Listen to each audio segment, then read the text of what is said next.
Alright, hello. Now we got our Newbie tournament finals for the day, starting with our upper bracket semifinals between Tzeentch and Tzeentch. I'm not entirely certain I'm pronouncing it correctly, so I do hope I got those right. First up we got the Tzeentch Tomb Kings, so let's get this started.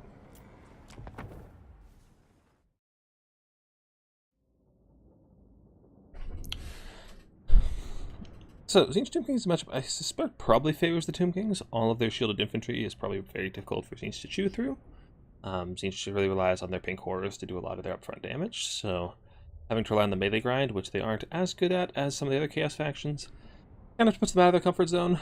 They do have some nice magic to help clear the chaff with Pink Fire and Infernal Gateway or Burning Head, but there's a lot of bony boys on the field. That said, Tomb Kings have always struggled clearing out what armored infantry is on the field. Shielded armored infantry is really difficult for them to deal with, as most of their AP are large targets or vulnerable things. They just kind of lack a lot of AP in general. It's like shop tier monsters that just don't really perform that well. We're about 3.0 so far. I have not actually watched a whole lot of the videos yet, so I need to get caught up on that. Hello folks, welcome to the stream. Just getting started with the first game of the day. Why is my cursor on the stream? I thought we fixed that. Oh well. So, for the forces of Tzeentch, led by Tzeentch, again, I'm not sure these pronounced, we have your boy Kairos Fateweaver, Blue Fire, Regrowth, pretty standard spell kit, Chaos Warrior Frontline, backed up by some Spawn and some Halberds. Solid choice. Like I said, Tomb Kings really struggle to kill armored infantry, so it's a good shot, especially if you can shut down a Greenskins catapults or shooting they've got. Start the game. Indeed. For the Tomb Kings, led by Tzeentch, we got Grand Hierophant Kotep with just Incantation of Cursed Blades, Darude Sandstorm, and the Lore passive, which is going to do lots of healing with all of these bony boys, which we just have Skeleton Warriors, Nehekara Warriors, Skeleton Spearmen, as far as I can see, along plus the Legion of Fracht, which is a nice choice here because it applies that armor sundering, which kind of alleviates that, which helps to alleviate that issue I was talking about earlier of you really need to deal with that armored infantry. Shop as well, going to do very good work against the Spawn, or Kairos if he tries anything funny. We got some Skeleton Horse Archers as well, which will do some nice damage to the Spawn. Not a huge fan of the skirmish into Tzeentch because of their barrier mechanic. You really need to stick on a target to actually make the damage stick, otherwise you're going to hit the barrier, and then, you know, they're going to regenerate, so you really got to make sure you're getting consistent damage on the same target, which can be a little difficult with the Skirm Cav if you're not careful. Excuse me. So just fast forwarding a little bit while I play his posture.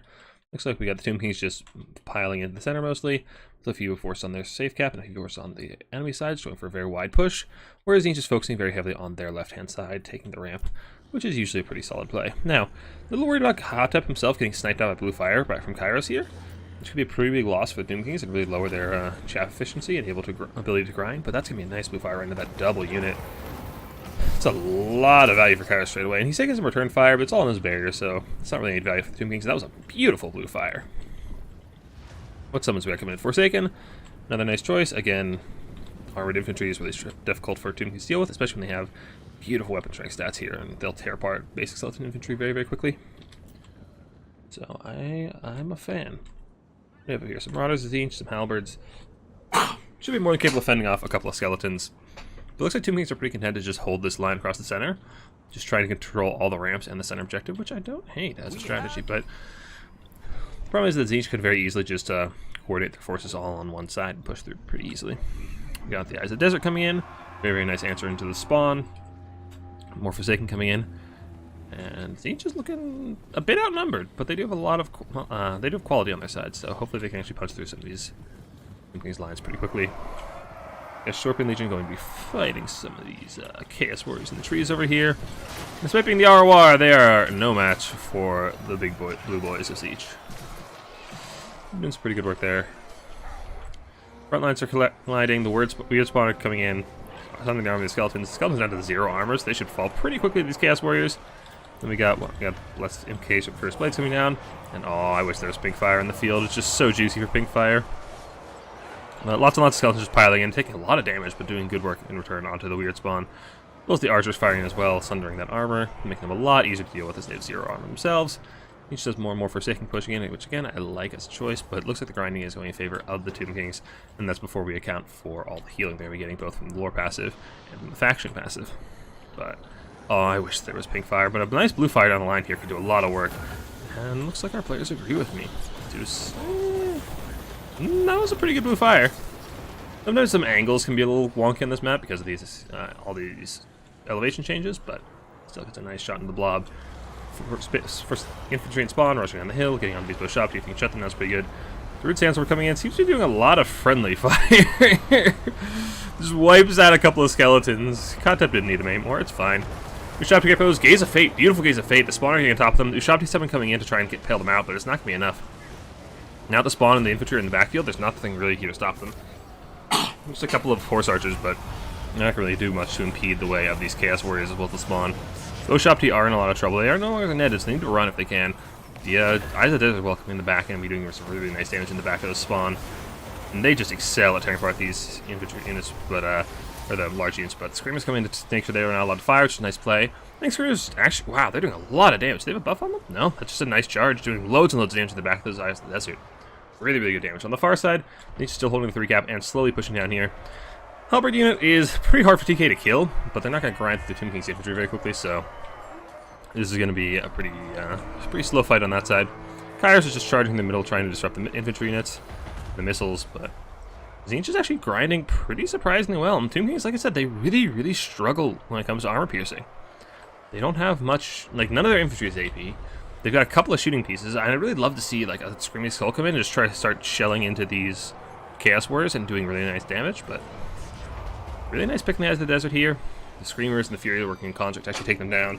They are anti-large, so they actually fight the Screamers reasonably well, but with the Furies there, they saturate and take a lot of the hits, so they actually survive pretty well. Now, as far as things that actually can take care of the armored infantry, the Kepler Guard is a good choice. They're not AP, but they just have such nasty melee stats, and they're so hard to kill that they can actually tear through a lot of Chaos Warriors pretty easily. And now this is what I was worried about, the snipe coming on Kotep. We got, was that cancelled? I guess when I saw a Doombolt coming, or not Doombolt, but the Bolt of Change coming in. Oh well, looks like we got another Sandstorm coming in, so nice damage with the Chaos Warriors. Spawn are getting worn down by these archers. Some pretty good work, but I feel like it's just a little too late. Tomb Kings have lost their backbone of infantry. The snipe is coming on Kotep from Kairos, and there's nothing really to stop him from doing what he wants. Kairos has a lot of HP, he's got regrowth. There are the Chosen of the Gods shooting him and doing some pretty reasonable damage, but he's a tanky bird, he's really hard to kill. He's got that regrowth still in his back pocket, and now the Chosen of the Gods can get shut down as well. And I really worry for the Tomb Kings here. There's not a whole lot left for them on the field. Their infantry got just shredded so quickly. I expected Tzeentch to do well in the grind. I didn't expect to go that fast. Gates of Fate coming in as well as Kairos getting to melee. Kairos is kind of threatening, but I mean his melee sets are pretty underwhelming. But so are Kotep's. So he might be able to get this snipe, but I suspect he really wants to just pull back and get some more blue fires. Cav coming in to try and save him, get him out of there, which is a good call. And looks like Tzeentch is going to be starting to approach the 3 cap. We have some blue horrors coming in, or pink horrors, excuse me, which I love here as a pick in the Kepler Guard. Kepler Guard are unshielded as well as regenerating, so they're weak to fire, and pink horrors obviously deal fire damage. So there you will shred Kepler Guard, and they're an excellent answer to that, as well as these Nekar warriors. And we do have some basic Tomb Guard as well, which are going to be a bit of a tough customer, as they are silver shielded and just have excellent melee stats. Tzeentch should be able to grind them out slowly, eventually over time anyway. Blue fire coming into Kotep. Skeleton horses take a lot of it, but not enough. Got about 800 hit points left. Kairos might be able to finish him off with another blue fire. He needs to desummon, and he does. Just in time. Very, very good. Got a lot more bony boys coming in reserve, but there's just so much armor on this field for the TK to actually grind through. I don't know if they have the resources to do it. The healing is doing a lot for them, but it's still a pretty massive value lead to take down, and without Kotep here to heal, these skeletons just aren't equipped to actually chew through all these halberds and spawn. I really like the Forsaken pick here. The Forsaken seem to be doing pretty well for Tzeentch. 150 UN kills, not a ton of value, but I mean they're doing the job of just thinning the TK ranks really, really quickly, which is what you need. No, I would love if Kairos comes up here and gets a blue fire in the Kepler Guard. Oh, this is just such a juicy target for spells. But big old blob fight coming in the middle, just lots and lots of TK infantry, which is pretty standard TK fare. Just bring in many skeletons you can and walking towards your opponent, but it's just nothing AP. Need some, I don't know, Ushopti, like the Screaming Skull Catapult would be a really nice choice. Blessed Legion will help a lot, especially against the halberds, but I don't know, the base AP values in the skeletons are just practically non-existent. You know, it's only 6 out of 26. These, those aren't Tomb Guard either, so their melee stats aren't even that good. They're barely even hitting these guys. And when they do, they barely even scratch them, so it's just such a low damage output into that armor. Tzeentch is actually able to stick around quite a while, which is usually not Tzeentch's strong point. Where the other Chaos factions, they are really bad at hanging in melee, but The armored infantry is just such a massive Achilles heel for Tomb Kings. Another nice blue fire, and Kairos is going to be racking up the kills. Whew, already 250 kills. Not actually as that much value as he's just chewing through chaff, but, you know, somebody needs to be doing that, so. TK is large pushback their spawn. Katep is resummoned, and that's going to be hurting your bank. Like, he's not super expensive, but he's not cheap either, especially with the Druid Sandstorm. But getting more charges of the Sandstorm can be really nice, as it does have AP values, which you desperately, desperately need. But look at all this armor that's just sitting around on the point, just garrisoning it up. And you're also chewing through these Kepler Guard. Oh, I even missed the army ability. The army ability just nuked this entire blob. The Kepler Guard did not even get a chance to fight practically. They were just stuck on the other Team King's infantry. They never even made melee contacts. They died with almost no value accrued. And that's heartbreaking for such an elite unit. And one of your few sources of like strong melee combat. That's got to be hurting. These pink horrors have got to have accrued tons of. Wow, really? Only that? That's not much value. TK push to the center is slow going. Skeleton Spears and Tomb Guard are not going to be doing that well. Their melee stats are nice, but again, their AP values not that great. They're also weak to fire, which a lot of the Tomb Kings roster, or the Tzeentch roster, does have fire damage. The pink horrors, the blue horrors, as well as I think Kairos. No, Kairos is magic. I suspect Tzeentch will be able to hold off on the center objective for quite some time without a whole lot of issue. And as they are starting to reach the 3 cap, I don't see a whole lot of hope left for the Tomb Kings. There's some Skeleton Horsemen coming in, which they'll do already against the Horrors. Horrors have pretty pitiful melee stats, but they're so plentiful in models that they're still pretty hard to get rid of. The Pink Horrors as well can do some nice damage against all these Cav units, and that Cav unit is just going to get destroyed. Pink Horrors are so good at tearing apart light Cav. They just, they hit so hard. 25 missile strength, 130 range, they do really, really good work. Especially against the fire weakness of the Tomb Kings. So yeah, just getting destroyed. Kairos is just getting a lot of kills from the blue's fire. Chosen the Gods are recovered a little bit in the backfield, trying to take down Kairos, but I don't know. I've always been of the idea that you just don't bother trying to kill Kairos. It's not going to happen. The barrier, his health bar, it's just so hard to kill him, especially when he has so much Fizz resist as well. It's just so hard to actually take him down. It's usually not worth your time. The Chosen would be much better situated to actually shooting these halberds or these chaos warriors. It's one of your few sources of good AP infantry clear. You really can't afford to be using a target that you can't kill, I think. More Shop to Great Post coming in, and again, shooting Kairos. And even if you kill Kairos at this point, I don't think it's a huge win. Like, you need to be chewing through his armor. It's that's the only armor piece you have on the field. You need it to help chew through these Forsaken, these Chaos Warriors. Another blue fire coming in, going for the Blessed Legion of Fact. Some nice damage. We got Tomb Guard coming in. There's a lot of horrors over here, as well as a few weird spawn. Only, 4 weird spawn. They might be able to actually clean up on that objective. The horrors are almost out of ammo. They are silver shielded, so not a whole lot of damage up for them there, but I feel like it's too little too late. By the time they take objective 1, they'll be forced into a situation where they have to 3 cap, and I just don't see any way that they get through all this armor in the center, as well as come up here and actually contest objective 3 in a reasonable amount of time. Yeah. Actually definitely knew what he was, had a solid game plan. He knew Tomb Kings were weak to armor and just started bringing as much as he can. Just halberds, Chaos Warriors, Forsaken, just as much armor as he can bring, and then bring the nice disruption tools to actually unhook the missiles so they can't actually shoot them. It's a very solid game plan, and he executed it pretty well. Spawn are trying to take care of the Tomb Guard, and if they're lucky, the Tomb Guard will turn around and fight, but no, they're chasing the Horsemen, which is good. Means their shields are still front-facing. It's not taking a whole lot of damage from all this fire. That's a lot of damage, I'll be honest. That's a lot of damage. But I just don't see a whole lot of hope for Tomb Kings at the moment. There's only 7 units on the field compared to 14 to Tzeentch, which, when you started outnumbering them so much, and now you were relying on your numbers, and you're just outnumbered at this point, you're out of luck. And he agrees. And the Tomb Kings tap out. So that's going to be first point going to Jiangxi and Tzeentch. Kind of got some good value. Weird Spawn got good value. I don't know why this screen has been so laggy for me lately.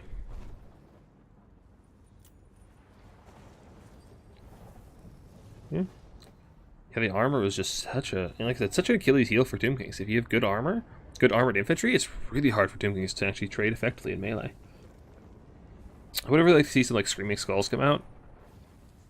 Or maybe basically Shabti, but I prefer Screaming Skulls. They do really nice, reliable damage at range against infantry, as well as the Discourage effect, so it's one of your best tools for killing armored infantry. Maybe even a Casket, but Casket and Tzeentch is really sketchy because of blue fire. actually did a really good job of shutting down these Eyes of the Desert. They got almost no value. Oh, there was a casket. We just never saw it. Interesting. Yeah, I think a casket's a little too risky against Tzeentch because of blue fire. Carrion... I think Carrion just loses against all of Tzeentch's Air Force, so... I understand why he didn't summon them. Alright, that was game 1. Let me grab the replay for game 2, and let me check these pings real quick.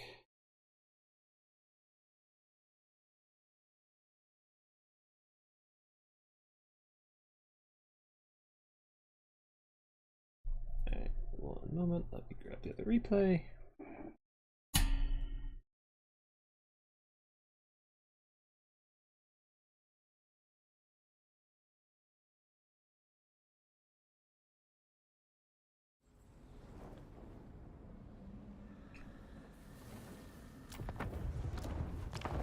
Alright, but first I'm being pinged in the term Discord, so I'm going to deal with that real quick.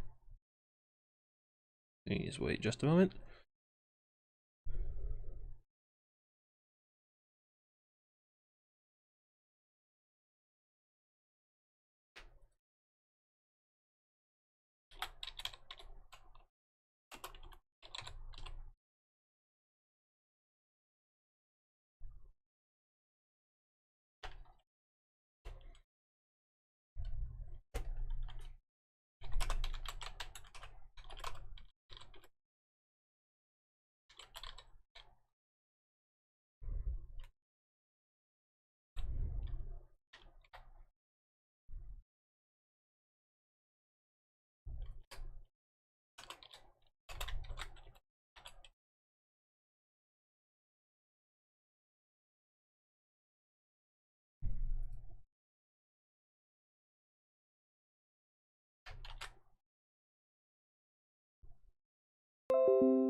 Alright. I can't get a cursor off this. I thought we had this conversation.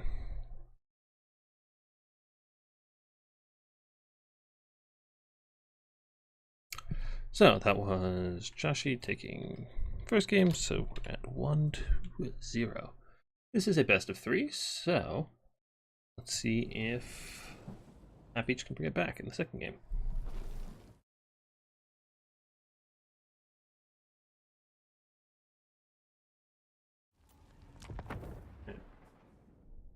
He has nothing to do. They can only thing on the roster that Buzz has through Shield Chaff, huh? Yeah. First taking really good at that job. Melee Shopty, yeah, you really need some kind of armor piercing. Melee Shopty are okay at the job, but I said if we had first Screaming Skulls. Magic is chaos indeed. Yeah. You're frustrating. Yeah, sorry to hear that. Sometimes technical difficulties take the fun out of this. But yeah, now we have Lizards versus Demons of Chaos, which I am led to believe is a pretty good matchup for Lizards. All of their javelins and skirmish elements are really good into all the light armor of Demons of Chaos, as well as they have some decent tools to punish the big demon lords. But we'll have to see how Joshi does go about it. Alright, Achilles, how you doing? Alright, so for the forces of the Lizard Boys, we have Oxy, just stripped down naked. We have a skirmish core of 4 Chameleon Skinks. I really like Chameleon Skinks here. Like I said, there's not a whole lot of armor, so they just have their choice of targets. As well as their missile resist means they actually trade reasonably well to horrors, and they actually have about the same range as blues. They have 10 less range, they can get in and out and take shots pretty easily. Backed up by a line of Saurus. And looks like we got some Skink Jabs, which, again, Skink Jabs are just so good in this matchup. They just shred everything because of all the light armor. Then we have Counter Castador and Wind Blast on Skink Priest of Heavens. Alright. For the forces of Demons of Chaos, led by Peach. I still don't know how to pronounce these names. Be'lakor, Pit of Shades, Lord of Torment, Whispers in the Darkness. Standard Be'lakor fare. He's a terror, he terror routs things, he heals, he's just an unholy menace. Front line of Plague Bearers, backed up by Blue Horrors. And then, yeah, there's a couple of Bloodletters mixed in there as well. Maybe a single Bloodletter? Single Bloodletter. So I'd love to see actually these blue horrors come be the front line, because Lizards are such a skirmish-heavy faction. They love these chameleons, they love skink skirmishers, they love pterodons. Have your blue horrors up front so they can actually trade effectively. If your plague bears are up front, they're just going to get shot for free. I see no rippers. I don't know that you need rippers here. Screamers trade pretty well into them, as well as the shooting from the pinks and blues is very dangerous to them. So I find rippers to be pretty risky in this matchup. Let me lower my camera speed after this game. I usually lower my camera rotation speed when I'm casting, and I forgot this time. So yeah, this is what I'm saying. The chameleons are just free to walk up and shoot the front line, which are pretty squishy they're shooting, so you really love to see the blues just be out in front. And if they take some shots on the barriers and return fire, they're pretty happy with that trade. They don't do a whole lot of damage to camos, because camos do have so much missile resist and are so spread. Did they take any damage? My goodness, they took like 70 damage from that volley. But yeah, now the blues are coming out front, and they trade much better with the chameleons. They take a lot less damage, they hit a lot harder, they hit back, so. But yeah, the plague bears are out front. Like, these plague bears have so many hit points, and they're just taking so much damage from these chameleons. Chameleons are so good at punishing all the unarmored demon infantry. Looks like we do have a bit of a split right down the middle, with Demons of Chaos take the low ground, and Lizardmen taking the high ground. Oxy's firing in. Probably want Oxy to start shooting, the most expensive thing, with the Flesh Hounds or Be'lakor. Be'lakor is the ideal target for him, I imagine. By the way you bring him. It's up down here to actually deal with these Flesh Hounds. Getting Saurus up there is a nice answer, because Flesh Hounds won't actually trade that well to Saurus. Those Flesh Hounds, they usually have to avoid them. Yeah, just pull these camos back through, and just focus fire them. And we did a Plague Bear route already disintegrated from just this skirmish fire. Look how little damage these chameleons take. And yeah, chameleons are an unholy terror for Demons of Chaos. They're so hard to deal with. Like, there's very few things that can catch them. It's like Flesh Hounds, which Flesh Hounds already have to do a lot of heavy lifting for Demons of Chaos in a lot of matchups, so having a job that only they can do feels really rough. Especially when they have to extend so deep to do it. And if you don't deal with them, then they're just free to shoot your infantry, and you just saw how quickly they shredded a Plague Bear, which have so much HP and Phys. They're so tanky. They just take so much damage. But now the infantry lines are clashing. Saurus Warriors and the Plague Bears, which actually is not a bad trade for Saurus. Saurus hit back pretty hard as well. So it's not a terrible trade. With the Jav support, they should be winning that frontline engagement pretty decisively. Which isn't that bad to see. Yeah, the Greenskins are just swarming this high ground. Gain the blue horse. And I kind of like just completely ignoring Be'lakor, letting him go about his day. Focus the infantry. If you kill the infantry, it doesn't matter how much work Be'lakor does. Be'lakor wants to come snipe Oxy. Fine, Oxy can just run away. He's not going to do a whole lot to Oxy.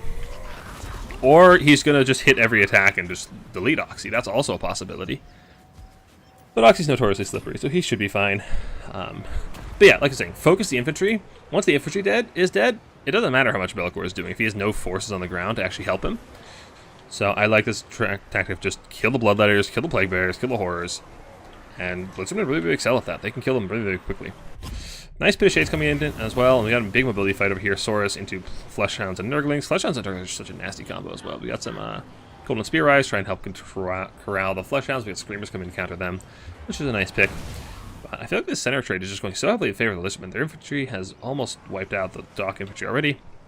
A couple of Plague Bears off the side, a couple of Horrors left online, but Bloodletters are gone, a lot of Plague Bears are dead, and now we have the Umbral Tide coming in. Try and punish Flesh Hounds, Be'lakor. They're a really nice pick here, actually. Hard to shoot because they're stock. Anti-large, fire damage, so they reduce the healing on Be'lakor. Really nice pick. Although if they conga line and don't shoot, they are going to do substantially worse.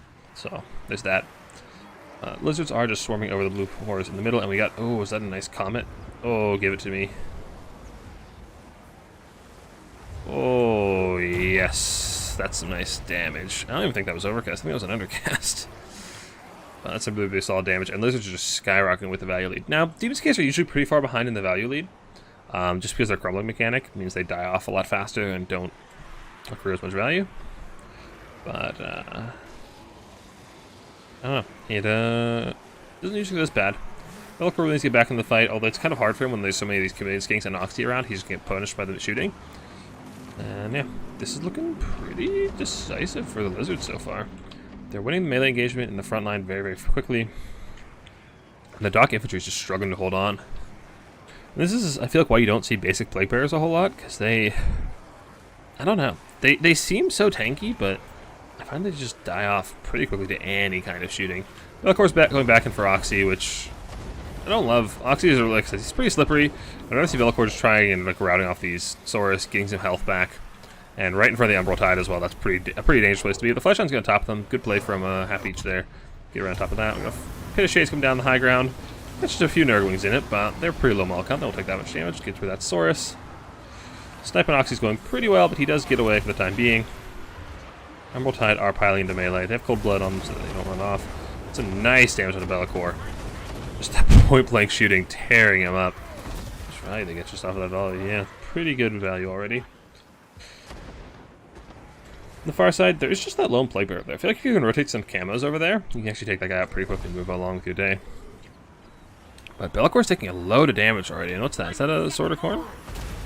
Or is that a Tzeentch? I mean, Sword of Corn, baby! He just deletes that Saurus Warrior. Really good damage. But Be'lakor is low, and if Be'lakor's not around to carry this day, there's not going to be a whole lot left for Doc here very quickly. They're taking heavy losses on the high ground. They've lost their force holding the center. There's a single Plague Bearer on the low ground at this point. Well, actually, a single Plague and a Blue Horror. Meanwhile, there's just swarms and swarms of lizard bodies on the high ground. And those Umbral Tide are just destroying any large target they can get their shots onto. Just really good. Just having something that actually punish Fleshhounds is so critical in this kind of matchups. Fleshhounds are just such a dominant force that if you can actually shut them down, you're in a much better place. Another nice Pit of Shades catching both the Saurus and the Skinks, but I worry it's just too little too late. They're down about 3,000 value. Now, there's a lot of value on Be'lakor that hasn't killed him just yet, but he's in a lot of trouble, and he's actually going to have to play pretty safe to avoid dying. If he dies, that's probably going to be it for the forces of Chaos.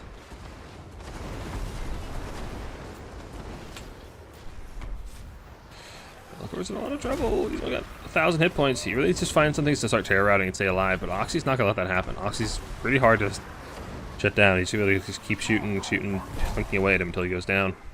He does have the healing active, a very minor amount of healing. People are still content to send aside. Be'lakor's... Be'lakor? Hang in there, big guy. You need this. Okay, yeah. Just start terrorizing the infantry.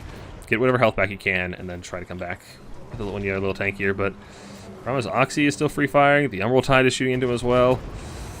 Be'lakor is looking pretty rough. There's not a lot here to support him. I think Demons Chaos are in a lot of trouble here. Oh, come on. Hit your shots, Umbral Tide. Take him down. Oh, they're shooting Fleshhounds, which is probably not a bad idea. Oxy's trying to shoot Be'lakor. He's obstructed by his own Skinks, which feels a bit bad. But one good shot from Oxy can end this. Come on, Oxy. Put him down. Isn't this what you do? Aren't you born to kill Chaos? Take down the big demon. Hunt him. Hunt him, you little lizard. Be'lakor, he's still alive. Alright. Don't kill him, Be'lakor, just yet. We have some Cold and Spear Riders coming in, which is a nice choice to try and deal with the Slushhounds. Nurgling support, though, does make them quite a bit harder to kill. Alright, Oxy. Oxy, give us the shot. Give us the shot. He should be able to, if he hits, he can take out Be'lakor right now, but that's 100 damage. Yes, Be'lakor's a lot of fizz and missile resist. Come on, Oxy, take him down. Legolas, kill him. Alright, Fleshhound's coming in, making sure Oxy can't actually get the snipe. Be'lakor lingers on a little while longer, but Lizards are holding a pretty solid 2-cap. The infantry is starting to die out, which is pretty unfortunate. Lizards have a hard time getting Saurus back on the field. As I say that, they are bringing more Saurus on the field, which is a good choice. Umbral Tide is coming up here to try and finish off Be'lakor. Come on, he's so low. Screamer is going to make sure that doesn't happen. Half-Each just scrapping for whatever value he can get and try and keep Be'lakor's lives as long as possible. And yeah, like I said, Be'lakor just needs to hide on the sides and just try to route things off, but he's got 179 HP. He's so low. His leadership is stable for the time being. You're going to have to actually kill him outright.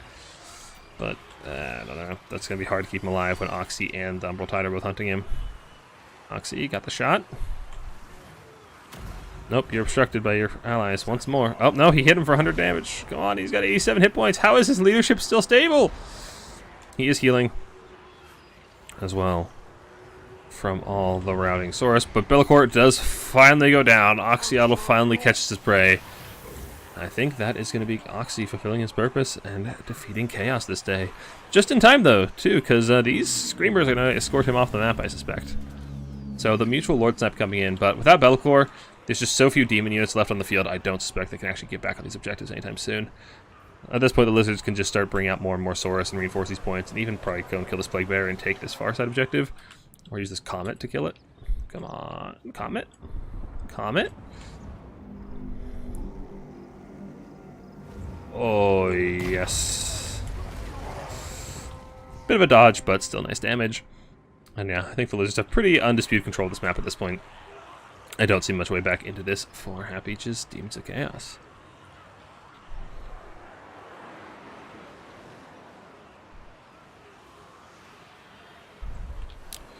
Yeah, Spear Riders just to clean up some Flesh Hounds. Screamers trying to chase off Oxy, which is fine. But at this point, Oxy's done his job. It's a little bit of a shame to lose your Lord because of the Lord loss penalty, but it's not the end of the world at this point when you have such an overwhelming force on the field.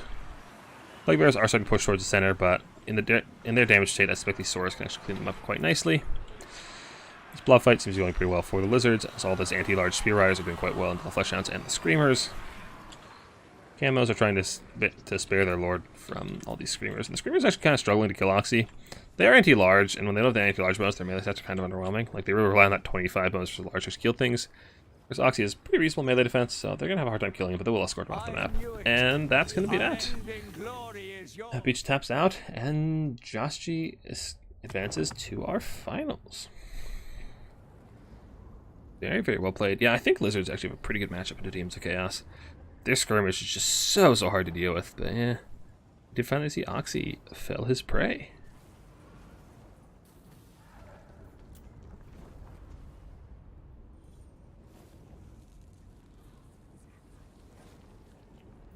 Yeah, if I was going to do this for Demons of Chaos, what would I do as Demons of Chaos in this matchup?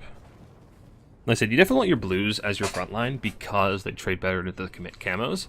If you have Plague Bears up front, the camos are just going to shred them really quickly. You probably also want some pinks for that purpose. Yeah, you had pinks in the main forces, but I think you want to summon them out early so they can try and punish the camos. You need something to punish the camos at range, I think. So whether it's pinks or it's flamers or maybe a grinder, I think the camos are your real biggest threat. Once the camos are gone, your infantry will actually trade reasonably well. And then your horror is just free to shoot into swords, which actually will generate a lot of value. So it's just really shutting down those camos feels really bad. So that is Joschi taking our first semifinal 2-0. Very well played. Things seem like a nightmare to deal with. They are indeed.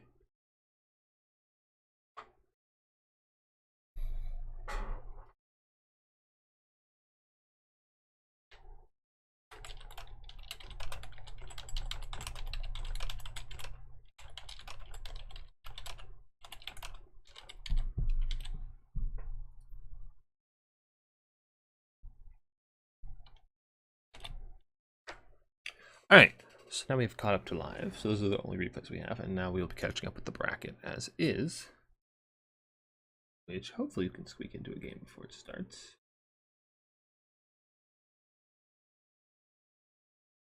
Oh no, we are very late to that game. That game's definitely already started. So if we check the bracket. So that was Joschi again. Joschi over Happeach. Joschi's in the finals. Happeach goes down to the lower bracket semifinals to face the winner of Diving Cow and Unhum Pentium. And we will catch up with them when they reach this lower bracket semifinal, which is the best of one and it's already in progress. So this should be done in a few moments here, and then we can get right back into the game. We'll be spectating the lower bracket finals live.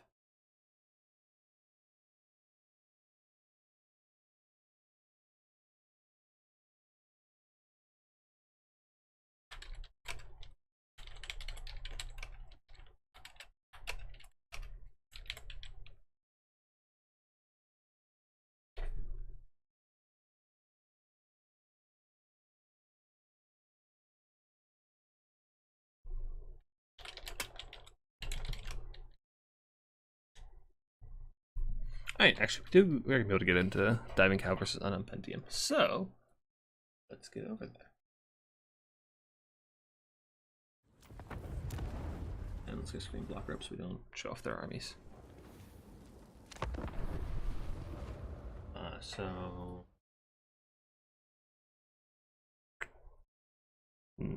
I'm going to need one of them to send me a lobby code. Alright, so 4 is 0, 0. In this corner we have Unknown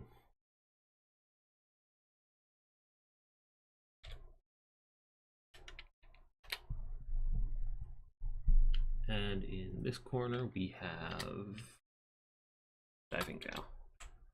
So, cow.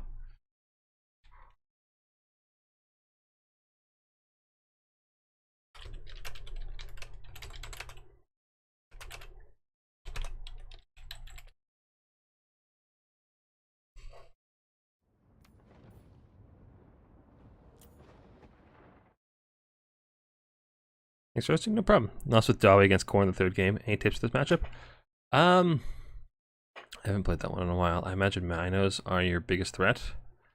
Best answer to Minos is, well, Slayers are always nice. I wonder if there's a Thunderer matchup. Usually Quarrelers are the way to go. Oh, with the extra armor, maybe not. Let me think. Dwarves into Khorne. What are we really scared of? I think the big threat is the Minos. Their infantry aren't that... That's not dwarves.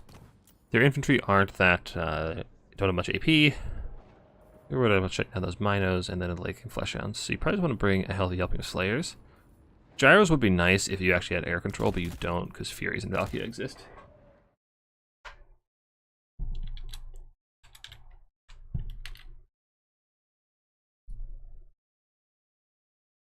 Okay, we got our game to spectate. Here we go.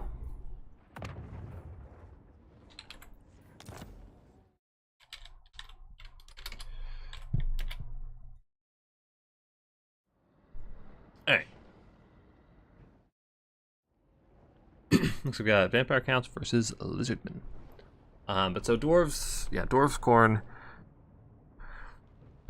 Make sure you're using your blasting charges on the infantry to get rid of them as fast as you can. And then just focus fire the Minos as much as possible. You're gonna want a healthy helping of Slayers for the late game to fight into Fleshhounds as well as those Minos. Probably try to ignore Valkyria as much as possible, assuming it is Valkyria. If there's a big lord, then you can focus fire him and take him down pretty easily.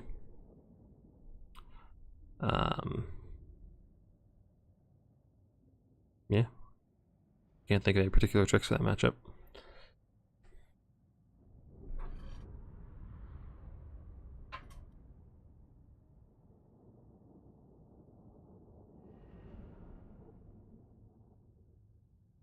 There were no Minos.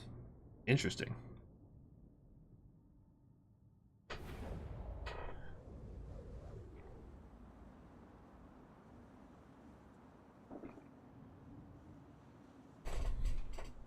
There were no Minos. Well, in that case, just make sure you bring a lot of Grey Open infantry, I suspect. Because all of your infantry should outtrade Marauders. And then it's just a matter of their armored infantry. I forgot to change my camera scroll speed. What was I saying? Yeah, you just need Grey Open infantry, Longbeards, and Dwarf Horde Grey Opens. Both probably be pretty effective grinding in their infantry.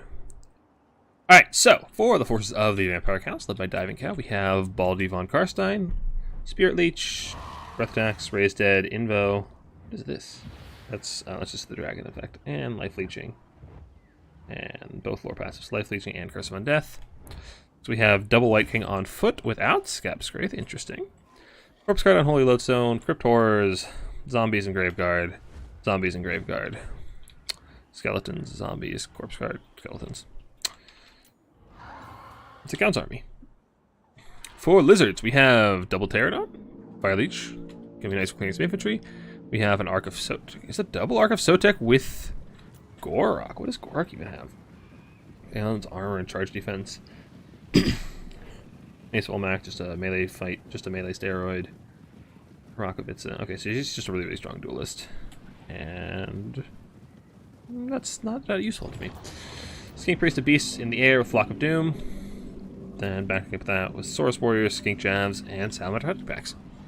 So I do kind of like the Salamanders here on this map on Death Pass. You can actually protect them pretty easily just by hiding them kind of behind your line in the center. It's very hard to get a flank on them effectively, especially if you do fight for the air, which Pterodons should be able to do. Bats coming in. Yeah, if you're going to bring Pterodons here, you definitely want a at least one basic Ripper to come and kill bats. You're a little scared of Vargeist because they're really easier to shoot, but bats are pretty difficult to shoot. I don't actually know. I assume bats beat Pterodons a bit. Oh, that was more damage than I expected. Usually bats are just impossible to shoot with anything. The Chad pick, yeah. I'm kind of curious to see how the Arc of Sotex do. I haven't toyed around with them a whole lot myself. The bats are not doing as well in these pterodons as I thought they would. If these pterodons can beat them, or just land, actually. The landing is nice, yeah. Bring them to your infantry. If the bats chase, your infantry can turn on them and kill them. Or if you bring out some cap or something. White Kings are going to be a bit of the threat to these dinos, as they do have, not AP, but they are just really strong duelists and good at hunting on those big dinos. Jav's coming to just try to clear off these bats, kind of keep your pterodons alive, which is a nice choice. Zombie summon coming in on these Saurus warriors. Not sure that's going to accomplish a whole lot, as the Saurus will grind through them very easily without taking a whole lot of damage. Manfred sees a tasty little snack in the air in the form of this Skink Priest of Beast, and he wants it. Nice flock of them coming down. Pretty hefty contingent of skeletons heading to the side objective. I feel like you're going to be missing out on this resource in the middle pretty heavily. So I'm going to take back. I'd love if they could just delete this corpse cart. If that Salamander back could delete this, weak to fire corpse cart, that'd be huge. But there are some zombies chasing it. There's still a few bats alive in the backfield. Another Salamander back coming in. And I think you're a little light infantry. The Arc of Sotex are, however, going off and just spreading their snakes all over the place. Sweet, sweet snakes. Green Rider walking right past. That's a nice volley from a non-AP missile unit. Zombie summon coming on them. They should be able to just push past and run away. They are, after all, large units. They should be able to make their way out of there pretty easily. Manfred does eat the Skink Priest of Beast very early. Losing your cast like that really hurts. We have, what's his name? Gorok. Structure for the corpse cart, which I like. Again, the corpse carts are the linchpin of the Count's formations, so getting rid of them early is very nice. Devils short often come in and are getting top of the Salamander hunting backs very early. And we have the early value lead in favor of the Vampire Counts. Skink Jav should be able to do some nice damage to these guys, but I don't know if they'll be able to take them down. And I think you see more infantry support here in the center, but the Counts player has actually done a very good job of shutting down that shooting as fast as possible. He's gotten a lot of nice picks with his flying units, and shut down 2 Salamander packs and the Skink Priest very early. And there's a 3rd hunting pack coming in, which should do some good damage to Devil Swords off. And again, another unit that, oh no, they're not weak to fire. They have the hunger, not the regen. But I worry about, if he can shut down 2, he can probably shut down a 3rd, especially when there's not much more pressure. Arc of Sotex, how are you doing so far? 30 kills, no value, because you're fighting zombies. You, 200 value, 25 kills. Yeah, we'll give him time. More Cryptosaurs coming in. Cryptosaurs being the bane of everything that isn't a Count's build these days. They're just so incredibly tanky. They are weak to fire, so Salamanders should do pretty good damage against them if they're allowed to sit and shoot like this, which is ideal. But it's pretty hard to pull off for long term, as we saw. This Count has just so many tools to get back there and shut them down. Doing good up to the Grave Guard. Getting some really nice volleys off already, but these guys have to be shooting for a long period of time. And now it's time for Manny to go and try to kill Gorok. Or not. Maybe just cycle charge him in his out. Gorok seems to be grinding pretty well. He's already up to 1,000 value just being the White Kings. I think he killed that corpse cart, which is actually huge. Losing all that regen for these infantry is really nice.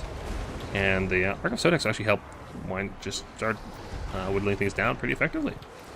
And actually doing some pretty nice damage here in the middle of this blob. The value is starting to actually swing back in favor of the Lizards. They're catching up pretty heavily. This one Salamander pack is doing a lot of work in that center, as well as those Arc of Sotex.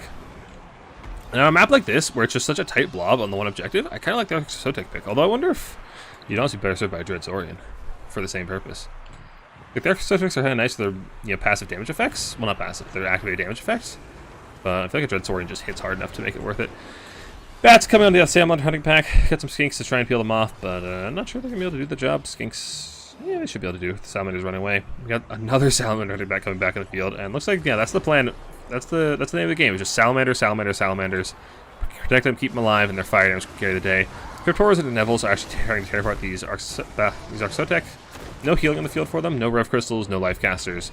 So what you see is what you got as far as Lizard HP, which is looking kind of rough. Should have announced they have 200 armor?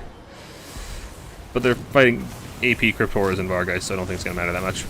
The snakes are being spread all over the place. Look at those sweet, slithery boys. Such a cool effect. But I'm a little concerned about them not actually dealing a whole lot of damage, because they have not been accruing a whole heck of a lot fighting this monster infantry. They're a bit better against basic infantry. So, Pterodons are being hunted by the Devils now. And yeah, I feel like taking the air fight against Counts is just usually a mistake. It's so hard to win it. You have to quit so much to actually get rid of the bats and the Vargeists. So, we have 2 Salamanders trying to shoot him. This one's incredibly wounded. This one's stuck in the fight with some zombies. This one's trying to escape another zombie summon, and the zombie summons have been pretty on point from Diving Cow. Just not letting the Salamanders shoot as much as possible. Manfred's in the back here too. And I think Lizards are starting to run out of gas. Their shooting is getting disrupted. Their infantry is much more routed. They just have some Skinks going on, but to be fair, Counts don't have a lot of infantry left in the field either. It's just zombies and a couple of Cryptosaurs, so if they can actually start to break off some of these Cryptosaurs, they can retake the center. And actually, I don't know, counts have a huge amount of, well, not a huge amount of value. That's what, like, I don't know, like 1,500 over there just sitting idle. Actually, it's way less than that. Counts are so cheap. It's like 1,000 gold sitting idle. But now we do have the side objective of being pressured. We have a Crypt Ghoul and a Crypt Horror coming to keep these Saurus together. They should be able to do just fine. Which is another pressure point that the Lizards have to react to. And I feel like just these Salamanders have been kind of a value sink. They've just been shut down every time. There's been, what, like 4 or 5 summoned, and only 1 is still alive. So just so much value going in favor of the counts. But at the same time, it means counts aren't actually reinforcing the objectives and are losing out slowly over time. One of the Exotex has died off, but the Crypt Horrors are being just ground down by the Skinks. And the whatever Salamander Fire, and the Snakes! Snakes! Lots and lots of snakes!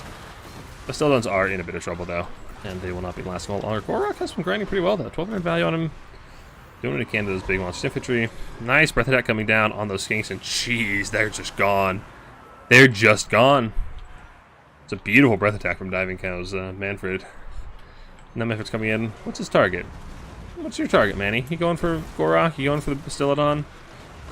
You have Cold-Blooded on here, so this guy's going to be staying around a lot longer. Invocation coming in. Manfred's just trying to get some terror routes. Salamanders are trying to fire in, and if you can bring out the Crypt Horrors are completely unsupported. Should be able to wear them down pretty easily. On the far side, though, the Devils have come over, and yeah, these Saurus are not long for this world. Let's just need to get something over here to actually help fight this, and Feral Cold Ones are not going to do enough. They're not going to clear the infantry very effectively, nor the monster infantry. You need, I don't know, you need probably infantry and Salamanders over here to deal with this threat, and this is a really hard thing to deal with. The Crypt Horrors on the flank is... Crypt Horrors, I can't wait till they're nerfed, dude. They're so hard to deal with. Vikings are still grinding in the backfield, just to make sure these Skink Jabs can't shoot, which is all you can really ask for. But Lizardmen do have a pretty solid hold in the center objective here. There's not a lot of infantry on the field at the moment for the counts. There's some more Skeleton Spears coming in, which should do grind just fine, but with the side cap coming in, the counts don't even need to retake, and if they just reinforce the sides and leave that blob to fight in the center, they'll be in a pretty good spot, and the value lead is so heavily in the favor of Diving Cow's counts. And now we have the Skink Priest being summoned, which, you know, you have a lot of WOM, so why not? And that's going to be a nice Flock of Doom. Getting Manny, White Kings, some Zambies. Doing some good work, but I worry it's just too late. Like, if you had this guy going the entire time, he probably would have farmed a lot of value by now. That's only second cast, because he did die so early, which is really, really unfortunate. It's a nice catch from Diving Cow. Now we do have the rotation coming over, trying to force off Objective 3, but I don't really know what Lizards have they can commit over here to actually get rid of these guys. Devils are just a huge threat that you don't really have an answer to unless you have like the Colossus Hunters to go up there and fight them in the air, or you have to shoot them. You have a really, really hard time dealing with them in melee on the ground. If you had some Cold Wind Spear Riders to actually surround them, sure, but it doesn't seem like they're in an Unpentium's build so far, so it's just an unholy terror for the time being. They've probably already found a ton of value. Yeah, they've already paid for themselves and then some. Another nice Flock of them coming down, just trying to grind out the Singuleti's. The mid fight is going pretty poorly for the Lizards for the moment. Counts should be recapping here pretty soon. Once this Bastillodon runs off and these Red Crests are off, it's going to be counts for days. Yeah, I think Lizards are really starting to run out of steam. They just don't have much killing power left in the field. It's just a lot of Skinks. Skink Jabs, basic Skinks, Feral Cold Ones. There's not a lot of killing power, and you need some kind of heavy hitter to actually deal with all these Crypt Horrors and the Devils. Salamanders resummon, but there's a lot that the Salamanders need to do. There's not a lot to keep them alive. That said, they do hit pretty hard, especially against your own Skinks that are blobbed up. That was like a 250 value volley. It's not bad. Yeah, counts are starting to retake the center. Corpse Guards coming back in, zombies, and the body spam is coming in. Dire Pack, Grave Guard. Lizardmen just don't have the killing power left in the field to actually deal with all of these hefty, tanky counts boys. Manfred is completely uncontested in this guy. He's barely even been damaged at this point. And I don't see a whole lot of hope for our scaly boys. Crypt Horrors is pushing all the way into the spawn to come and try to shut these Salamanders, just trying to be sneaky. Very sneaky, just walk up the side. Don't mind me, just gonna come and eat your Salamanders, please. Red Crest coming in. I don't really love the Red Crest pick here. They just are very, very squishy. The AP is kind of nice against the Grave Guard, but they're just so squishy, so they take a lot of damage, which I feel like you just need holding power. Especially when your goal is to have these Salamanders be your carry, you just need holding power to protect them. Backpack's coming in as well, as Manny and a vampire and a zombie summon, so these Sallies are not going to be allowed to fire anymore. And yeah, the 3-cap coming in, the Salamander shut down once again. I think Diving Cow is going to take it. Just did a very, very good job of shutting down his opponent's big carry unit in the Salamanders. He will be taking that game and advancing to our next semifinal. Next to friendly fire? I don't think so, but I'm not sure.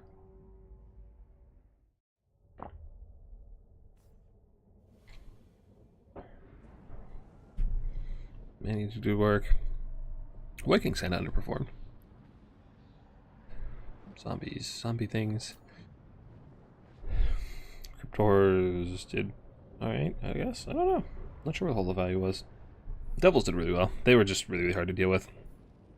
Pterodons, I feel like if you bring Pterodons... you did have the Claws on Hunters. Okay, this never got summoned. Yeah, I feel like if you're going to fight for this guy, you need to, like, all in. If you just bring a couple of flying units, they're going to get killed by Counts. Counts have a very, very strong Air Force, so... Yeah, these Salamanders were summoned so many times. It's just... Diving Cow was not about to let them fire. He was all over them every time they were summoned, so... Very, very good way to shut it down. And I feel like... What is this? These are like 2,000... Or 1,000 each, so it's 2... Okay. I feel like you drop the Pterodons, drop the Arcs of Sotek, get a Dreadsaurian, and this build just does a lot better in that kind of blob fight. Because a Dreadsaurian is actually really hard for Counts to deal with. It's what people have been doing against Counts since, since Dreadsaurians were released, really. Just plop it in that center, and it'll grind pretty well into the Count's blob. It'll do well in the Cryptors and the Graveguard. It's kind of your one-stop shop for killing the Count's infantry. It's just a massive threat that allows you to just hold a point for a very, very long time. Alright, so now that will be... Oh, I'm being DM'd, but... Oh, I don't need to... Holy cow, how do they have 25 messages in the chat since I last looked? Alright. So now we have Diving Cow versus Happych, I think. Not doing too bad. How about yourself? So, back on the bracket. Yeah, so now Diving Cow won this game, so he'll be going to fight Happych in our next semifinal.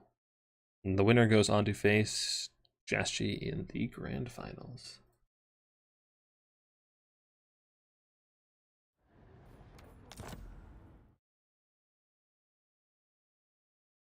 Right, let's go ahead and find the code, get him in here.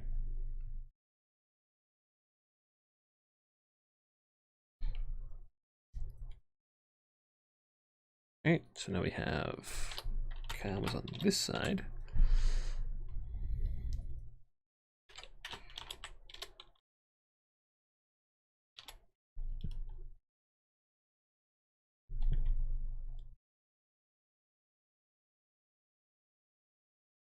And let's get our blocker on screen so we don't show off their builds.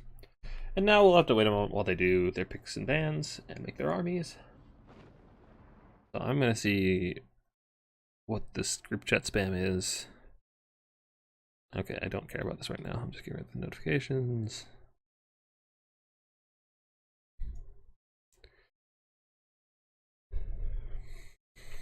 Lizard got melted. Yeah. Spear Rider's Claws. Yeah. Yeah, you need some kind of sweeper unit. Something to make sure that those Cryptors or the Varguys can't just have their way with your backline. But honestly, it's a lot easier said than done against vampire accounts. They're very, very difficult to get out of your backline.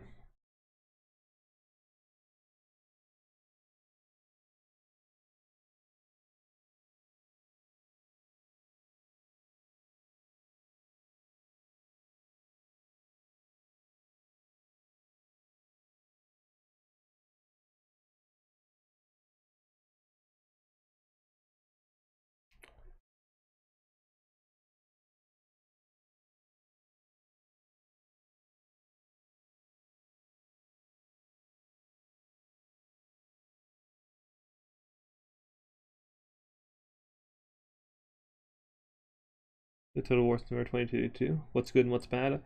Right now, it's a lot of Chaos factions that are good, as well as Counts and Coast on top of the meta. But everything's going to change in a couple weeks when Chaos Dwarves come out. But yeah, right now it's a lot of fast, aggressive melee factions that are doing really, really well.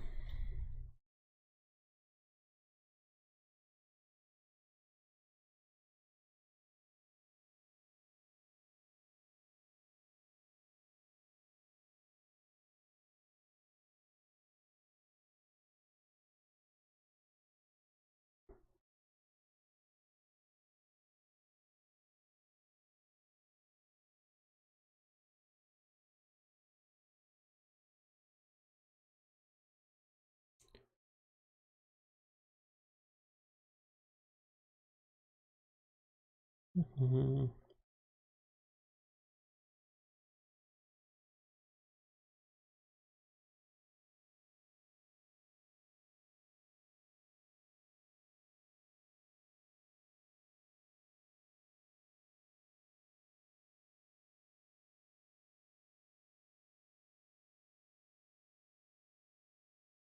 Alright, so what are our maps for the semifinals? We've got Black Ark, Battle for Itza, Broken Leg Gully. Alright. Is there much Chaos Dwarves? How are they? I don't know. Haven't played with them. They're not. They come out the 13th, so only content creators have them right now. And I've only watched like 1 or 2 videos on them. They seem pretty cool. I've heard a lot of different things about them. I've heard some people say they're pretty OP. Some people say they're just kind of one-dimensional. That they just kill infantry for a while and kind of struggle with anti-large. I don't know. I've heard a lot of things. I'm not sure what to believe because I haven't actually watched most of it myself.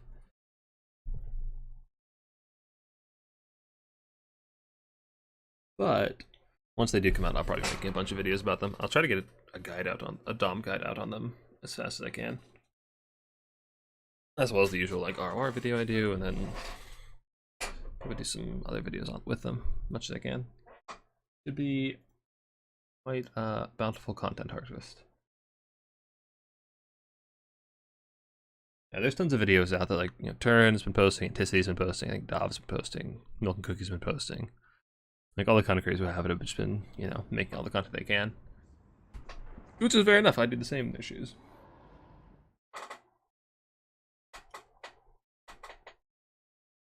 Sorry if you can hear my incredibly squeaky chair.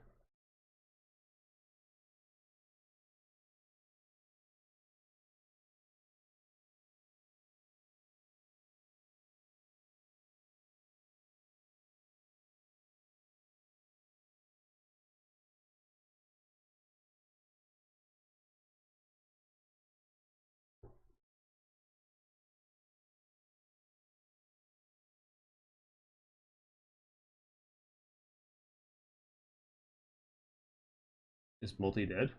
No. Haven't played a long time? No. Doing pretty good turn.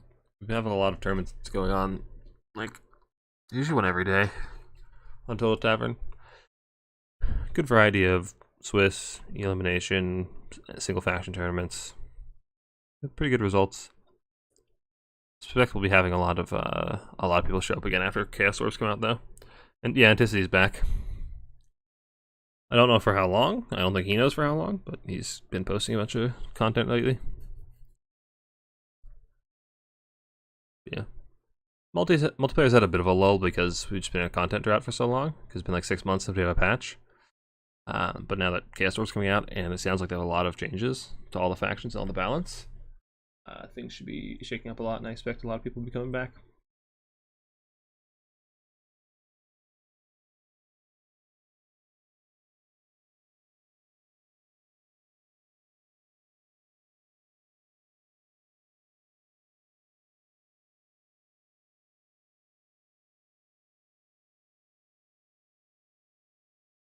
Discord, why? Discord, why are you crashing? I have been having so many problems with Discord lately. A little cost reduction on Wood Elves, some of the stuff. Wood Elves have been doing alright, actually. Check their stats. Wood Elves? Wood Elves have a 50% win rate. They're doing pretty good. Ever since they got their War Dancer buff, they have a lot more versatility. There's been a lot of viable melee rush strats for Wood Elves, which gives them a lot of options in a lot of matchups. Now they don't have to just rely on their archers like they used to. It makes them a lot more unpredictable. So they can actually punch up in a lot of matchups.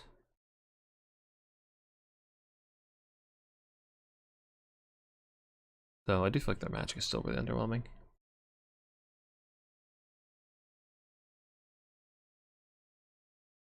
Alright, while our players do their picks and bans, I am going to run to the restroom real quick. So I will be right back.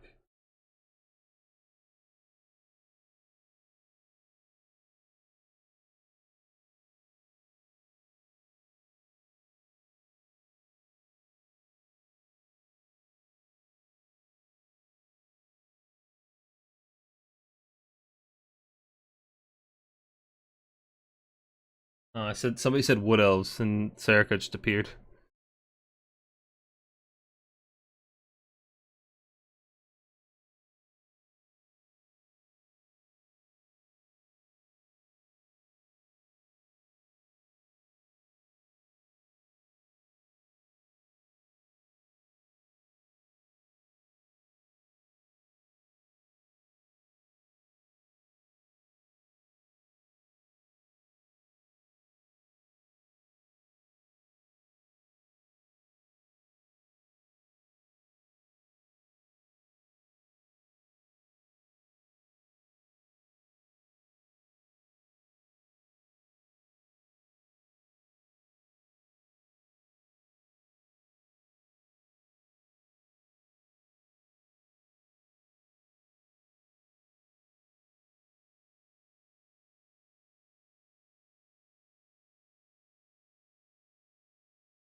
Alright, I am back.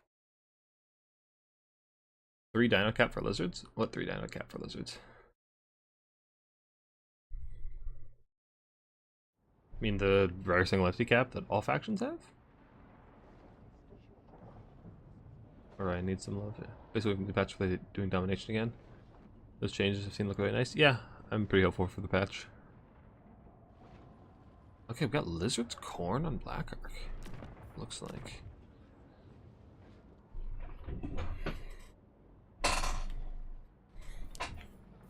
Yeah, I don't find being limited to 3 dinos that restrictive for Lizardmen. Mostly because a lot of your big expensive dinos kind of suck. Like, hold on, I can drop the blocker if I do this.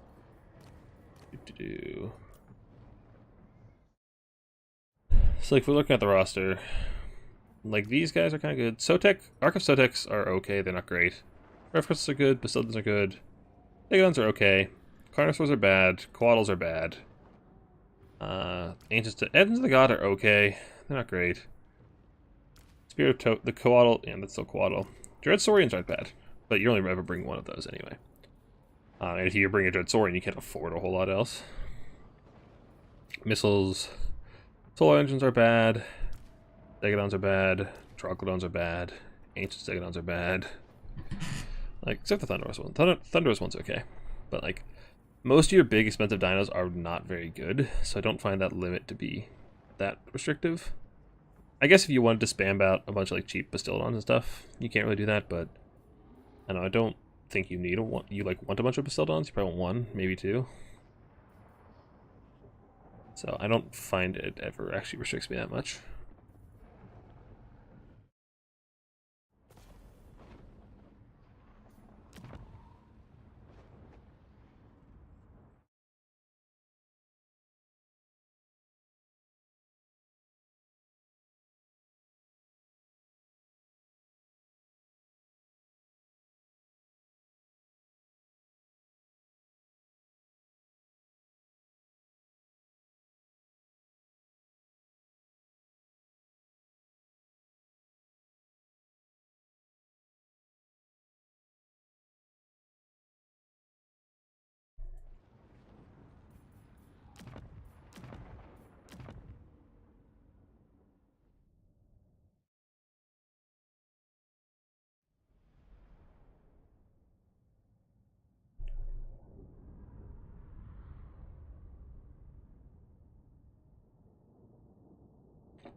Alright.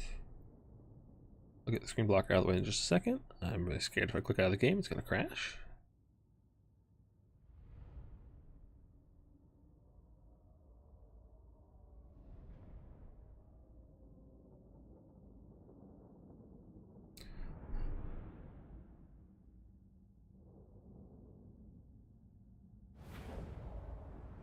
Alrighty.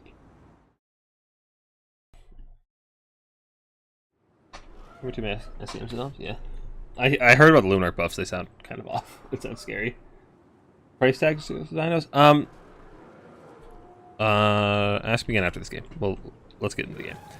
So we have Tehanoin on a cold one. We have Flock of Doom, Pan's Petrol Pelt, and the Plaque of Sotek. We have the Thunderous one, who is actually not bad at clearing armored infantry, which I kind of like here. Little scared of the Minos and the throwing axes. Then we have a Temple Guard box, looks like. Just 3 Temple Guards. So pretty hefty blob life and a Rev Crystal to heal up Tehanoin and the Thunderous one. So I don't mind this here. The Thunderous one's actually pretty nice for blob fighting because it, again, has this, which clears infantry, as well as its missile attack, fires in melee, and counts artillery, so it debuffs leadership pretty heavily. So it's actually pretty nice for clearing armored infantry. But what I'm really scared of for it is Minotaurs, of which Khorne is likely to bring plenty. So for Khorne, we got Marauders, Marauders, Marauders, Marauders, Marauders, Halberds, Valkia, double Cultists. Cultists are actually going to be pretty nice here. The Bloodleather Summon will actually tear through the Temple Guard pretty nicely. Anti-Infantry Minos, not going to do great with the Dinos, but they'll do alright in the Temple Guard. And then Valkia with just Spear. So, Khorne doesn't have a ton of single entity killing power in the field right now. I suspect there'll be some either Mile Grey Weapons or Throwing Axe Skirmcav and the Reinforcements, which will be very, very essential to kill this big Dino blob. Because if they all just fight down here in this little pit, that's going to be really rough for Khorne if they don't have a way of actually removing those big dinos from the equation.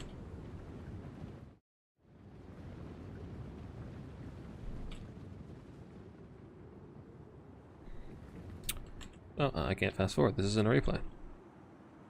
Alright, so all our players are getting up. So, is the price tag through the dinos, or are you missing something? So, in Domination, single entities, because you don't have to kill them, they're kind of on a timer to actually get their value back, and most of them don't. For whatever reason, they just don't have damage up. They don't output damage fast enough to actually pay for themselves most of the time. Nice Flock of Doom. Gets some nice damage on the Minos, gets the Cultist. So they just don't... They don't operate within the constraints of the timer. Lizards, in general, are... The way Lizards play in Land Battle is a very kind of slow, grindy, skirmishy game with a lot of healing.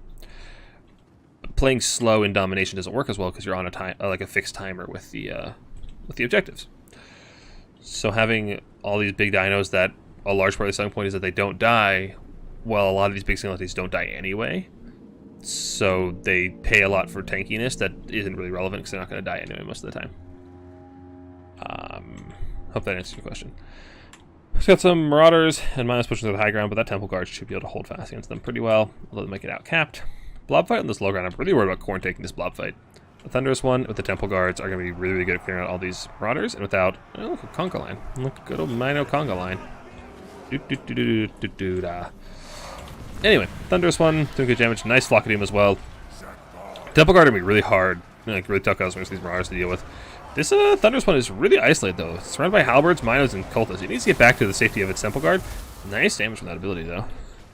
And yeah, there's the throwing axe cast. It needs to pull back to its own lines very, very quickly, or it's going to be in a lot of trouble. And I wouldn't mind seeing the Lizards bring in some kind of skirmish, chameleon skink skirms, or pterodons to try and shut down these horsemen. Because if they're allowed to throw on this Thunderous one, it's going to die very quickly. It's got Pan's Special Pelt as well as the Rev Crystal healing, but it's going to take so much damage, and now it's on fire, it's losing half that healing. And it's going to take so much damage so quickly, those Skirm Cav. They do so much damage to it. Yeah, it needs to get back to the safety of its Temple Guard, and needs something to shoot these Skirm Cav. And there it goes. It goes back to the front, back to its own lines. On the high ground, nothing seems to be happening, it's just the blood fight on the low ground. Temple Guard are grinding very well. The Marauders doing a good job terror-routing with the Bastillodon. Valkia is getting chased off by Tandwin, and Tandwin, I believe, will beat the brakes off of Valkia. He hits hard, he has poison. He's a pretty tanky boy, especially with the Rev Crystal healing if he needs it. And he has that plaque, which is ward save and leadership when he's casting for a long duration. So he's a really tanky boy. And this blob, yeah, that's what I was about to say. It's just Flock of Doom bait. Just massive Flock of Doom bait. It's going to take loads and loads of damage. Halberd's getting worn down. Be a little careful, Rev Crystal running in there. Cav as well, getting surrounded, but actually doing pretty good into the Minos. And then let's see like a Pterodon or something come in and try to get these Marauder Horsemen to bugger off.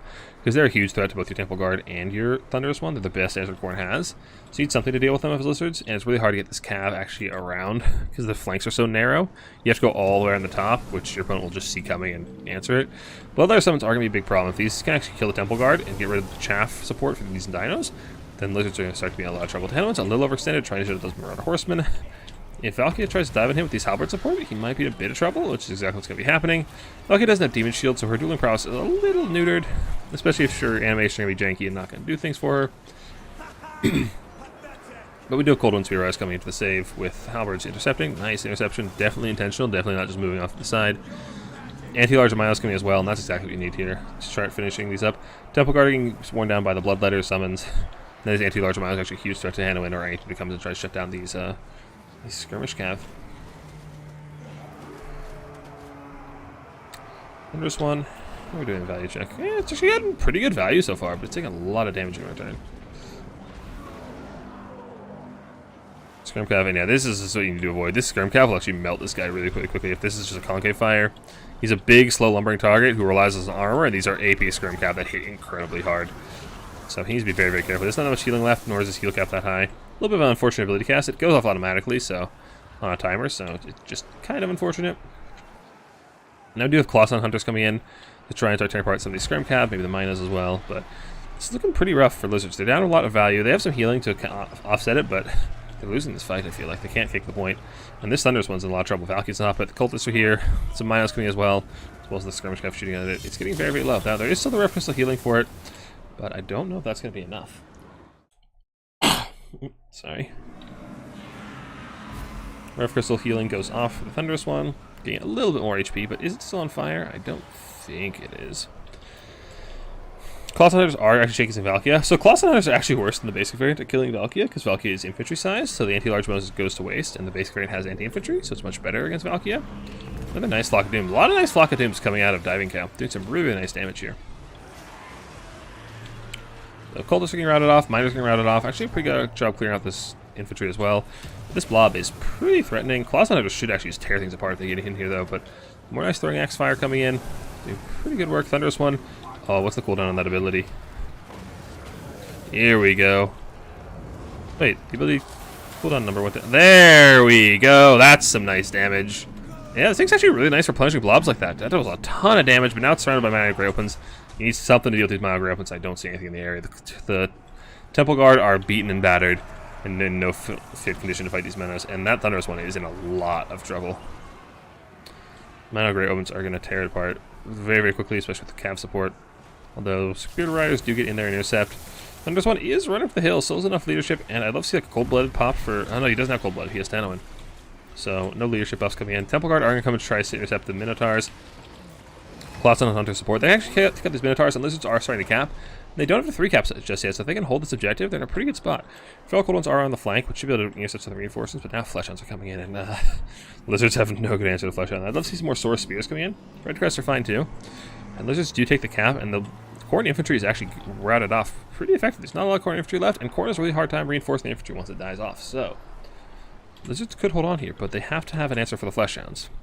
It's the bane of everyone who tries to fight Khorne is you have to have an answer for the Fleshhounds, which not a whole lot of factions do. That's what makes Khorne such an oppressive faction sometimes. Temple Guards are not going to be able to counter these Minos. These Minos are just running past them, going straight for those dinos, trying to beat them down, trying to get rid of that Pterosaurus, trying to get rid of that Lizardman hold on the objective. And doing a pretty good job of it. Cloth Hunters go back in, trying to get on top of Valkia. I don't know, I feel like Lizards need some more spears up here ASAP. And not Spear Riders, they need some Spearsaurus if they can. So they're going to trade a lot better into Fleshhounds for the price. Especially when you're in such a narrow part of the map. Like, you don't need the mobility from the Spear Riders, you just need bodies up here to actually intercept this Fleshhounds. But Thunderous one is getting rounded off by these Fleshhounds. It's already paid for itself though, but not for probably not when you account for all the healing.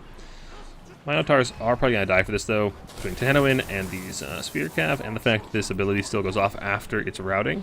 But that was the last usage, so there's nothing left. So the Thunderous one has gotten most of its value, so it dying off this point isn't the end of the world. All you do is a Pterosaurus, and you're losing your Rev Crystal, which hurts a lot, especially since the Rev Crystal can't actually heal itself. So all that damage is permanent.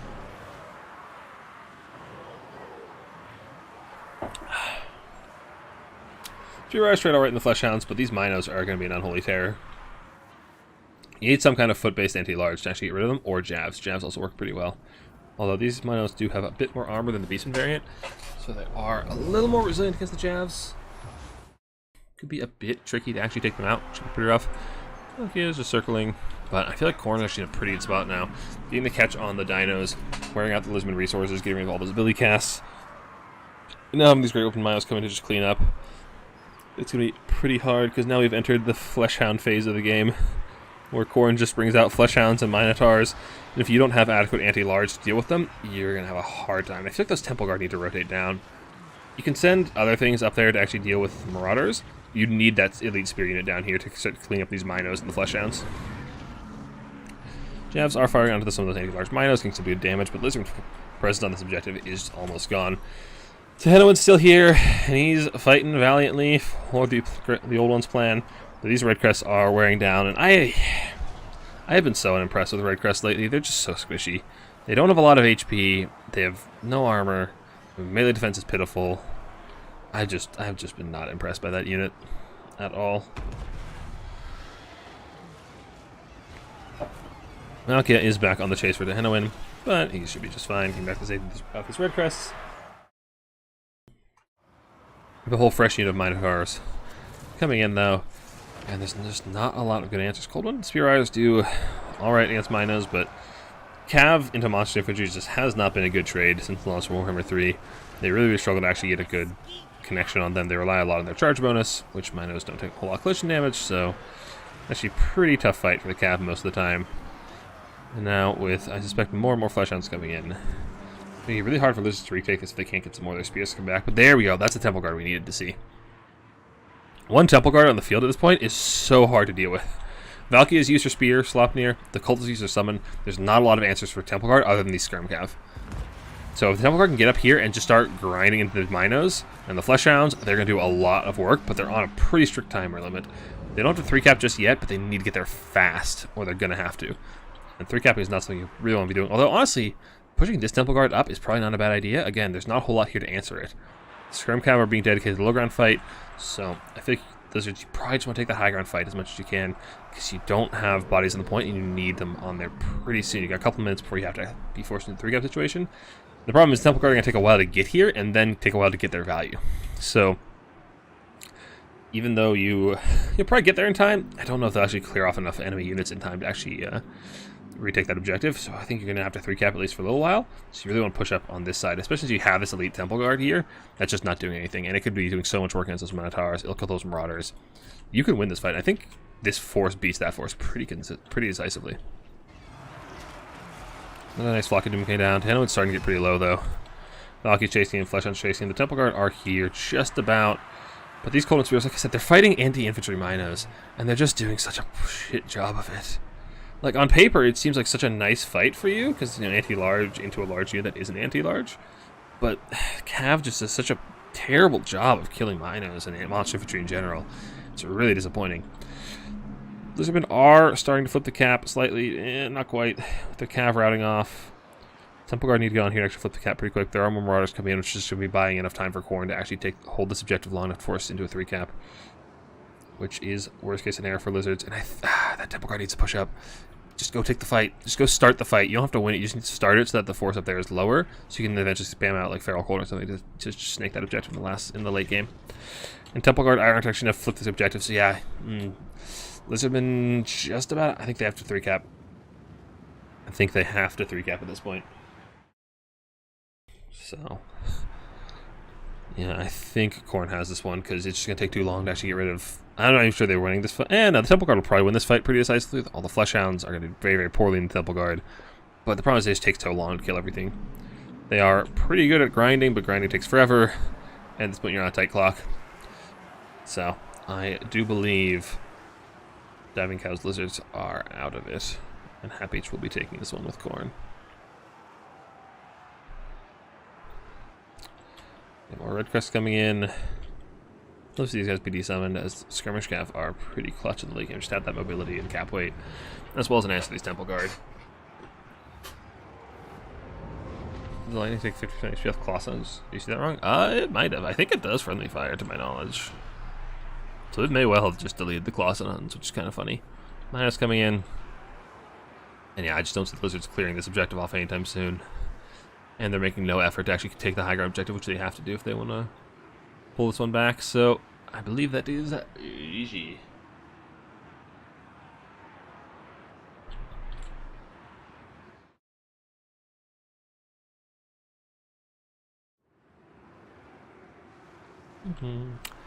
This is good here. Just don't get the Fleshhounds into the spears. Let them sit there and keep their cap weight alive. If they fight in the spears, they're going to die, and then you're going to lose the cap weight, which is not what you want. So just leaving them there and not having them fight is perfectly fine. And if they want, actually the Red Crest are a beautiful target for them though, because like I said, their melee defense is so low, they're going to take a lot of damage with the Fleshhounds very, very quickly. Yeah, they're going to tear apart those Red Crests. Are Fleshhounds getting changed in the next patch? I'm not aware of any Fleshhound changes. Which is kind of surprising, because there's a crazy good unit. Is these Cold Ones to be right? They're a little bit good with the Fleshhounds, but like, Fleshhounds are probably the best unit in the game, I'd say. Like, some people would say Hellstriders. Fleshhounds, I think, are better than Hellstriders. Like, a lot better than Hellstriders. They beat Hellstriders. They're not limited to anti-large or not. Like, they're good against all targets. So, I feel like Fleshhounds are just the best unit in the game. I'm kind of surprised they're not being changed. But at the same time, they are the linchpin that holds Khorne together, so. As well as Doc, so, yeah, they're really strong in a vacuum, but I suppose on the rosters they're on, they are really essential, so I don't hate it. Fight on the high ground has just started, but he doesn't have the time to win that. And actually, the fight's not going as well as I thought it would. The anti-infantry Minos with the Marauder support are doing pretty well against the Temple Guard. And yeah, things like I said, even if he wins that fight, by the time he wins the fight, the game will be over. So you need to start the fight a lot sooner. Which, you know, one of the things you have to really be paying attention to, and it can be really hard to do that math in the moment and figure out when you need to 3 cap. So, well played by Hapich to just, you know, realize his win condition and keep forces on this objective as long as possible. And that is going to be Hapich taking an early lead.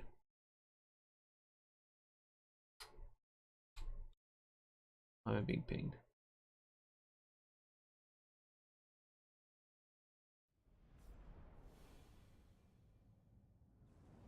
Yeah, Thunder's one did good damage. Temple Guard did really well. I think the starting army is fine. You can also go for a Shredder build. I see a lot of Shredder builds in the corner, which is also fine. But this did fine. I think the reinforcements are the problem. I really have been underwhelmed by the Spear Riders. I'd really just love to use like Saurus Spears instead. Like, you have the infantry killing power from the Thunder's one to Henowin. I'd love to use like Javs and Spear and Saurus Spears, just like more Skink Javs. I think 5 Skink Javs is just, you bring them in every build. They're just such a good unit. Like, Skink Javs are probably the best unit on the roster. They're just so good. And then just Saurus Spears. Colossons did alright. I think you may be right about them getting one-shot by the lightning, which is kind of funny. I can see the argument for Spear Riders, especially on this map, because it is so big. But especially if your plan is to fight that blob fight in the low ground, I feel like just Saurus Spears are the way to go. Because you really need that chaff underneath your big dinos to make sure they're not taking too much damage from the Minos. You also need some kind of skirmish to get rid of the skirm cav, because the skirm cav, I'm sure, did loads of work. Yeah, the skirm cav did really well. Well, most of them. Lucky did good, cultists did good, Minos, go burr.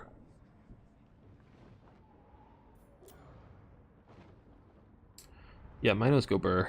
So do Fleshhounds, to be fair. Yeah, that's Happy taking an early lead, and that is not the correct score. I put in the wrong number. And now we go on to Itza? I believe it's Itza.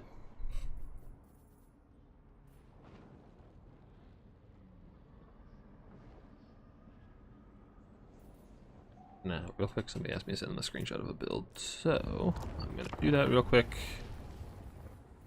Do-do-do.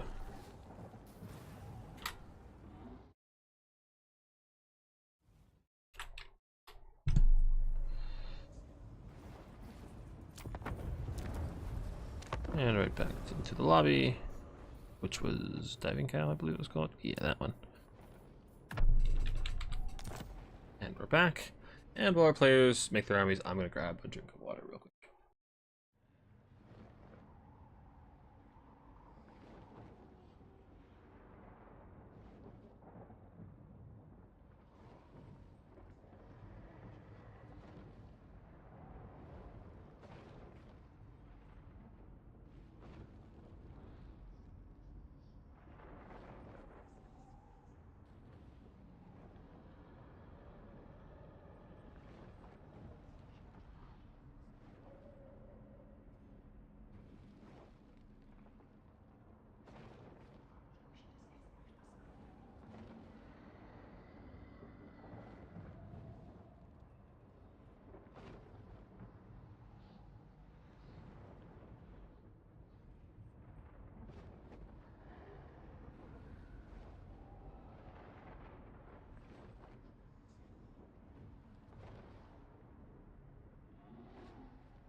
Alright, I have returned. I have a refill on water.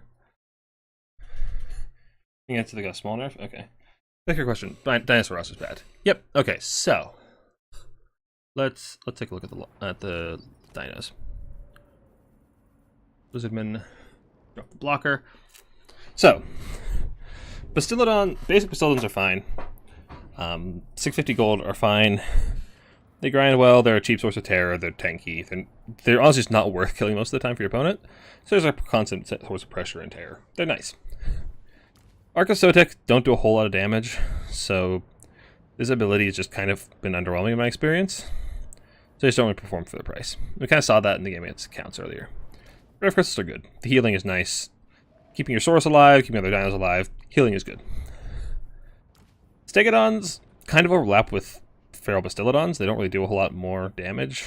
I mean, their protect is fine, but like basically the same job, just being frontline pressure and terror. So you don't see them a whole lot. I don't think they're objectively bad. They're just a cheaper option for the same job. Carnosaurs are duelists, like big single duelists, but they're kind of squishy for that job compared to a lot of things on Ultra Size. Their speed is the big selling point, but I feel like lizards have other things to do that job, and they're for like 1600, a squishy single duelist with honestly pretty modest stats is pretty normal. Most of large is fine. But those kind of big single duelists aren't as relevant in Dom because killing big single isn't as much of a priority. Back in the days in land battles, again, when you had to kill everything, you needed some kind of tool to kill those things, like Bellicor or a Dreadsaurian or something like that. You had to have those tools. In Dom, you don't. You can just kind of throw bodies at them and say, well, if you don't have the damage to kill these bodies fast enough, that doesn't matter. So you don't really need the job the Carnosaur does anymore. And I'm not certain, but I don't even think they were that good back in the day in land battles. Coatls, they only bring visibility, and it's kind of memey. They're actually not bad as a disruption tool. Like, they have really nice animations to disrupt missile lines. But Pterodons do that job just fine. Pterodons are cheaper, they do the job just fine, they have a lot of upfront damage to the rock drops, and you can bring more of them. Enter the Gods is okay. Burning Alignment's not bad, but you're putting a lot of bank in just that one ability, really. The Missile Strength and bad. They're okay. I'm not crazy about them, but if you need to kill armored infantry quickly, Burning Alignment's not bad. Dread Saurians are actually pretty good. I've seen a lot of really effective Shredder and just basic Dread Saurians build lately. They're better on smaller maps. On bigger maps, your opponent can outflank them and out-rotate them. They're not as good, but on small maps, they're really good.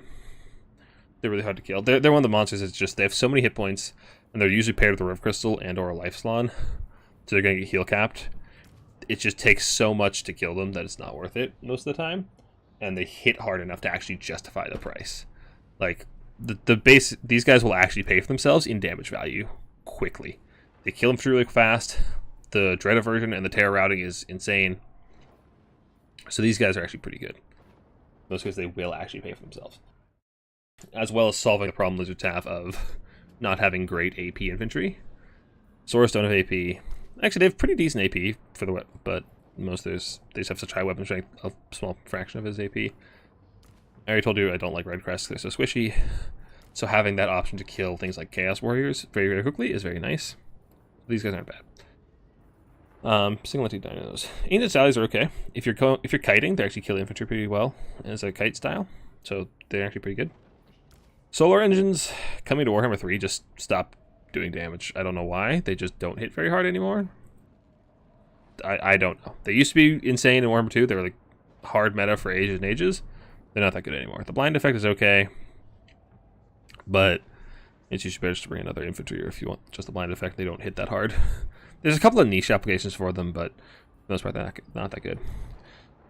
Stegodons, their missile shot just doesn't do a whole lot. It's a single projectile without explosive damage, so it doesn't kill multiple models very effectively of infantry.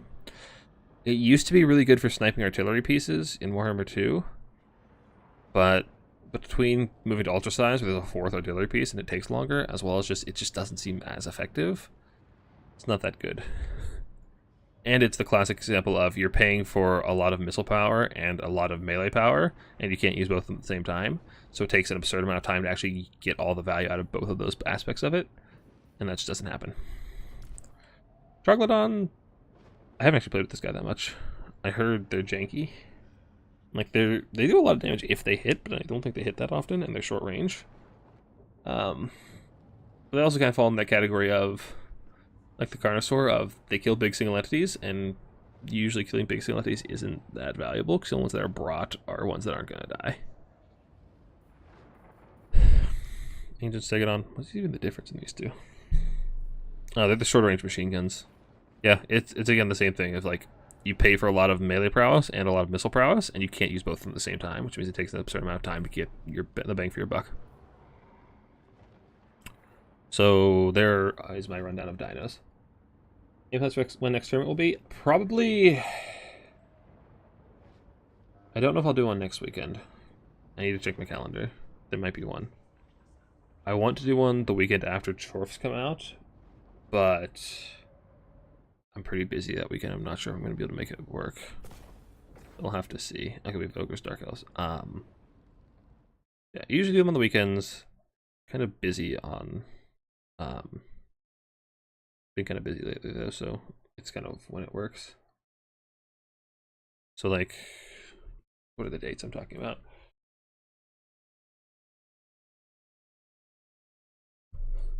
So yeah, I'll probably have one next weekend, the 15th. I mean, no, the 8th or the 9th. Oh, wait, that's Easter Sunday. That's a holiday weekend. Maybe we won't do that. We'll see. If people want to, we can do that. And then I want to do one on the 15th, but I need to check with some people about some plans I may or may not have. So if I'm available, I'll be doing one on the 15th. If not, I'll probably do it the following weekend on the 22nd or the 23rd. So there you go. No problem.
Alright, so Ogre Dark Elves has been a pretty rough matchup for Dark Elves in my experience.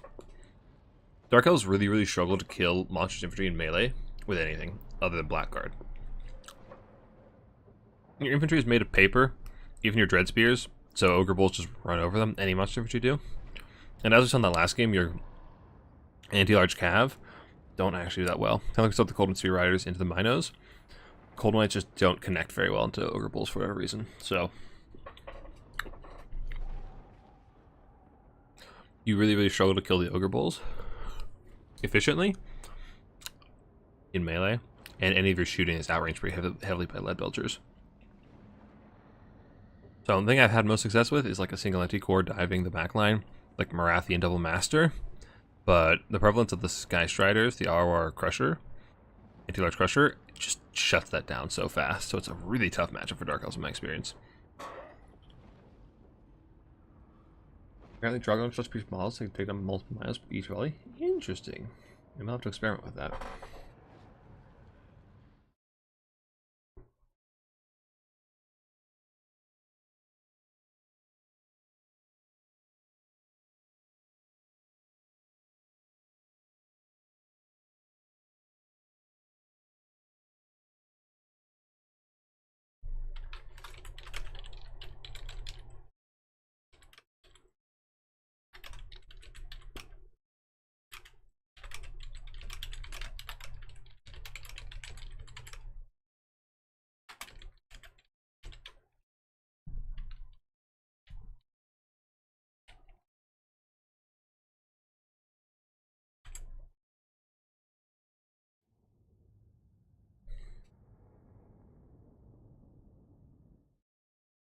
Alright, so we got Slaughtermaster Great Maw versus Malekith.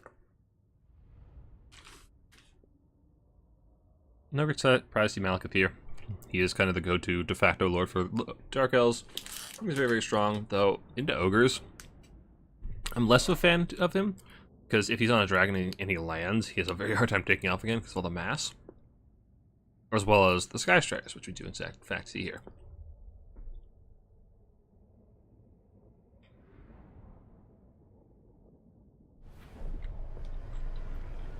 Alright, so Ogres have Slaughtermaster Great Maw with Troll Guts only. Shocker. Very common pick. Synergize very well with the Sky Striders, which are an Unholy Terror. So loads of damage. Against infantry, they work more like a chariot than a cav, where they want to just keep charging, as in most damage with collision damage, but they also just farm single entities with their massive anti-large weapon strength and bonus versus large. Front line of Noblars, backed up by lead belchers and a couple of Ogre Bulls with shields. And that's it for the Ogre build. For the Druchi, we have, Malekith up on his dragon, Soul Stealer, Gaze of Malice and Noxious Breath. Soul Stealer being very nice against Ogre Bulls. One of the few spells that actually damage them pretty effectively.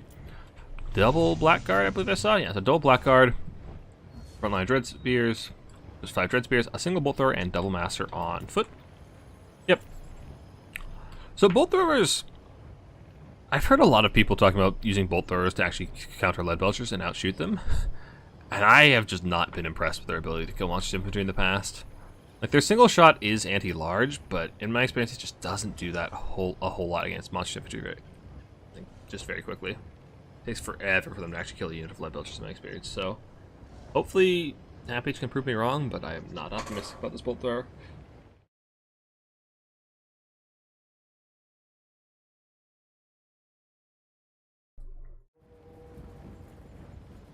So these Blackguard need to be very careful, because as soon as that Ogre player sees the Blackguard, neither of those lead belchers can be salivating, just staring at that target, because they are, what, 12 or 1300? And lead belchers will delete them. So bolt our first volley coming in. Alright, it does some decent damage to the lead belchers. Didn't kill a model though, so they're still firing at full strength. We got some Saber Tusks coming in, we got some Noblars coming in. This side we have a horn going off for no reason. That's neat. And yeah, lead belchers are firing into the Blackguard immediately. And let's see the damage. Ooh, nice dodge. Okay, still takes a good chunk off. Those lead belchers still hit a couple of shots and got 200 value. Like, it's just such an easy value farm. Bolt Throwers doing a pretty good job though, actually shutting down. You know, they're doing okay. They killed a model. They killed 2 models. That's the problem, is they just have to focus fire models one at a time, and it just takes so long to chip away at the lead belchers. Meanwhile, they're just destroying your front line. Like, You saw like only like 2 or 3 of the projectiles actually hit this Blackguard and chunked it for so much. So honestly, these Blackguard, these Libos just pull back and wait for the Shred Spears to walk up and then just start shooting them. Because, I mean, the Dark Elves have to come contest these objectives sooner or later, so you just sit back out over artillery range and just shoot them pretty easily. Interestingly enough, no one's going for the high ground at all. I wouldn't mind seeing just one of these Noblards or Ogres go over there and just snake that objective since it's free. Masters are trying to get in the fight on the main objective. The Belchers just firing on the Blackguard, and like the Blackguard are just going to get destroyed by these Lead Belchers. Absolutely ruined. Yeah, that's a 1,200 gold unit just getting farmed immediately, and that's, yeah. I said Blackguard like the one of the few things to actually kill Ogre Bulls in melee for you as Dark Elves, but you cannot get away with them just because the Lead Belchers punish them so hard. It's really, really rough. Oh, this is where the other Lead Belcher was hiding. Malekith went and dove it. Yeah. It's also really hard to get on top of them because the Sky Strider, like Diamond Cow is doing right here, he just has the Sky Striders hiding behind his Lead Belchers. Like if Malekith lands on one of them, they come and just punish him really hard. Those Blackguard are almost dead. These ones are gonna get...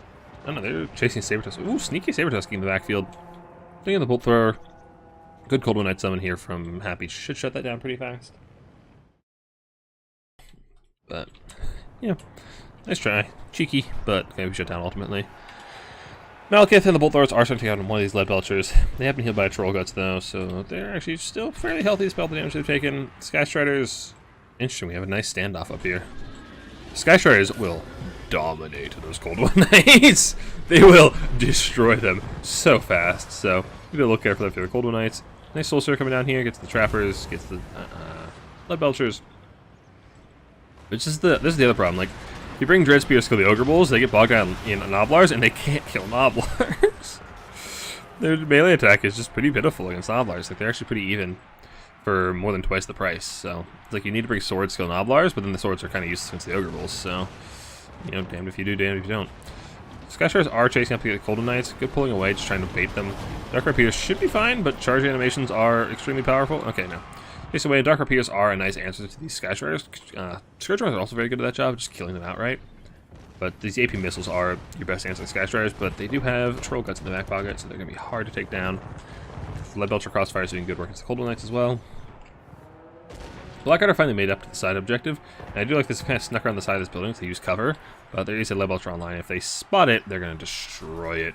And the value is actually staying pretty even, which is a credit to Happy's Dark Elf play, but... It's pretty impressive.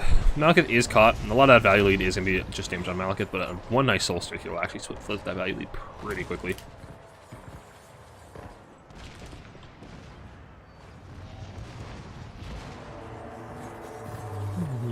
Malekith, yeah, there's the Soul Steer. The Ogre Lord runs away, though, which is probably for the best.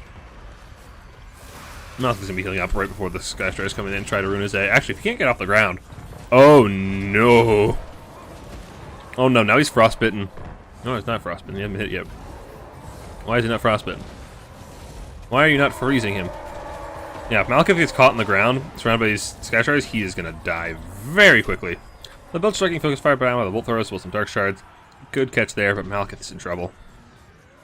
He's surrounded by Ogres. Is the Frostbite applied? He's still not... Oh, maybe he is. Maybe he is. Okay. It doesn't show up with the status effects. But yeah, Malekith's in a lot of trouble now. Sky Striders will tear him apart. As I said, they have, what, like 30 bones versus large, as well as these trappers just firing their little throwing knives through. Nice Gates of Malice. Gets a couple of nice, you know, gibs on those guys. But Malekith's in a lot of trouble. Trollgut's coming in to heal the Sky Striders. Which should be pretty nice. Is that an upgrade? No, it's just basic. Good. You don't need an upgrade. Upgrade heals. I think an upgrade will heal cap you instantly. Not instantly, but one upgrade Trollgut's heal caps a unit. So... Does finally get in the back of the field and shut down those Bolt Throwers, but they've kind of done their job. They shut down a lot of those Lead Belchers. Did pretty well. You know, pleasantly surprised there. Malekith does take off again, which is really, really good.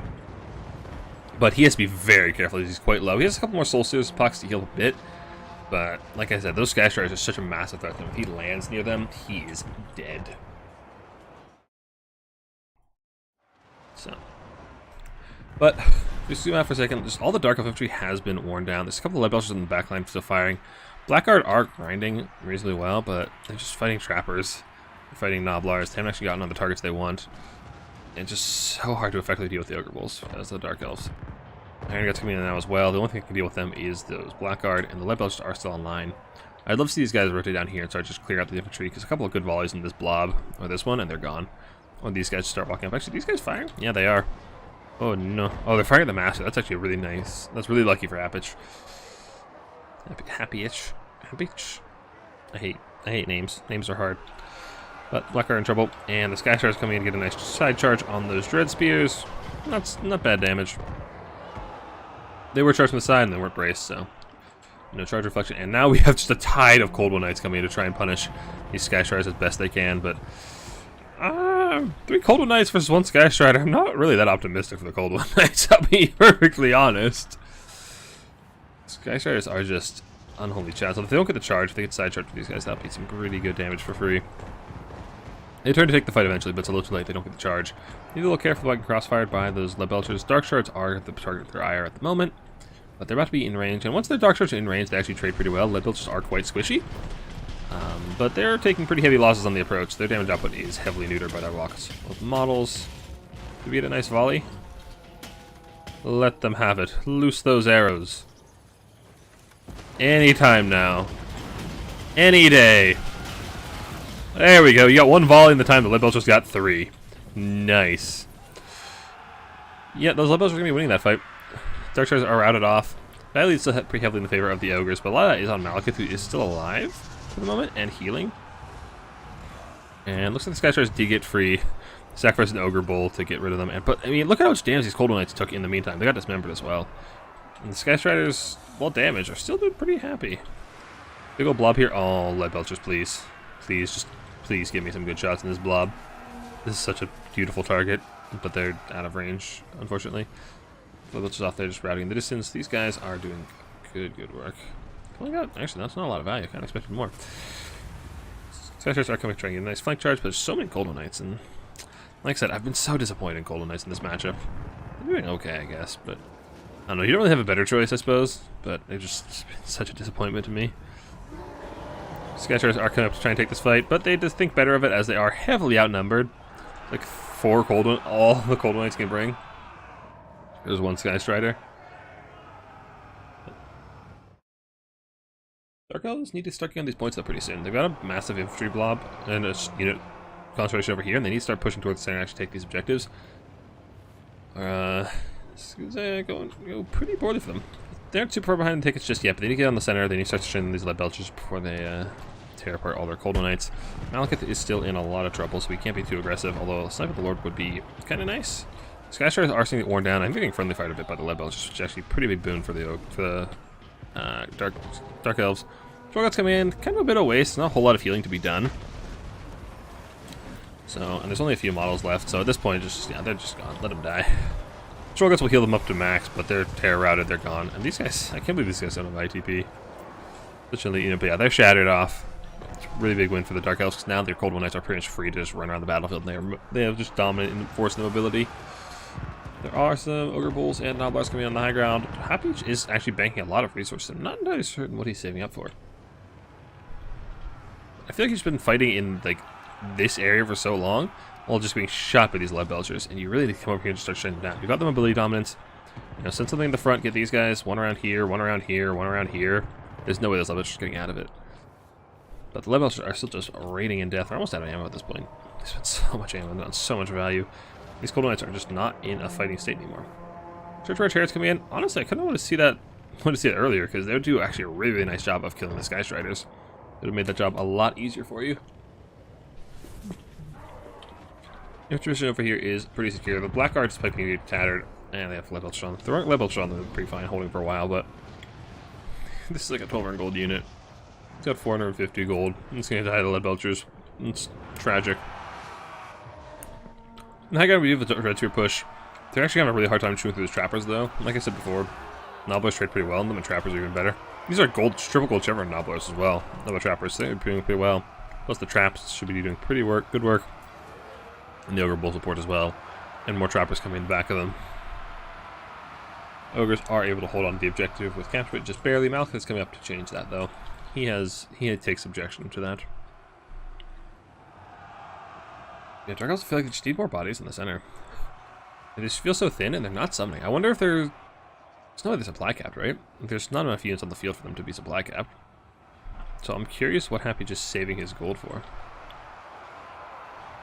One Dread Spear is routed off. Malekith hits a breath attack. How's that gonna do?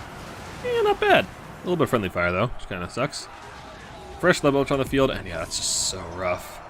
It's so hard to get any kind of infantry present on the field against Ogres. Because it's just going to get shredded by lead belchers, or shot to pieces by... Or just, turbo belchers charged by crushers or ogre bulls, and they just trade so poorly into Noblars. They trade so poorly into Noblars. Come on, give me the Dread Spear's damage value. Yeah, I think these guys were summoned. But sometimes, maybe not. Maybe they did alright. We got to come in more Dread Spears, more Blackguard, but that's a fresh lead belcher over there. That lead belcher comes with the high ground, that Blackguard's going to be in a lot of trouble. Nice Soul Steer coming down from Malekith, but I just feel like it's too little too late. Ogres are seeing to get pretty hefty objectificates lead, and they are starting to make a push for the side objective? No, they're just trying to hold the center. Lead belchers don't actually do that well into Scourge Runners. They're really inaccurate, so they're much better shooting infantry models. So they're actually, the Chevron accuracy is coming in the clutch. They've earned 4 chevrons, and that actually improves their accuracy pretty substantially. Yeah, +3 accuracy is not bad. Dark Elves are starting to take the high ground objective as Malekith does tear right off everything, and maybe if Dark Elves get on this objective pretty soon. They do need to get here quick and hold it for a while. Otherwise, they're going to be forced into a 3-cap situation. I'd love to see these lead belchers just rotate up to the high ground, or even just like stand here and turn and shoot the high ground. If you can get shots down the side of that Blackguard, that's just value city. So fast. Yeah, and with Malekith here, it's actually pretty hard for the Ogre Bulls to take this objective, as Ogres are very prone to terror routing. But there's just not a whole lot of killing power here for the Dark Elves. It's really just relying on Malekith taking care of everything. Iron Guts are getting Troll Guts, and the Cold Knights are actually doing a pretty good job against the Cold Knights. Have gotten a lot of value, you know? Maybe I was wrong. But there's another level coming in, and yeah, it's going to be so hard to get your infantry to actually stay alive on that objective with these boys just sending lead downtown at 100 miles an hour. Oh, there's a nice little reload animation. I've never seen that. Come on. Give them a volley. Every time I do this. There we go, right in those Cold Knights. Does some really nice damage. Well, these Blackguard are just a sitting duck. These guys turn... Oh, they're finding more Cold Knights coming in. Oh, Cold Knights are doing better than I expected, but they've also been summoned a million times, so it's kind of hard to evaluate. I might see that Master rotate over towards the center. Try and get make this Fly Master uncomfortable, make the lead belchers a little uncomfortable.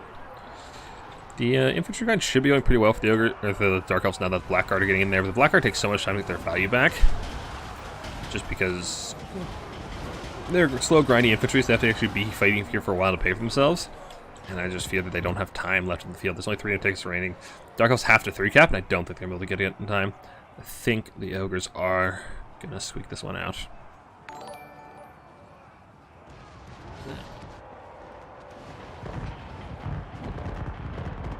Hold on, what? Admiral Armbar followed me on Twitch. Nice stream. Am I live on Twitch? I don't think I'm live on Twitch. Hold on. Sorry, I think this game is pretty decided. Am I live on Twitch? Or did somebody just find my Twitch? Huh? What? This game is Ogre.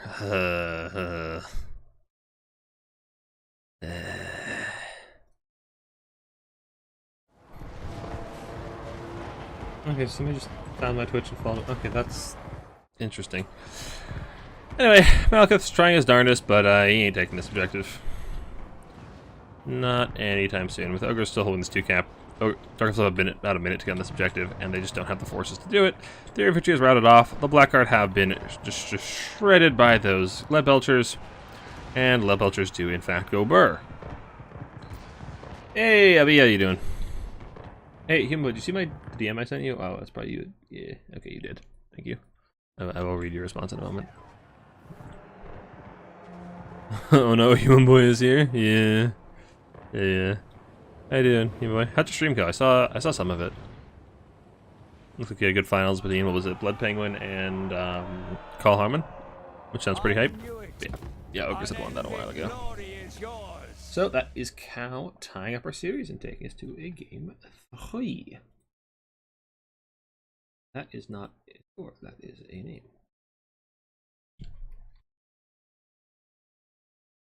So now, where's the rat police are here? We haven't actually seen any rats yet today. It's a shame, because rats are pretty good.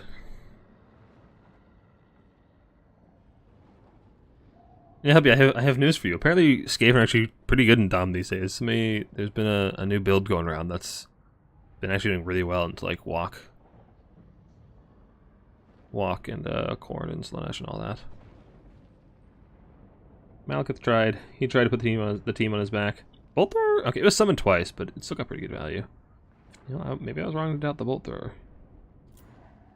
Cold Knights, kind of hard to evaluate because they're summoned a lot. Scourge Runners need to be out earlier. If you're gonna bring Scourge Runners, you need them out early so they can actually spend their ammo because they don't have a ton of ammo. And as Ogres, you're not really gonna use them in melee, so you just want to get them out early, spend their ammo, and desummon them for half a refund. And you want them out early, actually kill the Sky Striders. They kill the Sky Striders really, really well.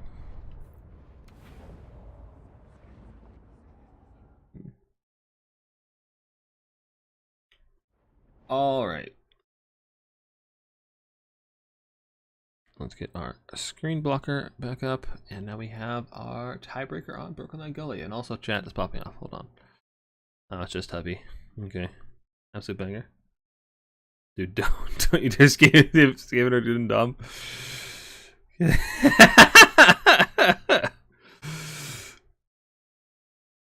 Yeah, it's a lot of clan rats and slinger spam. It's just clan rats, rat ogres, and then a million slingers.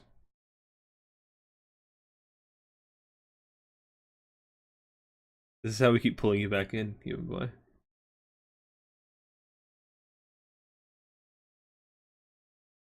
We keep sucking you back into Dom quick battles. You can't stop us. No, the base game map's actually kind of quite a bit worse for Skaven because they're so small, so they route off the map pretty easily. It's not gaslighting. Yeah, it's not gaslighting if I believe it. Yeah.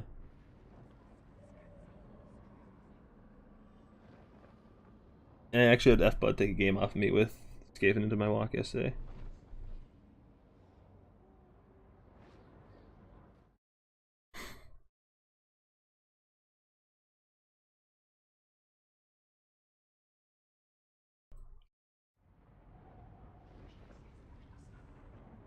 Slingers in the next clubs, yeah, they've been doing pretty well. It's kind of the point of like it's not even worth, like they're just so cheap. It's hardly worth the opponent's time to run them all down, and they're just so numerous, and they can just drag down things with a lot of weight of fire. Also, just clan rat spears with the power grab shenanigans is surprisingly difficult to get through.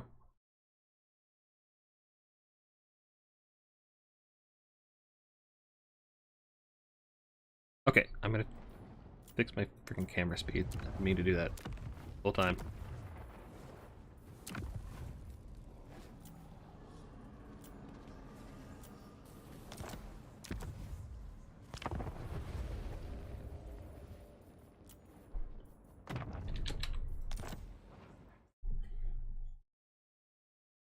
Rattling guns might not be trash. Who said they were trash? People are actually using rattling guns in Dom for a while. Because it's a lot easier to defend them in Dom because spawns and all that. They were actually alright. Personally, I didn't like them because I don't know, I feel like they miss and just waste so much of their damage. Just because they're inaccurate.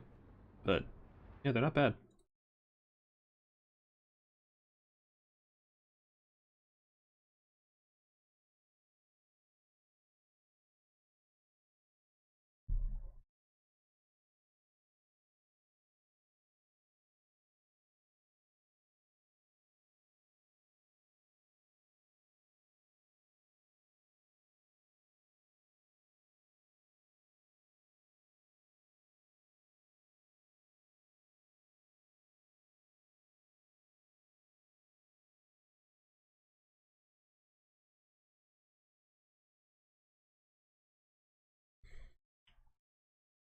Tiebreakers are solid, yeah. Interesting, one Rattling gets murdered. This makes take up to 3. Yeah, I saw. I think I can't remember if it's you playing on. I saw you stream the other day, and somebody was doing that. It might have been you. You had like all 4 Rattling guns. You just have them in a diamond, and it's like, well, if they land on one, yeah.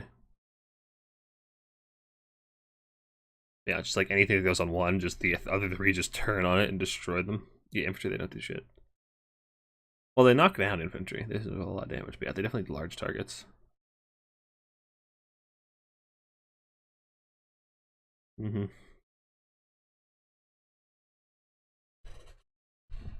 I mean, they've always been really good, like, anti-air for Skaven, especially when combined with Howling Warp Gale. Like, I know for a while people were using Rattling Guns and Howling Warp Gale to try and deal with Be'lakor.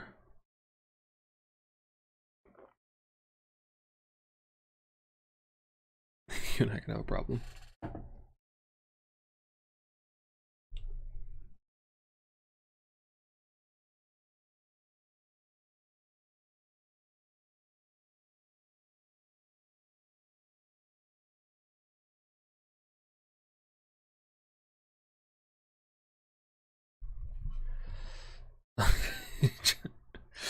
Why is there a fight going on in my chat? Take it outside. Or do it on stream, one of the two. Honestly, I'm okay with either.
Alright, Cathay Corn to bring it home.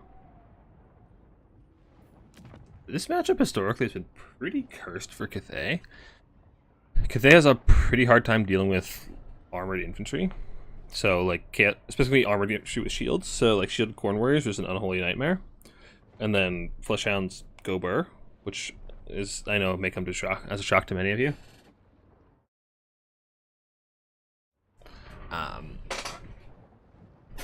But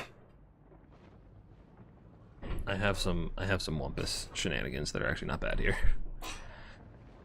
Like if you just take a Wumpus or two, a War Compass or two, you actually have the spells to actually just clear out all the armored infantry, and then you can just shoot everything else. Like the Minos, Fleshhounds, Marauders, you can shoot to pieces. As long as you can deal with that armored infantry core, you're in a pretty good spot. Just having the Talons, the Celestial Comets, and Lightnings, you can do alright. Especially on a map like this, where it's pretty easy to defend your flanks with impassable terrain, you can definitely get away with it.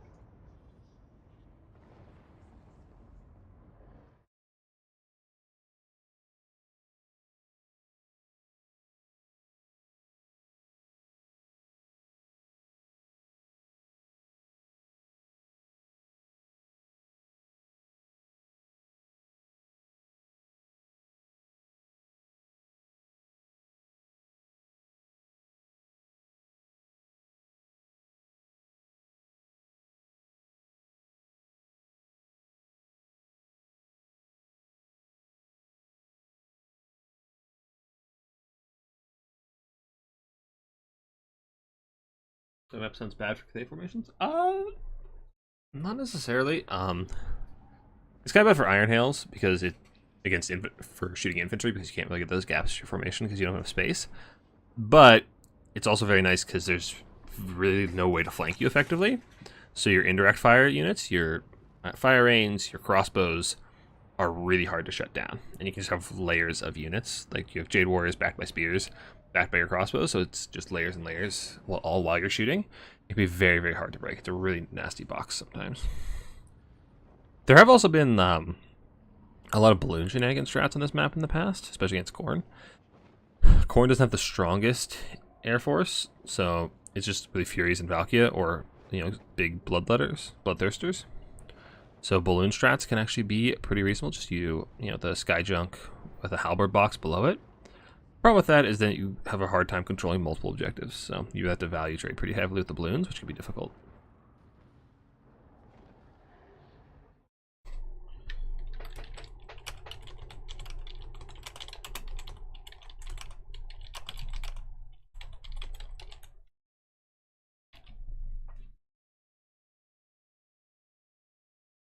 The balloon build, all Intermission. Yeah, I'm not a huge fan of the balloon builds. I think they're pretty cheesy and fairly easy to counter if you just don't engage with them, because that's that they have a hard time contesting multiple objectives. So you can just take the other two objectives with, like, I don't know, a foot character that doesn't take much damage to them, or Minotaurs or Fleshhounds that aren't going to take a whole lot of damage. And then your opponent waddles over to take that objective, you just go and take whatever one they walked off of.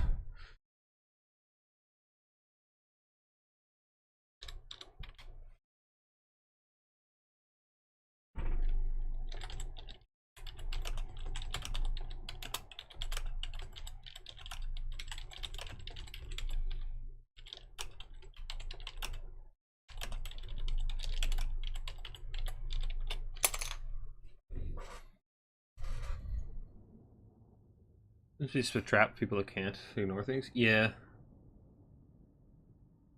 They're all I love the balloons meme. Yeah. Yeah, basically.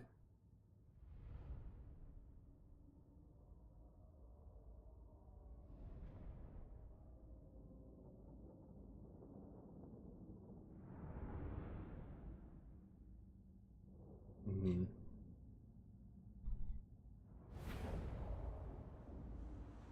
Alrighty, so for this tiebreaker match for our lower bracket semis, we have Diving House Khorne, led by a Herald of Khorne on a motorcycle, kind of like this year.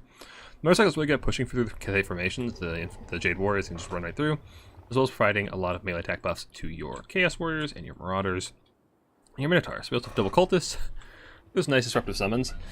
They're also really nice themselves on foot, because they can just run into the enemy backline, and if they just sit on a unit of crossbows or iron hails, they can't really fire, and then eventually they have that blood there, somebody go and chase off another one. They also have silver shields. They're really hard for Cathay to actually get rid of effectively. And that seems to be just about it for Khorne. For the forces of Grand Cathay, we have a heavy artillery corps with 2 cannons and a fire rain. The Storm Dragon herself, Miao Ying, with just Talons of the Night, which is pretty reasonable, as well as... I think that's a pass. I don't think she can de-equip that. We have some Peasant Long Spears, some Jade Warriors, Peasant Long Spears, and a single, 2 crossbows. Alright, looks like we're just be going straight down the center, which isn't terrible. You have these nice cliffs on either side to protect your flanks, but it does make it rather difficult to actually come in and eventually contest one of these objectives, because your cannons are going to be down here in the valley, which has decent line of sight over here, but shooting sideways is pretty difficult. So I honestly want to hit Cathay going and try and contest this objective from this position. Although, honestly, I wonder if it wouldn't be better to just set up your artillery up here, where they can shoot all 3 objectives pretty easily. Although, I'm not sure if they're quite in range of Objective 3 from here, but you can sit up here and shoot Objective 2. You're in a pretty safe spot to just then push down the hill. Remember this balloon death animation? When the balloon pops. Not to my knowledge. If cannons can see here, like I said, cannons can have decent line of sight up to the ramps. If they're, on either side, they can actually shoot up over the cliffs pretty well. If they're right next to the wall, obviously not, but they can actually shoot like up here pretty easily, like this kind of line of fire, without much difficulty.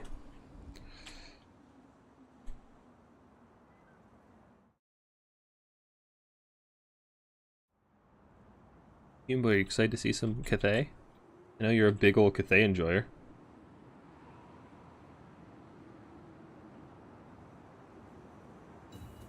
Can't shoot middle to cliff? It depends on where they are on the cliff. If they're like here, they can only shoot like the back of it.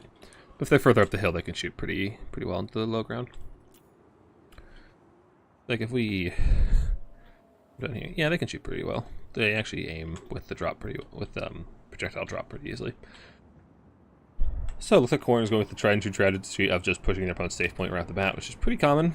It gives you control of this ramp right here, which means that if Cathay is down here on the low ground, they have a hard time actually pushing up onto their own safe point. We got some more Peasant Long Spears coming in. Left side spawn can as well shoot at home point and mid decently, yeah. In Dom they don't box. Are you sure about that, my friend? Imagine a box, but instead of having infantry on your sides and rear, you have white lines and spawn zones.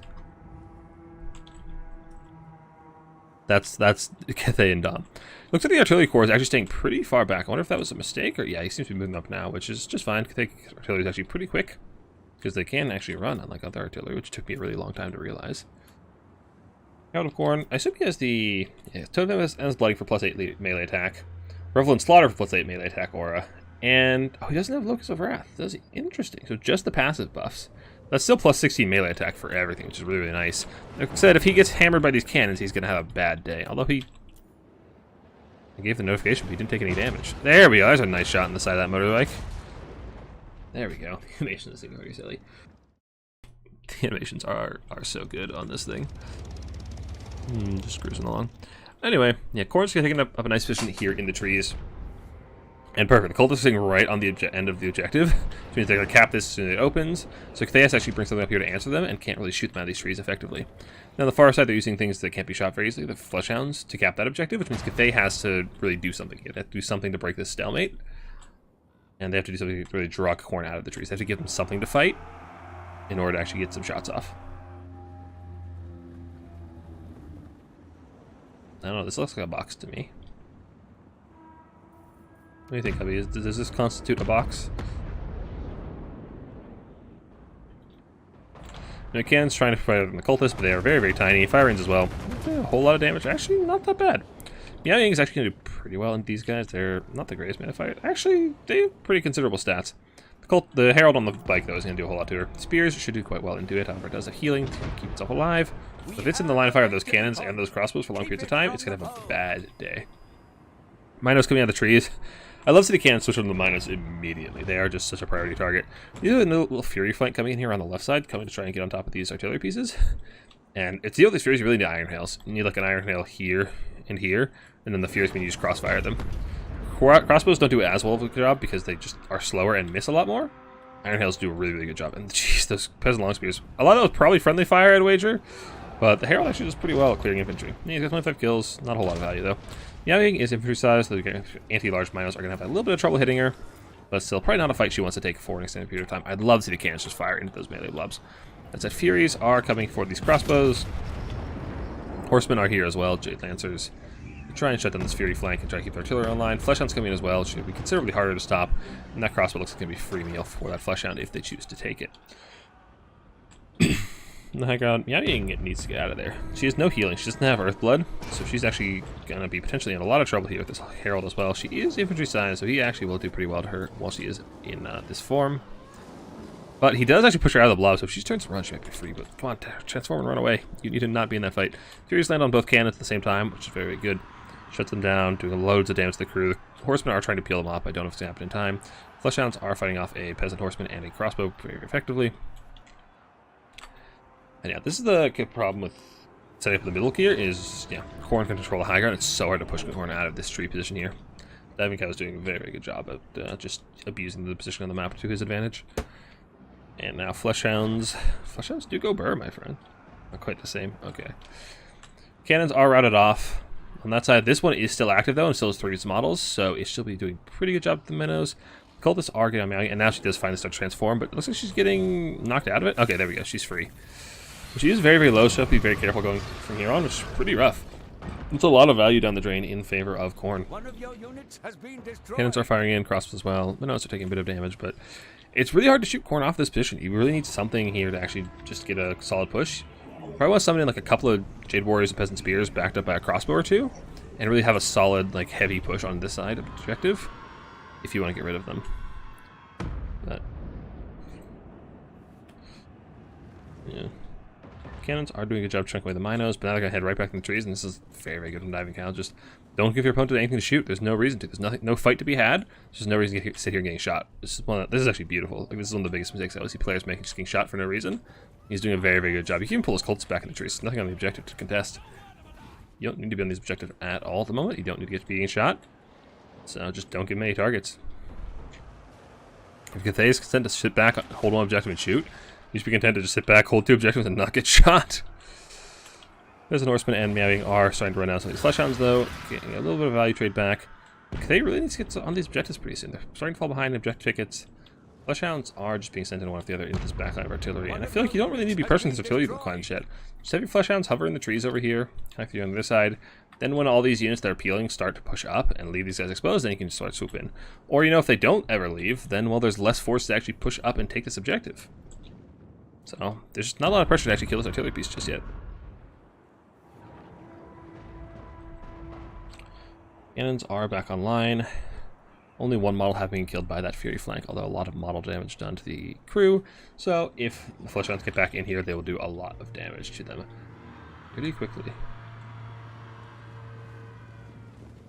If they get on, they'll rout them off pretty quick. Jade Lancers are trying to accept those ones, but leaving themselves vulnerable to this one. This cannon is probably done for. Their crew is very, very low. Fleshhounds can kill them off pretty quickly. Kill off 2 models dead almost immediately. Crew is dismounted. That cannon is done for. The Peasant Horsemen, the Jade Lancers, and the Long Speeders coming in trying to kill them off. Fleshhounds have done their job, though. The Fleshhounds getting back in here onto the Archers, but there's just so many Horsemen, just want a bone to pick with these Fleshhounds. They aren't going to get this free meal that they were looking for, but Progress Core is still holding this objective. They just doesn't have a force to actually push on the high ground. Is that a Celestial Dragon Guard? Okay. Not a bad choice, but I suspect these Bloodletter summons are ready to come and kill that pretty soon. Just vibing with this on Spotify. Just bored, because it was fair enough. Just over there screaming blood for the Blood God. Iron Rockets still online and perfectly safe. Cannons as well. One of them is Fleshhound. Furies come in. These Furies, if they're not careful, are going to take out that cannon. Oh, double Fury flank. That's really, really cheeky. Sneaking all the way around the side. Cannons are. What are you firing on? What is over there? What did you shoot? But Jade Lancers coming in to try to protect these cannons, but these Furies are probably going to have what they want, as there's only not one cav unit in place. They are, however, attacking the pieces, not the crew, which is pretty fortunate for Cathay, but they're still losing a lot of HP on those firings very, very quickly. Now that the cav unit is going to be pull for this one, the other one just goes in, and that's a very, very nice Fury micro from Diving Cow. A really good job of shutting down these artillery pieces. They just need to start pushing on these points. This one, Dragon Guard are coming in. Marauders are just going to probably body block them off. I think as one Marauder outcaps this, or equals the cap of this Celestial Dragon Guard, the Dragon has to chew through them before they can start capping. And if Corn just feeds them one at a time, it'll be an eternity before they actually get that point. And the Fleshhound recharge coming in as well. As I said, I wouldn't mind seeing one of those Bloodletter summons come down. I'm sure they're still available. And they're probably already charged up from the fight we had earlier. So I wouldn't mind seeing them come in, and that's exactly what we're going for. As well as the melee attack coming in, buffs coming from the Herald of Corn. They're at 44 base. When this Herald gets in range, they're going to get, what, plus 16? So we had 60 melee attack for a Marauder unit. So let's see, 52 from the past one. Then once he gets in melee, there'll be another 8. So 60 melee attack on those Marauders of Corn. Not half bad.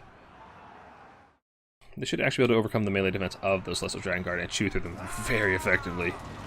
Now, those melee attack buffs from the Herald are not to be underestimated. You almost never see the Herald anymore because of Valkia. But his buffs are really impressive, especially on the Blood Shrine. Crossbows are firing up from the low ground, doing what they can, but a bunch of cav lobbed up here in the back. You really love to see that get onto the front lines and start trying to push off the objectives. Corn is just a massive ticket lead, though. Cathay has been playing very, very passively and trying to farm for value, but Corn has just not been supplying targets. Just diving the artillery with their mobility tools while keeping their infantry alive, which is smart, conservative play. That Celestial Dragon Guard is gone. Jeez. That was very, very fast. Now, there aren't a ton of infantry left up here in the trees. You have some Chaos Warriors, though, which are quite the nuisance for Cathay to deal with. The Fire Rain is still online, though, so the moment they step out of the trees, they should be getting targeted by the Fire Rain. It looks to be a little bit obstructed by its own, you know, horsemen at the moment, which is a bit unfortunate. Of course, mine is coming in. They should be potentially going down. I'm curious to see if they'll go to the flank down here or if they'll go pressure the backfield. And now the Corn is pretty content to push up. The Fire Rains really need to be firing. They don't really rain fire if they don't fire. Iron Hills coming in. Should do some good damage to the Marauders. Don't know why they're charging. I think there's the animation coming out of spawn. That's a nice Last Samurai. Oh, I love Iron Hills. Iron Hills are so good, dude. Just look at that damage. Give it to me, boys. Put them down. You're obstructed, aren't you? No, you're not. Okay, you're just reloading. There's the Bloodletter summon coming in. Do some nice work against all these Peasant Long Spears. Chew them up pretty well. Iron Hail's getting some nice damage on those Marauders, though, sending them running back up the hill. But now the Bloodletters are here, and they're here to cleave skulls for the Skull God. Skulls for the Skull Throne, not the Skull God. Don't think that's a thing. So also Dragon Guard are here, and that's a perfect target for the Bloodletters as well, as they are the elite anti-large units. They don't have that much defense, or they don't have that damage against infantry, so Bloodletters should cleave them apart very, very quickly. Fire Rains are a firing. Getting onto the Minos, getting on the infantry, get some good damage down. But Cathay is on a pretty tight timer here. They don't have to 3-cap just yet. Yeah, they don't 3-cap just yet, but they need to get on this objective ASAP. They're actually pushing for the far side as well, but those anti-infantry Minos are going to make quick work of these Jade Warriors. The dual weapon Marauders, find dual weapon Minos, are going to destroy these Jade Warriors.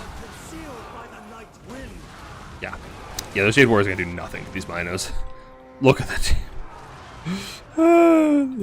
Yeah, Minos are a fun unit. Peasant Long Spears, they're also not harmonious at the moment. They don't have a missile unit there, so this crossbow needs to get up here to actually provide that buff, which is honestly potentially more important than shooting at the moment. Just provide the melee fun so your infantry stays alive. The value is pretty even, but Cathay's just ceded so much position on this map that I fear they're never actually getting back on the map. We do have finally a Talons of Night coming. That's the first one I've seen all game. Fire Rains are finally starting to do damage, but Cathay is just so far behind in shooting. They've only missile units have been on the field for ages and still a lot of ammo. Like, you would want to have spent this ammo by this stage in the game, so you can D-sum and start getting used on the field. The fact that you have so much ammo that you still need to spend at 11 minutes of the game really, really hurts. It's going to take another, you know, I don't know, 3 or 4 minutes to spend all that ammo. And by that time, the game may be over if you're not careful. Nice Sword of Corn just deletes some Peasant Long Spears. Those Iron Hail guns go. Oh, they're dead. No more Iron Hails for me. Big sad. Crossbows are finally out of ammo in the center, though, so you probably want to de-summon those and get some kind of infantry up here to actually start helping this fight. But you really need Harmony in this melee blob. These Celestial Dragon Guard will do pretty well here in theory, but they'll do so much better with Harmony. Like, they get so many nice buffs from Harmony, so you need that missile buff nearby. Jade Warrior Crossbow aren't a bad choice for it because they are armored. So just bring them up nice and close. Iron Hails are coming in. Oh yes, give me that sweet, sweet Iron Hail action. Give it to me. This is what we play Cathay for.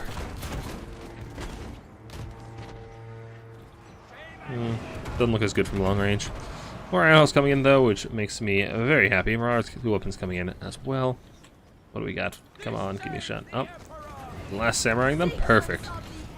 Give it to me, baby. And yeah, those Marauders are not having a great day as they run away back uphill once again. Now with even fewer units left than before, shattered off immediately. But Cathay is really struggling to get on this objective. Corn's doing a good job holding them off, and at this point, I do believe Cathay has to 3-cap. So they need to take objective 3, which those Minos did work and took no damage in return. Jade Warriors have such low damage output, they need missile units to actually do the damage. So they're just, oh, they have 130 kills. They have Blood Greed charged up pretty heavily. They are ready and raring to go, and gonna come sandwich these Jade Warrior crossbows. Yang's floating around trying to do her best, but Yang's not the greatest combatant. The dragon, both the Cathay dragon models are really awkward in their animations, so they just don't do a whole lot of damage in melee. Now, the Peasant Horseman Tide is coming, and Cathay should be able to fill up objective 1 pretty quickly, but now the Corn flank is coming down on objective 2 and are taking it pretty heavily. You see, Cathay rotated all their forces back up around this way to come take objective 1, and now they just left objective 2 completely free, and Corn is going to pounce on that. Not to mention that Cathay still has to get some infantry up here, or something up here, to come take this objective. They just have nothing in the area, and they have a very, very short window of time to actually get on this objective. And I don't think Cathay's going to be able to get out here in time. These Minos are just shredding. Oh, Minos are disgusting against unharmonious Cathay infantry. It's really rough. Really rough being a Cathayan peasant. Those Norsemen are doing their best, but against armored Chaos Warriors, they do negative damage. Fleshhounds, oh no, Chaos Warhounds, interesting. They'll do alright in the Chaos Warhounds. Fleshhounds are much scarier, however. But Cathay has about a minute before they need to be on these objectives. They have about a minute before the game ends, so you get on both these objectives ASAP, and they just, I'm not even sure if they can physically get over there and fight Fleshhounds in time to get on objective 3, let alone fight for objective 2, which has Minotaurs and Marauders and the Herald himself on it. It's like, this Herald's super healthy. That's a nice dodge on that Talons of the Night. And these Minos are going to be doing good work. The anti-infantry Minos, but they'll still fight Jade Lancers just fine. Their AP values are still pretty hefty. They'll tear them apart. Here's welcoming to catch those crossbows, get rid of the one Harmony amplifier that we actually have. The one, what is it? What is this version? It's Yin, yeah, the one Yin Harmony supplier in the area. So that the Cathay units will all be trading a lot worse, and I don't see Cathay getting back on these objectives anytime soon. look around, there's just not a whole lot of bodies anywhere near 3. Now, yep, Diving Cow knows it. He only has to hold it 3. If he holds 2, great, but he only has to hold 3. So just reinforce everything you can over here and just chill. And yeah, Cathay taps out. Very well played by Diving Cow. Strong showing from Porn. Although, like I said, that is a pretty rough matchup for Cathay. They do struggle to remove that armored infantry very quickly. And Diving Cow did a very, very good job of just denying targets for as long as possible and just wasting a lot of Cathay's time and making sure they weren't allowed to fire. So, very well played, and good showing too from Happych. Did very good coming this far. We had a lot of players today, so very impressive for making it this far. Fleshhounds go burr. Minos go burr. These Minos were still almost full health. Yeah, the Fury Micro was pretty good from Diving Cow as well.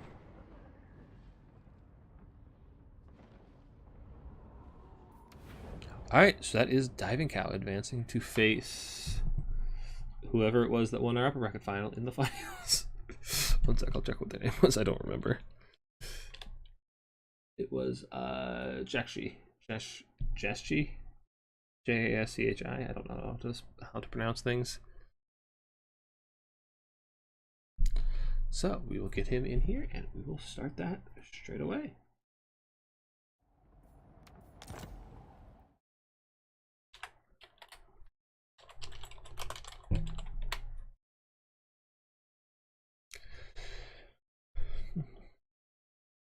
Social guards suck. Change my mind? No. Alright. See you, my boy. Yeah, I'm not a huge fan of Celestial Dragon Guard. They don't really do anything unique to the roster. Like, you already have so much good anti-large infantry and shooting. You don't need that job done. The frontline of Jade, Halberd, Celestial Dragon Crossbows have done well here.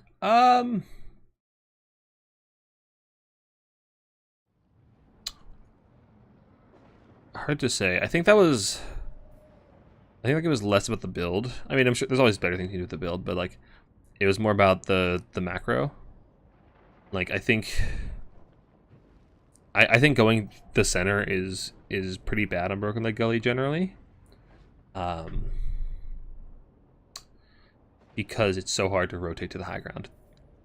Your opponent will often control the ramps, which means you have a very, very difficult time getting to the side objectives, and when you do, you leave that center position vulnerable.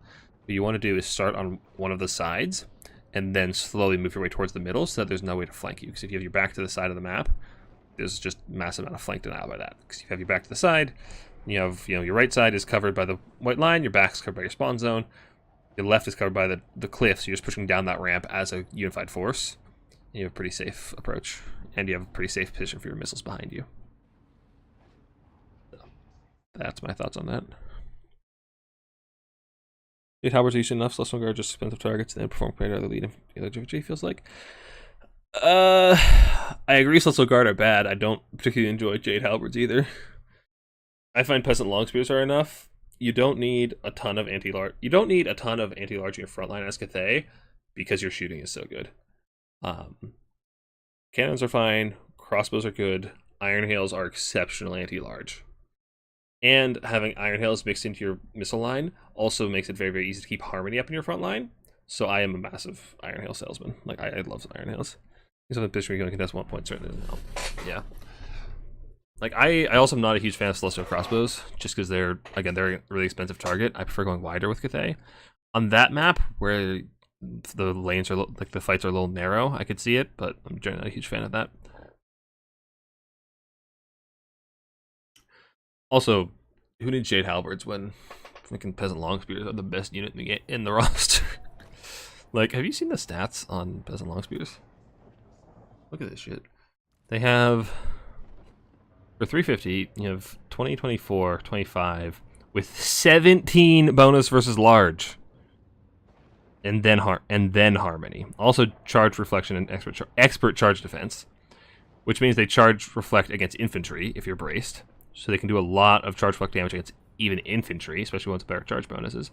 And they have harmony, which takes their melee defense up to like 30, and their melee attack up to like 24, and then against large targets they have like 40 melee attack.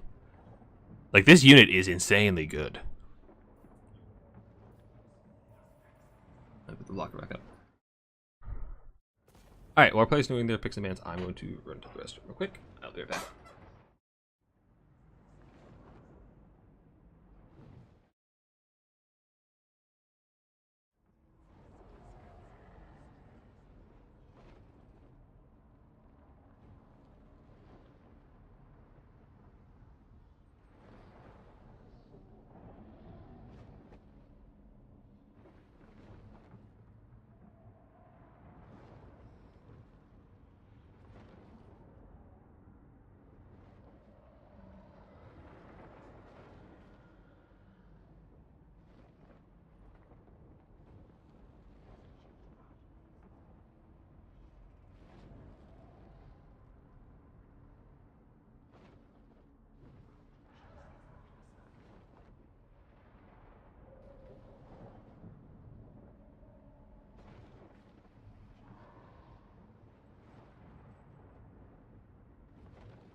And we're back.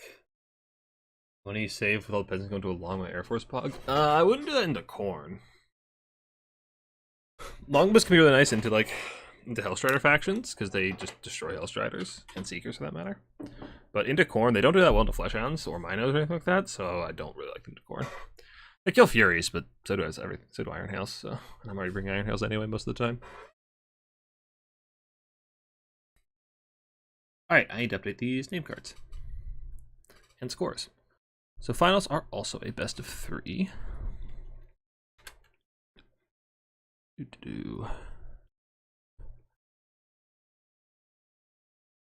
So now instead of that Happeach, we have Sheshi once again.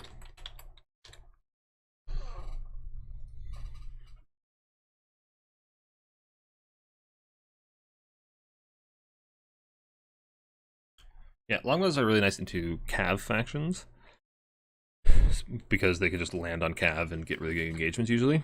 But I don't like them to Fleshhound factions because Fleshhounds just destroy them pretty well. They don't take a whole lot of damage from them. So Longbows have, I think Longbows have magic attacks. They bypass the Fizz resist. It's just stats, right? Where's Cathay? Thay. Longbows. Oh no, Longbows don't have magical attacks. I could have sworn they did. But yeah, Fleshhounds do really one of them, so I don't like them to Khorne.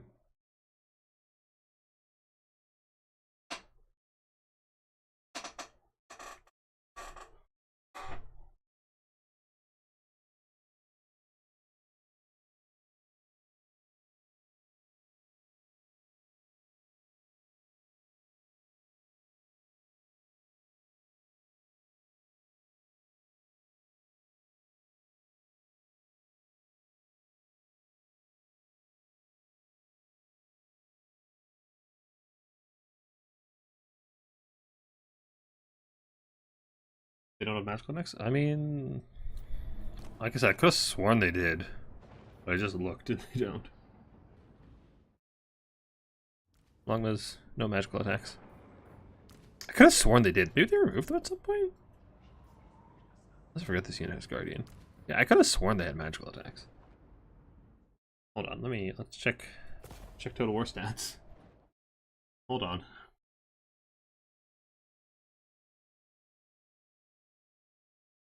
That's not what we wanted. No, that is what we wanted. Give me the right tab.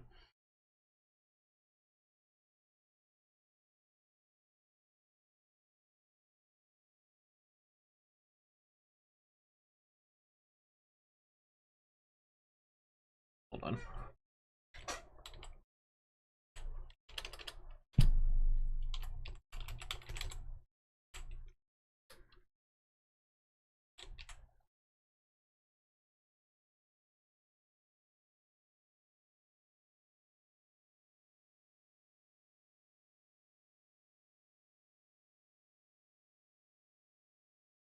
Why are you being like this?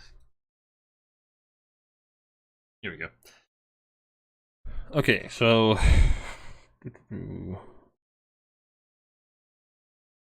this is run 2.4. Did they change it at some point? Because I could have sworn they did have magic attacks. Add.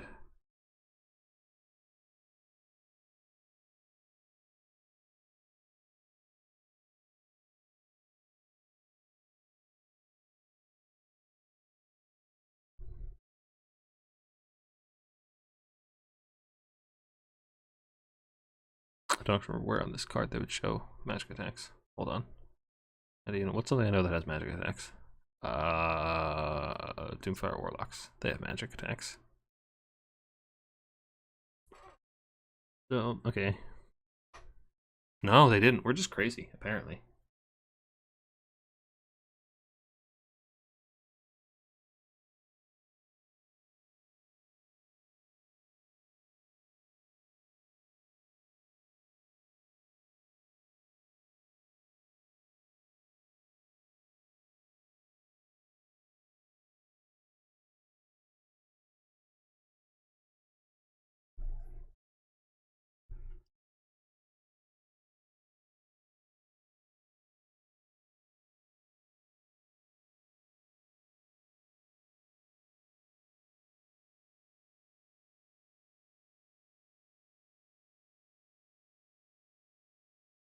Alright, let's look at Norska Lizards.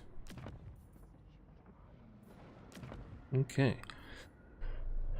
I found this one to be pretty tough for Lizards because Norskan infantry is really good. Like Marauder Champs, they're armored infantry. Saurus don't trade that well into armor, as we talked about earlier. Your best answer to armor is usually dinos, but dinos are really hard to bring to Norska because Hunter Javelins just destroy them. That's why they mention it. Yeah, me too. I that's weird. Yeah, so Norska Hunter Javs are just a massive threat to all the dinos. So it's really hard to bring any of your big supporting elements as lizards. You're kind of relying on infantry and shooting, and maybe sometimes some kite. Like an Ancient Sally can actually do pretty well into the champions. But champions are just really hard to kill in melee.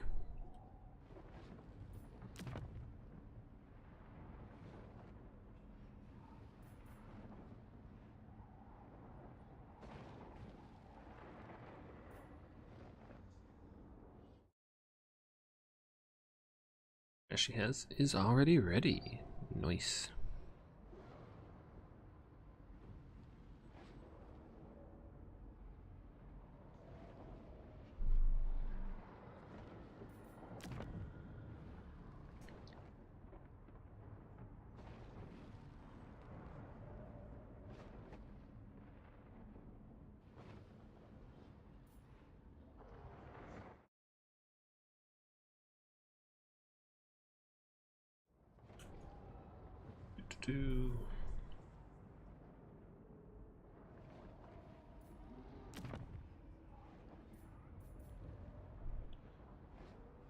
Interesting. Very interesting.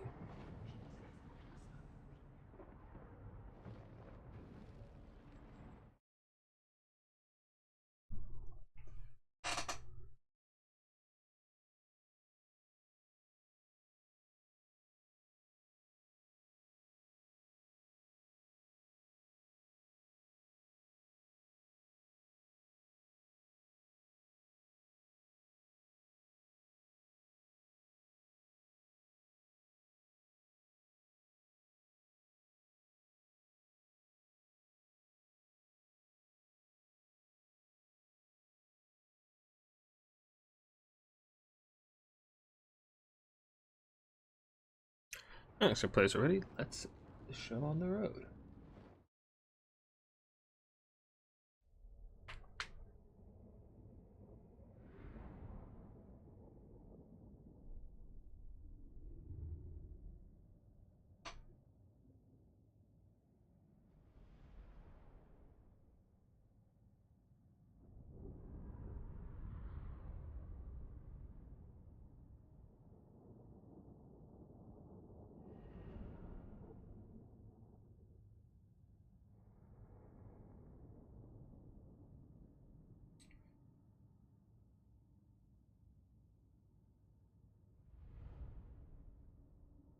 Come on, game. I believe in you. There we go. Alright, let's get this out of the way. So, for the beginning of our Grand Finals match, we have Diving Cow on Norska versus Joshy's Lizards. So, Wolfric with Hunter of Champions and Seafang. On horseback, he's actually pretty good at hunting down any single entities, you know, dinos, Salon, that kind of thing. He doesn't have AP, but he still hits pretty hard. And Hunter of Champions is just a really nice debuff for fighting. The armor, the 40 melee defense debuff, and speed is just really good for sniper characters. Especially when combined with the Fimir Balefiend for the armor sender, as well as a nice bit of shades to clear out chaff. Front line of those Marauder Champions I was so scared of. Back line of those jabs I was talking about. Skin Wolves and some spears. Those armored or those are armored? Okay. Armored tools aren't bad. Keeps them a lot safer from a lot of jab fire. Of which there will be plenty. Triple Command Skink starter. We got Saurus Warriors. Bastillodon with Arc of Sotek. We weren't impressed by these last time we saw them today. But oh no, who knows? Once the more expensive infantry, maybe they'll do better.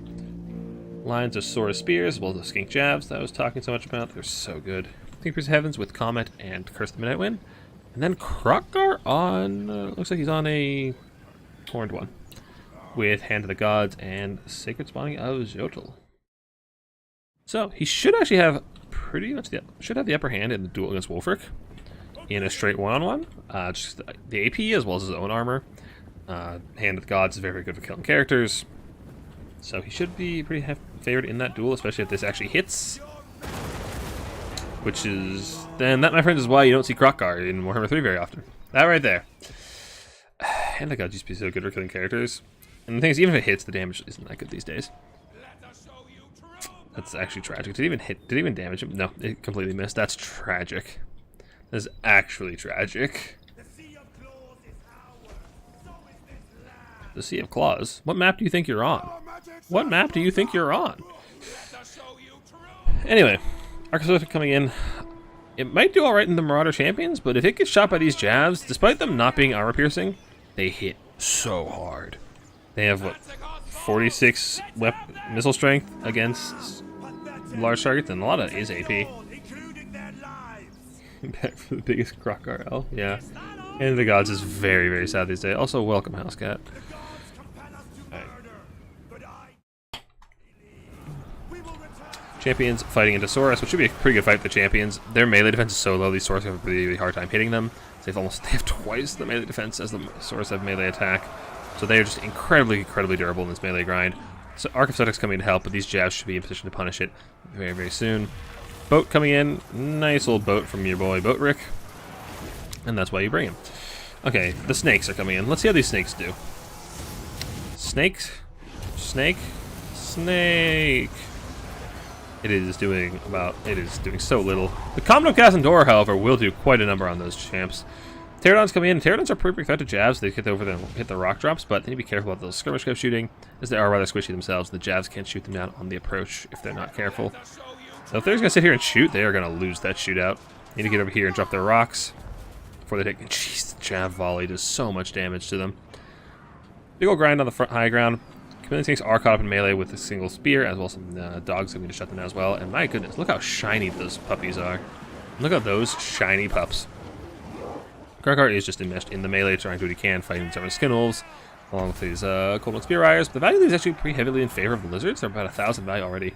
Pterodons die off, but these jabs are still in line, and this Bastillodon Arc of Sotek needs to be a little careful with these jabs. So does Krokgar.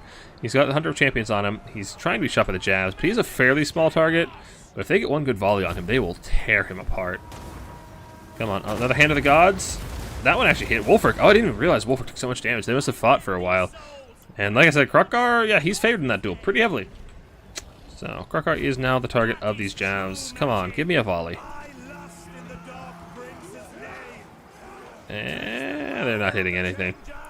Yeah, they're a lot better with big, large targets like the Bastillodon, which was off screen, and I was looking at the wrong thing. But you know, they do what they can.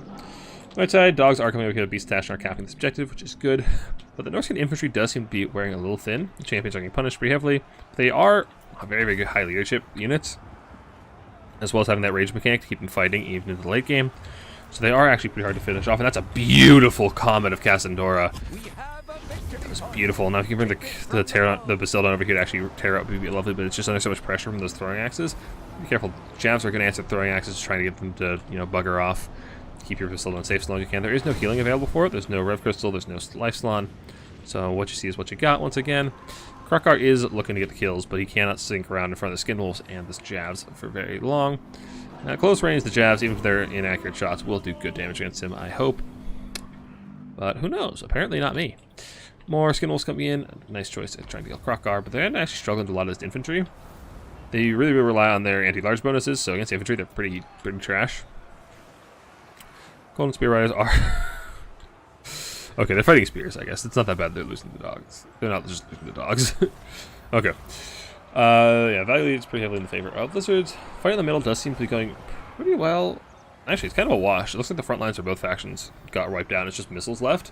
And I favor the Skink Javs in a shootout because they are a good deal tankier than the Hunter Javs. But this Bastillodon is going to get last samurai by these Javs. If it fights one of these guys are going to tear it apart. I keep talking up these Javs, and then they just don't hit anything, apparently. Also, why are you healing? Are you healing? Am I crazy? Did you heal? I think I'm crazy. Which should come as a big shock to nobody, I suppose. There's no Rev Crystal? Yeah, I'm just crazy. Okay. Bastillodon's trying to take down Wolfric. Wolfric should be able to just scurry away. Pterodon's trying to take him down as well. Javs finish this guy off, which is good because he still has... oh, that's right, there's no charge, it's just cooldown, so get rid of that effect is nice. More Marauders coming in the center, trying to hold it as long as you can. Get rid of the Chameleon Skinks. Find the high ground. Again, it's kind of a wash. There's not a whole lot left up here for anybody. There's a couple of Chameleon Skinks bumming around, as well as Krokar. You have to see Krokar come down here and start getting active. He's beating off the Skin Wolves. Come down here, pressure Wolfric. Maybe get on top of one of these Javs with Krokar, drop a Pterodon on the other one, and just call it a day. Pterodons are just trying to finish off the Scrum Calf. I'm not sure who wins that fight. Ooh, another nice comet. It's a lot of nice comments from Joshy's Lizards today. His Skink Priest is on point. At least Tashnar are escorting the Bastillodon off the map, but they're taking a lot of shots from the Javs. Fortunately, they do have 50% missile resist, so they aren't taking a whole lot of damage from that, so it's actually a pretty good trade, but the terror route does come in, because even when it's routing, it still causes terror, which is kind of silly. Our champions, like I said, these guys are really hard to get rid of for good. They have good leadership, they have the rage mechanics, they're going to keep fighting. They honestly might beat these Saurus if they turn on a charge, but I don't think they are going to be, as Diving Cow has better things to be looking at the moment. Emily, this fight here in the center. We've got Krokar trying to get on that Famir Balefin. The Famir Balefin is actually pretty poor duelist on his own. Only 27 melee attack, as well as being a large target. Means he's pretty much boned if he doesn't get some help with Krokar.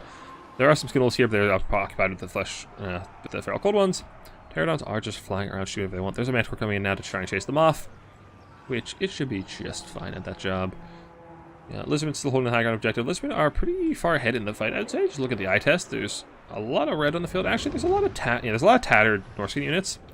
But just look at the eye test. Lizards are in a pretty good spot, I'd say. But he needs to start getting some of these objectives to get some more Saurus out. Maybe work some Greenskins just to get some bodies on these points. But Saurus should trade pretty favorably here. But the problem is, once you get down into that this mobility fight, where it's just like Ice Wolves and Skin Wolves, let's just kind of struggle with that. They really need their infantry to support their mobility units. Their cold ones aren't going to... Feral cold ones aren't going to do that well. Spear Riders will do okay, but they're pretty expensive, so you really want some infantry to support them. And we do get a nice recharge on these spears with these Norskan Ice Wolves. Krokar is just running away. I assume Wolfric got desummoned. I didn't actually see. So Krokar is completely uncontested. See if he can actually farm his value back. Krokar, yeah, he's actually got pretty good value. He's already paid for himself. I think it was like 1,800 on this mount. Lizard are starting to take all three objectives. So these Marauders might say about this one. Our cold ones are rampaging in place. I too seethe and rage and keep my feet planted to the floor with my back to the enemy. We got the Code of Sotek, which Unfortunately, these guys are in the reserves, which means their Frenzy isn't active, which I hope is a bug they're going to fix in this next patch. Unbreakable units with Frenzy don't get their Frenzy if they're in the reserves, so they are actually going to really underperform compared to what their price would indicate, which kind of sucks. They're a pretty good unit otherwise. Skin Wolves are fighting Krokar and getting the worst of it. Krokar is a very strong anti-large duelist, as we touched on before, so he's going to be doing very, very good work. And I think Lizards are at a pretty down spot. Norskins are almost tabled here. That said, Lizards don't have a whole lot left on the field either. It's just kind of a lot of heavy trading back and forth from both sides. More Saurus coming in. Beasts of Tashra are rallying with a very, very small amount of hit points. Jeez, down to 1,000 hit points. Saurus coming in, though, are going to be very, very strong in this late game situation. With no Pit of Shades to clear them off, even the Trolls are going to have a hard time, especially against the Spears. Should be a pretty favorable fight for Lizards, and Norse going to have a hard time getting Lizards off these 2 caps. I don't think Lizards try to extend for a 3 cap. They don't have enough bodies on the field to actually hold that much map space. So I'd really love to see them just hunker down on these 2 and hold them for as long as they can, which they could potentially do for the rest of the game. And yeah, the Ice Trolls are doing pretty poorly into the Spears. Saurus Spears, yeah, pretty good bounce versus large. Admittedly, only one more anti-large than those Peasant Spearmen we were talking about before, which costs less than half of what these guys cost. Are these, yeah, less than half. Just, you know, Peasant Spearmen, good unit. More like Wet William the God. Okay. Balefin is back on the field, so Pit of Shades are back on the table, which is good because you really need to clear out all of these Saurus. Cheeky back attempt coming in, but they really can't deal with these Saurus warriors. These sound like a bad day against Saurus. So, well, it's a good attempt. You really need to try and snake some objectives as Norska to buy time to get back in this game. But the Saurus coming in and just, yeah, reinforcing lots of Saurus at this point is very, very good for Josh. Again, Jaschi? Names are hard, man. This happens every week. Every time we do a Newbie turn, I can't pronounce the names. But just getting bodies on point. Getting Saurus. Saurus are just a very, very durable unit, so it's very hard to actually remove them. And oh, the Manticores rampaging into the Spears, now that hurts. Pishay's going to the Greenskins. I don't love this as a target. I feel like you really need to get rid of these Saurus Spears. Like, if you get rid of the Saurus, then you have the Ice Wolves just run these guys down, no problem. Also, they dodged, which is good on Diving Cow. On Joshi. And, oh my god, you guys are just all bunched up. And yeah, that Manticore's gonna have a bad time surrounded by Saurus. And where'd Krokar go? He's chasing the Skin Wolves. He could come over here and just slap this Manticore silly if he felt like it. But apparently there's better things to do. Feral Golem chase down the Ice Wolves, which I feel like they probably lose that fight, but Ice Wolves have better things to do, namely the Chameleon Skinks.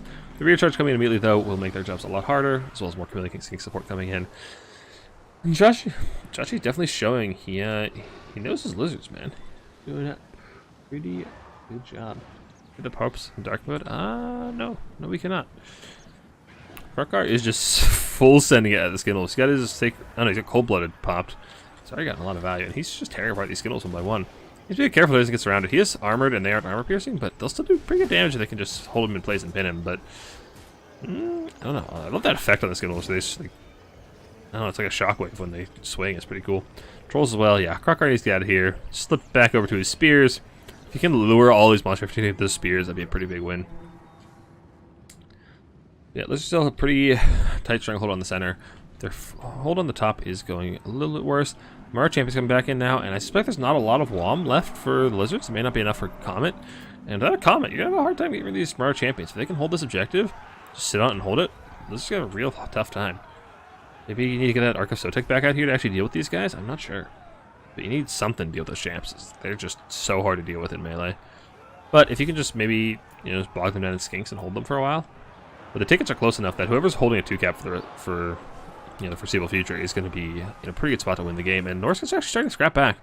They're getting a bit of a second wind, and Lizards are just starting to die out. They got all these chameleon skinks that are just getting caught in melee, not able to spend their ammo, which is pretty rough. The car could be some perfectly dumpstering something like the Bale Fiend. Yeah. Well, he killed he almost killed Wolfric before he got here, and then Wolfric got desummoned.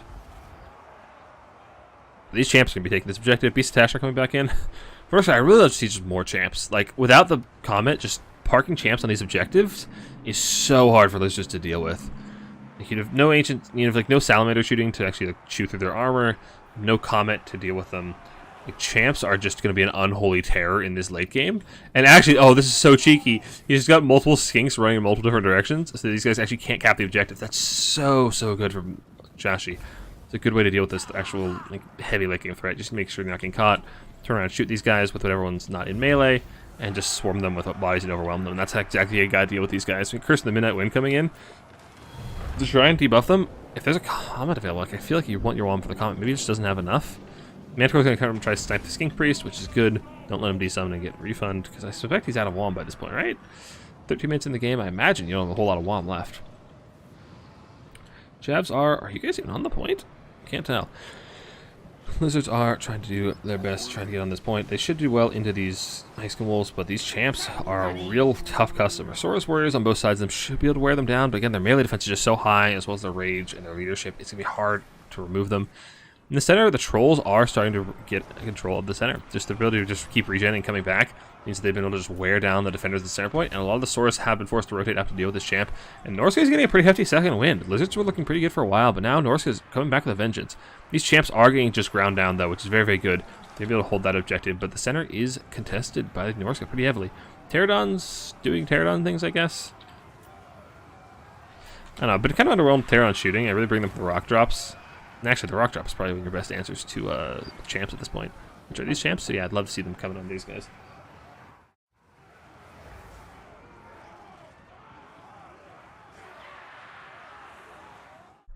Yeah, Pterodons, do they still have the rock drop?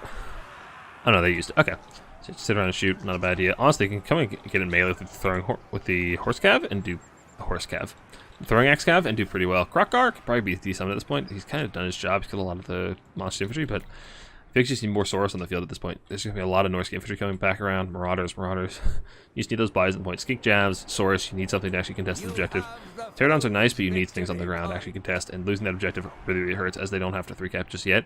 So Norska can just sit on these 2 objectives and be pretty happy, and even this still, Norska threatening a 3rd objective. This is really scrappy from Diving Cow. I thought he was out of this, but he's coming back with a vengeance. His second win for Norska has been pretty brutal. For the Lizards, they're just running low on supplies. They had a couple of Greenskins come in and just get caught before they spend their ammo, which is a pretty big value swing for the favor of Diving Cow. So it's, yeah, pretty impressive, pretty scrappy from Diving Cow, the fact that he's still in this game.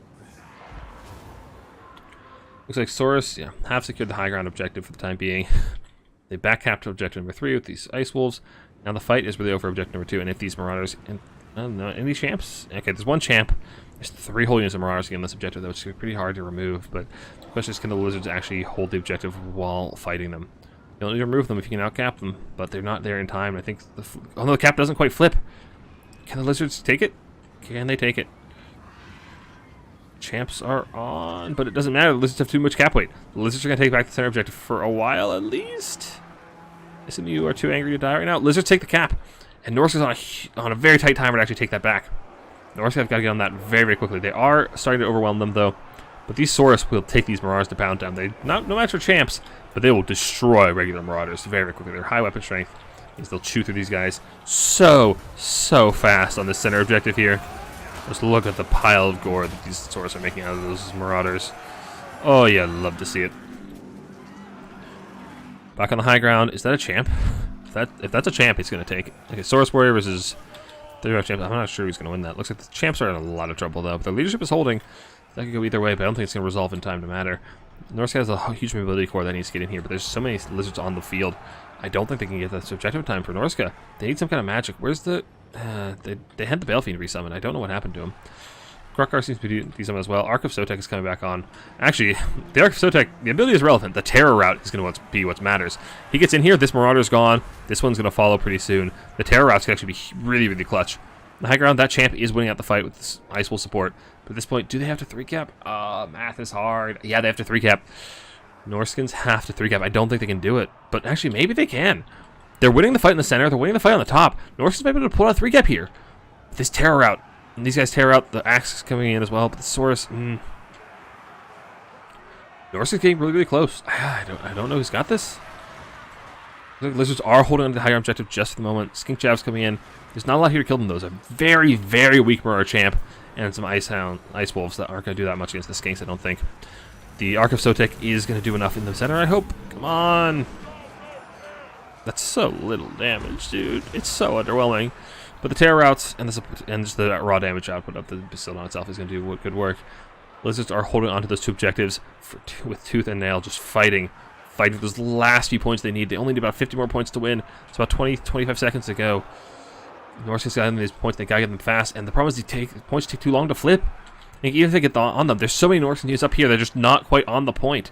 They really need to get inside those cap points and just get on. They're gonna take objective 1. There's 25 points to go, and I think Lizards have it. I don't think you can flip the point in the center fast enough. There's Lizard Cav coming in now as well, just try and slam more buys on the point. And let's just get Feral Cold Ones out here. Yeah, perfect. Just get on the point. You just need to hold for a few seconds, and Lizards got it. Whew, that was a close one. That was a very, very back and forth game. I thought Norskins were out of that for a while, but I think I just kept scrapping back and getting value, and he almost pulled it off. But very well played from Josh Chi. I don't know the name, but yeah, still very, very well played from both players. And yeah, those champions are just a terror. If you don't have magic to deal with them, they're so hard to bring down. Javs did good work as well. Famir did all right. Wolfric, losing Wolfric pretty early was a big loss. Jeez. They were summoned multiple times, but jeez. Yeah. Krokar did really good work. I haven't seen performance like that from Krokar in quite some time. He has not been a very popular Lord since he came to Warhammer 2, or Warhammer 3. So it's nice to see him getting back in the saddle and actually getting some good value against Norska. Alright, so that is Jaschi taking the early lead. This is a best of 3, so if Jaschi takes this next one, he will take it home.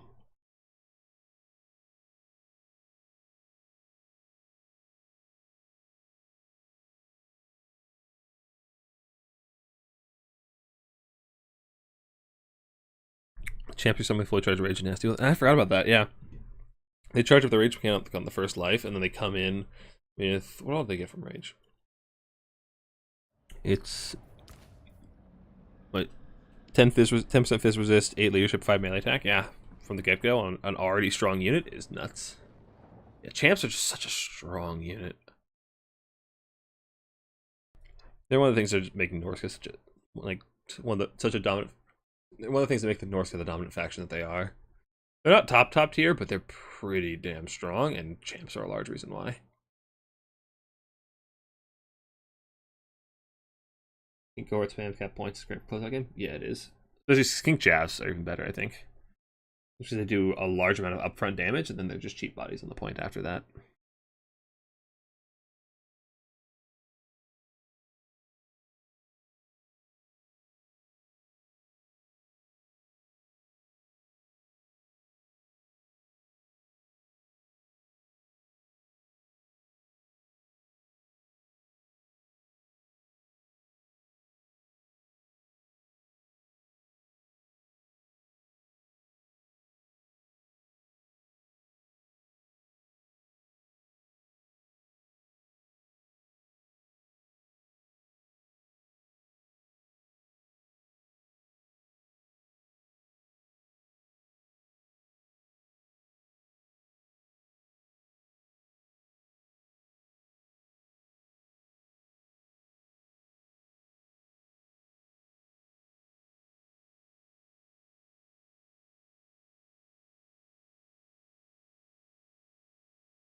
Alright.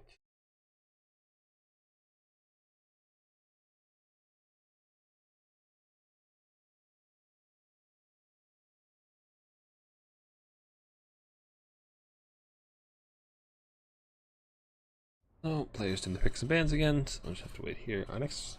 Is our max map Death Pass? I don't recall actually checking the maps for the finals. You'd think I would know the maps, seeing as I picked them, but I don't.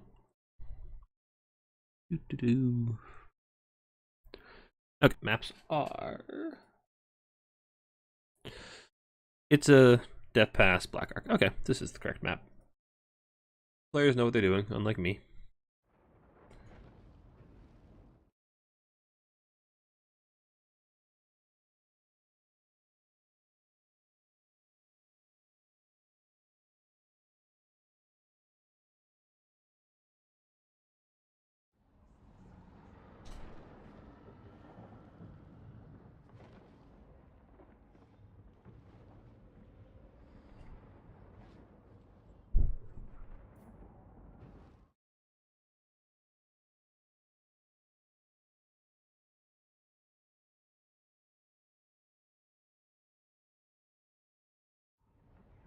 Alright, so we got Joshi's on Greenskins.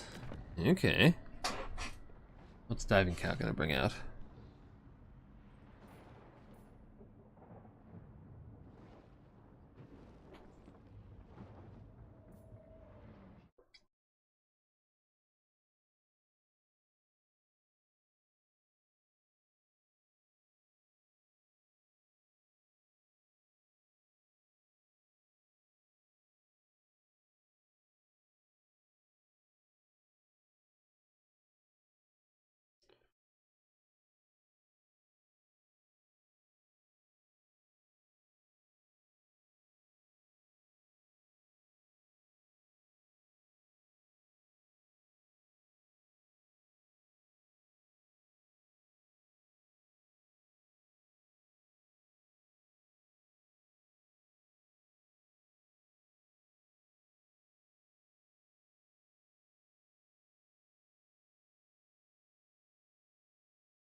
Still waiting around for Diving Cow's pick.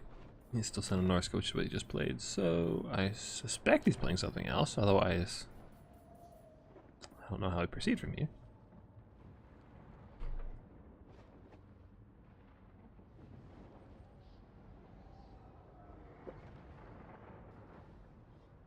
Ogres, my lord. Alright. I'm actually pretty unsure about this matchup. I suspect... Well, I've heard that Greenskin infantry just don't really trade well into Ogre Bulls. Like, even big guns, I've heard, have a really rough time to Ogre Bulls. So if that's true, this match is kind of rough for Greenskins if you just lose out on melee. So Greenskin archer lines aren't that bad, and they're pretty good against all the lightly armored Ogre Bulls. But they get outshot by lead belchers pretty heavily. Lead belchers just shred infantry blocks like we saw earlier. So, excuse me. Greenskins gonna need some way to shut down ogre shooting, which on this map could be incredibly difficult.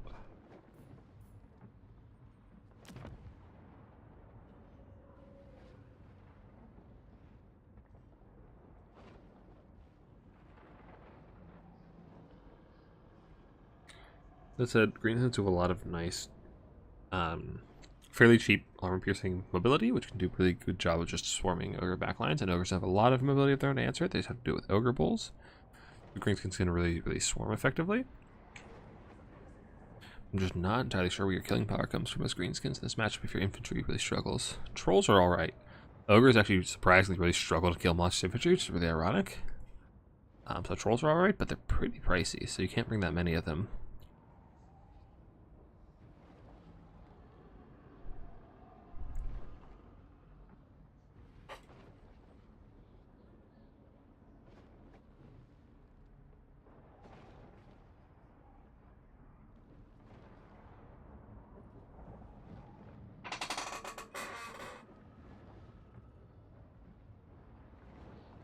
Which doesn't have very good anti-large. Yeah.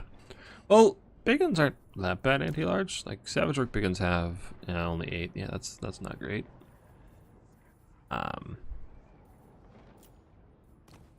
Yeah. Like, problem is the Greenskins really have is they don't have charge defense at all.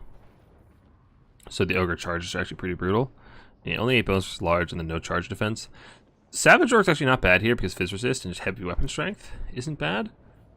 But again, you're just kind of scared of lead belchers. Like lead belchers will just destroy you if you take this heavier infantry or more elite infantry. Good ways to deal with armor. Yeah, but ogres don't have a whole ton of armor. They have a couple of heavily armored pieces, like the Sky Striders. But they don't spam it, so it's not as big a deal. So just a couple of summons like the Mangy Marauders do really good work against a lot of things. Maybe Rock Lobbers, actually. Maybe Rock Lobbers. If Rock Lobbers can connect with Ogres like reliably, they might be alright. There's also, was it the Flappas that are bugged, where you take a blob of these and they just kill everything. I don't know how that does in monster infantry, but I know it does pretty well in a lot of cav and infantry. Or you just take 3 to 4 of these, have them all occupy the same space, and then they just multi-hit and just hit and hit and hit in a really short span of time. We can do really, really good work. Doom Dive will also be alright. Actually, like Double Giant has been pretty effective against Ogres in the past. A little weak to shooting, but Lead Belchers aren't that accurate, and they have good missile resist and a lot of HP. So maybe Double Giant, just take it, set it in the center objective of this map, and just have them grind throughout with the Ogre Bulls. Monsters Infantry really struggle to kill 2 Giants stuck together, because you can't get a good surround on them. That was not bad. Yeah, Ogres actually have a really hard time killing single these that they can't shoot. Sky Striders do alright, but you need to get a good surround, which you can kind of deny by having 2 Giants close together. It really denies the ability to get a good surround.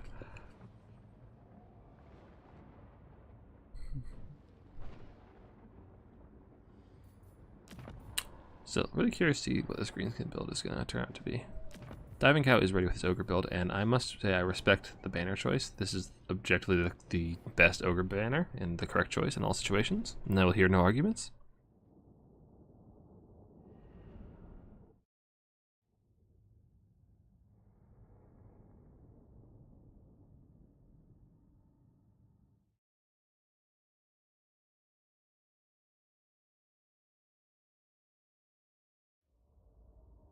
Alright, let's get into the second game of our grand finals for the night.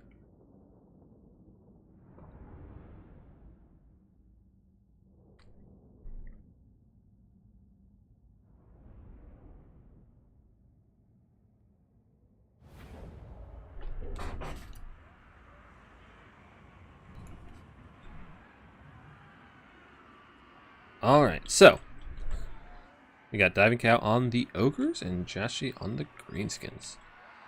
So, remember all these things I said about Ogre shooting? Well, forget it, because this is a full melee rush with a couple of Trappers, I think. Here we got 2 Trappers, Sky Striders, Noblars into the Sunset, Iron Fists, Bulls, Iron Fist, just lots and lots of melee rush. Lots of big sweaty bulls with Troll Guts Caster, and that's it. So yeah, the melee rush is real, and if what I hear about them trading into Ogre or to Greenskin Infantry is correct, this could be actually pretty tough to deal with. For the Green Boys, we got Grimgor Ironhide. He's got your next, stand your ground, and get back here. Not a bad blob fighter, especially against, say, those big single entities. He can actually probably trade pretty well with the Sky Striders, as he's not a large target, so they lose their anti-large bonus, and can hit pretty hard in return. We got his girlfriend, the Giant River Troll Hag, with Spirit Leech and Soul Blight, as well as Mither, so the combination of slows between Mither and your next can actually just halt units entirely, which is really, really nice for letting him get on the target he wants, which could be that, that Lord, or the Sky Striders, or any other big single entities that you might see. Then we got backline of Orc Error Boys. We got some Orc Big Guns, just the basic ones, not Savage, and then Goblins and Orc Boys for the front line. Just a lot of boys.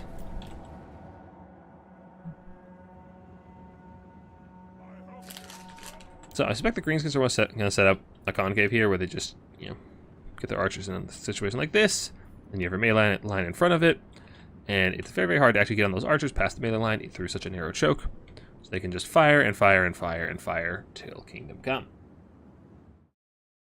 Very effective, very reliable attack on this map. What you want to do with the Ogres is get around the flanks. You're fast, your Ogre Bulls have good movement speed, use that to your advantage, get a pincer on that missile line. Or if you have Lead Belchers reinforced and you need some of the Lead Belchers, then suddenly the roles are reversed, where suddenly the Ogres can just set up a missile line, and the Greenskins have to try and rush it. So. This is what I miss about these base game maps. Like, the mod map packs are really nice, but the base game maps just have so much interesting macro elements that I really like. I feel like the mod maps don't have that as much. Devstork Big Guns coming in. Again, presumably a nice choice. Really good melee attack, really good weapon strength, anti-large, ITP, ITP from the Frenzy, and Fizz Resist. Should trade pretty well with the Ogre Bulls on paper, I hope, but again, I've heard bad things. So who actually wins between a Goblin and Nobbler? I assume the Goblins do. Oh wow, that second mirror is not as flattering as I thought it would be. Oof. This unit costs like 100 gold more than this one. Oof. That feels bad.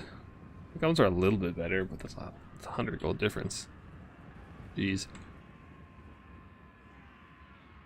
Yeah. Creatures save the position I mentioned. Just archers behind them. I might see the Greenskins be a little bit further back. Because I just force the Ogres to come further and further into this choke and towards your side of the map where you can just shoot them to pieces and get a nicer surround. Like archers here, here, here. There are more Domination Marauders. Like, this is probably the best unit on the Greenskins roster. Just the AP Skirmcav at long range. They just do really, really good consistent damage against any large armored units, like, say, the Stonehorn of Morn, which I didn't notice coming on the field. It's going to be an absolute terror for this missile line. There's not a lot of mass here for the Greenskins to actually stop this guy. So the Mither and Get Back Here will do good work, but otherwise he's just free to roam through the back line and just charge wherever he likes. And he is going to charge. He is going to look at all that damage.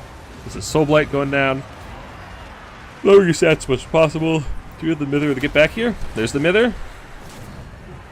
Glacial Defense, so his speed is down to 10 right now. So the River Troll Hag's beating on him. Grimgore's coming. Are you next? Do you have your next? Nope, saving you. Oh, did I see it? Nope, that's just poison. So his speed is down to 7. But he's still charging about, so Grimgore's actually having a hard time catching him. The Ogres are capping the objective pretty quickly. On the sides, we have Ogres take that one for free. And Greenskins take that one contested, which they should win that fight because Ogre Bulls apparently roll Greenskins.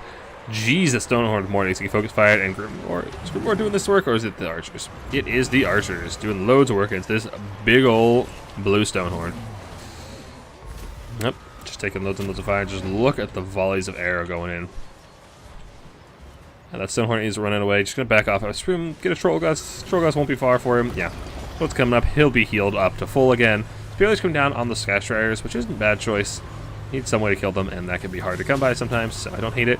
The Ogre Lord is actually in a bit of a rough spot here. He's fighting Grimgore, and the River Troll Hag is nearby, and he is not a melee combatant. He's alright in melee for a caster, but he is not primarily a melee combatant, and Grimgore will tear him apart. River's got his buffs popped, he's got Wah, and his melee attack's at 94. Yeah, he'll tear apart that Lord, and that Lord is in trouble, trying to get run away. We have the Broken Dust Mob coming as well. Nice anti-large APR Cav. But they are, I feel like, are in the wrong place. You want to talk about anti-large AP Cav, they look no further than the Sky Striders, my friend. These guys are good, but they are completely out of their weight class here. Those Sky Striders will tear them apart and be healed up just fine in no time at all. That's it, the Slaughtermaster's gone. With the Slaughtermaster gone, there is no healing. We got another Soul Blight coming down on the Snowhorn as it is getting focus fired by the archers. Doing very, very good work. Actually, a surprising amount of damage, but it is kind of just distraction card effects. It's really, really good at absorbing all this damage with its armor and its missile resist, so it's actually pretty good in this situation. Now, can these guys actually chase off the Ogre Lord? Lead Belchers are on the field now as well some Iron Guts coming in. Doing some nice damage firing down range. And what do we have coming in here? What is that? Is that stand your ground? Ah, so these Orc Big Guns are doing some pretty good work now. Sky Striders are getting chunked down, and with the Ogre Lord routing... Oh no, there's the Troll Guts. There's the Troll Guts. So only 9 models, but the Troll Guts means they're going to get back to full health pretty quickly. Is that overcasted? It is not. Okay. Stonehorn's actually getting pretty low, and the Troll Guts going down the Sky Striders means they have an opportunity to actually finish this guy off, which could be a pretty big win for the Greenskins. And they're actually getting a massive value lead, but it's all these single entities that are getting healed up. But the Ogre frontline actually seems to be buckled pretty heavily. Well, the Greenskins are standing firm. These Orc Arrow Boys are doing good work. More than 50 spent all their ammo and already got 1,000 value. I have never seen this unit not pay for itself. Twice. Like, twice its value. It's so strong. And the Greenskins are starting to swarm back on this objective and start getting the objective captured in their favor. On the far side, a Boar Boy went and chased off that Ogre Bull, or killed off most of it, looks like. Stonehorn is down to only 1,000 HP, with its heal cap very much in sight, so this guy is not long for this world. The Sedgwick Boar Boy Biggins should be able to chase it off pretty quickly. And this is actually looking like a really, really good trade for the Greenskins. I heard this matchup was terrible for them. I'll be honest. The Lead Belchers are still firing away and doing very good work with a lot of ammo left in the chamber. Sky Striders are back with a vengeance. They've got a lot of HP. But if they can chase off that Stonehorn or more, they're in a pretty good spot. A Troll Gust out would just feel devastating, honestly. Like, Greenskins have a lot of value lead, but there's so much healing for the Ogres that they can mitigate that very, very easily. Far side, completely uncontested. Completely uncontested. And I'd love to see those Boar Boys come over here. The armor ability. Oh, there's the... Oh, Butcher. The Stonehorn's back. That hurts so much. You put so much work into killing it off, and now it's back, and it's a lot of HP again. But for the meantime, you hold the center objective. You got more and more boar boys coming in. You got more big guns coming in. Fight you a lot of time, and Grimgor is just brawling in the middle. Is he gonna do? Okay, he's gonna do a little bit. He's like I said, he's gonna do pretty well beating on those Sky Striders. So not a bad spot for him to be in. Boar boys are pretty deep into the Ogre backfield, which means they're gonna get surrounded. Unfortunate. Slaughtermaster is still alive and safe. You probably don't even want to heal him. Just keep him back and let him heal other things. Don't waste your wand. That said, your other healing targets are pretty close to the healing cap anyway. Ogre Bull's rallying in the backfield, and the brawl is a-going. The Stonehorn is coming for that orc booty. And with the Morgrim's Major Marauders, the RR Scrimcav not on the field anymore, the amount of AP missiles have gone from 1 unit to 0, which means the Stonehorn is going to have a good time running through the back line. These guys, like we saw before, they'll weigh him down by weight of fire, but it takes a while. And he's up at, what's his missile resist with this active? 40%. Oh, that's with it active, 40%. Okay, that's not that bad. Sky Striders are grinding pretty well into the giant Ritual Hag. Need to be a little careful here, as the orcs are starting to lose their capture at the point. We got a lot of bodies, but a lot of them are expendable, so not doing a whole lot for them. Lead Belchers are firing at the Boar Boys and doing really, really good work. These Lead Belchers, yeah. I wonder if a Lead Belcher heavier build would actually do a lot more work for the Ogres. Spike Riders are in the backfield, and they should do... Will they do damage? No. The answer is no. They don't do damage. Not a single bit of damage was ever done by these Spider Riders. What a wet noodle fight. Anyway, Stonehorn is just charging all the archers and doing really, really good work. Morgrim's Major Marauders are back on the field, farming value once again. Come on, give me the value. Yeah, they should be able to finish off the Stonehorn pretty easily if they're allowed to sit and fire, but Ogres have the point in the meantime, and the Greenskin infantry is starting to wear pretty thin. So, far side, nothing up there, no objective. We're just brawling in the middle. We're just brawling for this middle objective. Yeah, the value is starting to even up, and honestly, I feel like the Ogres are a massive value lead because of all the healing they've gotten on all those key targets, and the Greenskin lines are starting to buckle, and yeah, I retract my statement about this being good for Greenskins. This is looking pretty rough. Just by the eye test, there's just not a lot of Greenskins left on the field. Grimgor is brawling just fine, and will keep doing that for a long time, but the Ritual Hag is in a little bit of trouble. There's just no real infantry left in the field. The Boar Boys are starting to wear thin. The Saber Tusks are going to chase up the Forest Guard, the Spider Riders, and then Backcap, and this is looking pretty rough for the Green Boys.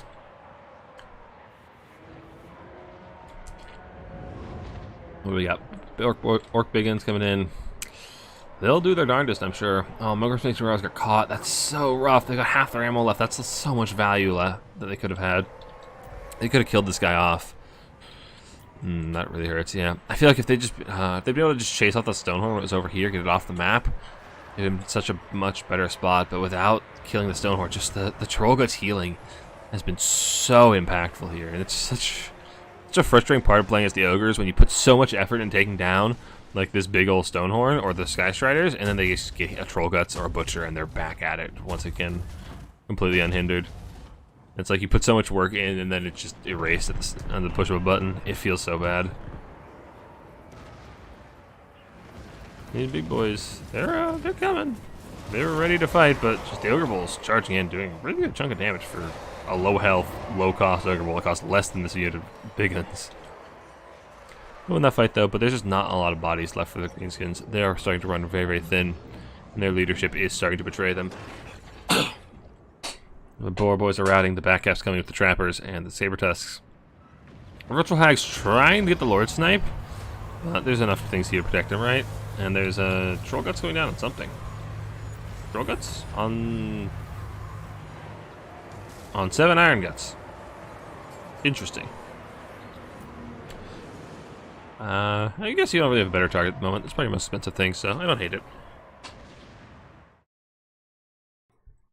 Oh, sorry about that. Well, my voice is starting to get a little raspy, so let's hope we finish this up pretty soon before my voice dies. Blood Belchers are just completing a test, and these guys probably got 1500 value. They're just tearing apart anything that dares step foot on the center objective. And the Ogre's ability to reinforce so much faster based on their good movement speed is pretty rough here as well. So I think Greenskins are looking to be in a pretty rough spot here. I don't really see them getting this. They might get this objective back, but fighting for multiple objectives against a faction with superior movement speed is just really, really rough. And I'm being pinged in Discord. This is important. I'll read that later. Okay, cool. But yeah, Grimgor is just gonna keep grinding, and he's doing pretty good work, but Oh, that poor Ogre Bull. Does he one-shot Ogre Bull models? The answer is yes. Yes, he does. Maybe he's not bad here then. Doing pretty good work. He's almost as big as them too, despite being infantry size. Yeah. Doing a good job killing ogres. Yeah, pretty good value. Not that bad at killing the ogre bulls, but those are, you know, average, not super expensive. And then meanwhile, his forces are just getting right off the rest of the map. Cheeky backup attempt coming in here, but it's not going to be enough to save the Greenskins. And yeah. More biggins coming in, but yeah, you guys are right. The biggins just underperformed at the ogre bulls. This one was summoned. This is at least the second summon, and it's only barely paid for itself. Orc Boy's not doing a whole lot. Biggins really struggling. Yeah, I see what people are telling me this is such a rough matchup for the Greenskins. Use triple gold Chevron trappers seem to be a favorite of diving cows. Yep, looks like that's all she wrote. Which means that we are all tied up at 1-1 and are going to the tiebreaker match.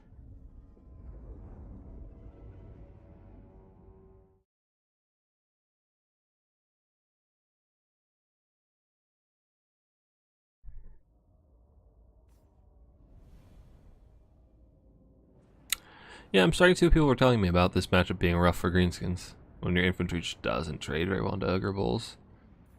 It's like, it's not even just that they trade poorly. Like okay, they were doing alright, actually. The Archer line was doing really well until that Stonehorn got in the back and started shutting it down. Like that, I feel like if that Stonehorn got run off the field when it first routed, then that might have been a different game, but it's so hard to actually run things off the field in Dom. Especially when it routed back towards its own deployment zone. It's so hard to actually pursue it and get the kill. Yeah, the Archer line almost worked. It was doing pretty good. I had hope for a while. The Bacon Cow was doing good. This unit is just crazy. It got killed the second time out with half its ammo, and it still paid for itself 3 times. Like, it spent half its ammo and paid for itself. I can't remember how much it cost, but it's like 600, I think. It's such a good unit. It's such a strong unit. If you're playing Greenskins, take more Grimsrange Marauders. Don't ask questions.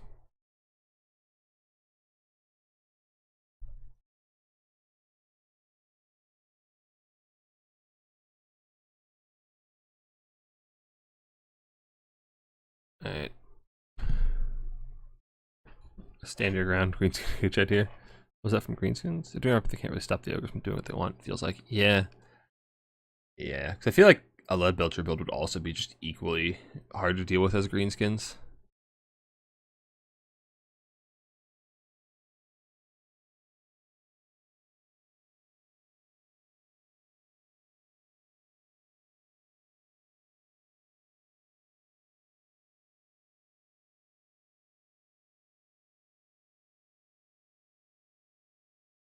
Alright. While I play through their final picks and bans, I'm going to go get a refill of my water real quick because my voice is dying. I'll be back in a moment.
Alright, we have returned. And our players are still picking.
Alright, final map is Black Ark. Is usually more favorable for factions with good mobility. And looks like Jashi is opting for Norska here, so do a solid mobility. Skin wolves, ice wolves. The ice wolves are ice hounds. I keep getting choked up on that. Where's Norska? Norska! Okay, Norska ice wolves and skin wolves. There's no hounds. Well, there's war hounds.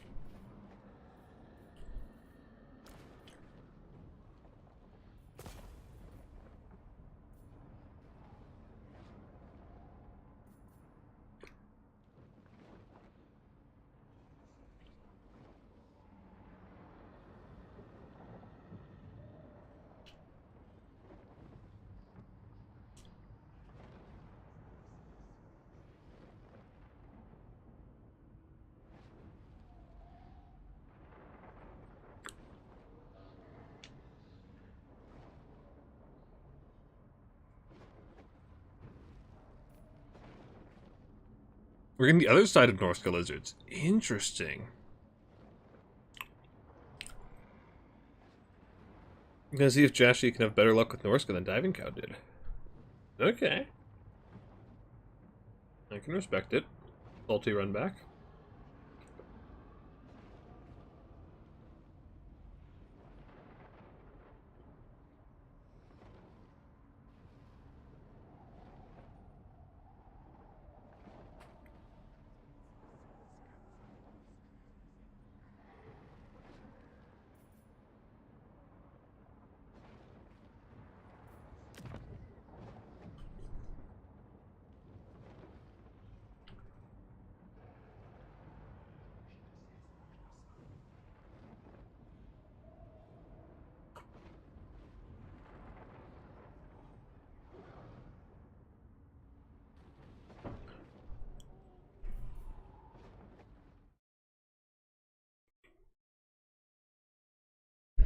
Alright, so last time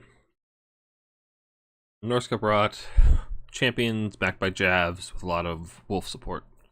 And then we saw Wolfric and a female Fiend. And then on the lizard side we saw Krokgar, a Comet caster that was doing the work of the old ones. Bunchosaurus, bunch of camos. Single Pterodon, I think. And a bunch of Skink Javs. And some Golden Spear Riders. So here's see how these players are going to mix it up in this matchup.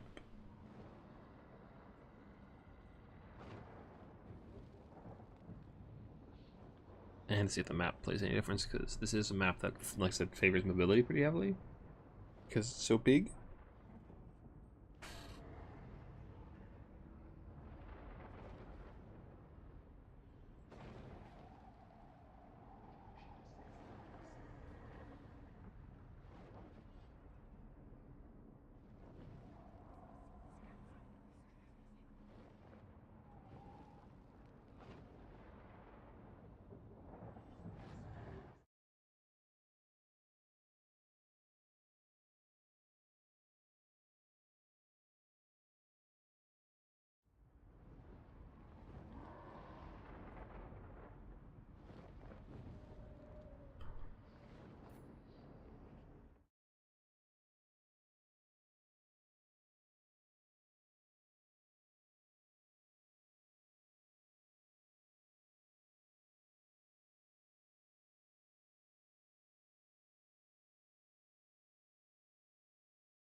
Alright, so here we go. Getting into our final match of the grand finals for today.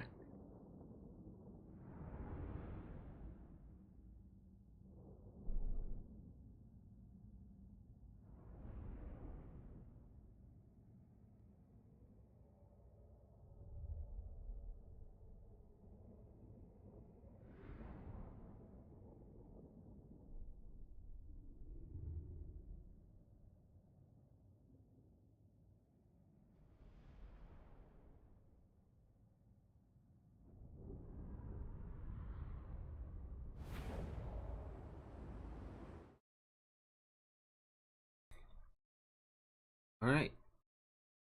So, for Diving Cow's take of the Lizard side of the matchup, we have a Life Slan with Dwellers Below, Earthblood, Lore Passive, Bound Banishment, Blood Statue of Spite, and Cold Blooded. Got Alliance Warriors, we have a Triple Gold Chevron Ancient Sally. Diving Cow loves his Triple Gold Chevron units, so kind of curious to see how this performs. Accuracy plus 27 could be pretty valuable.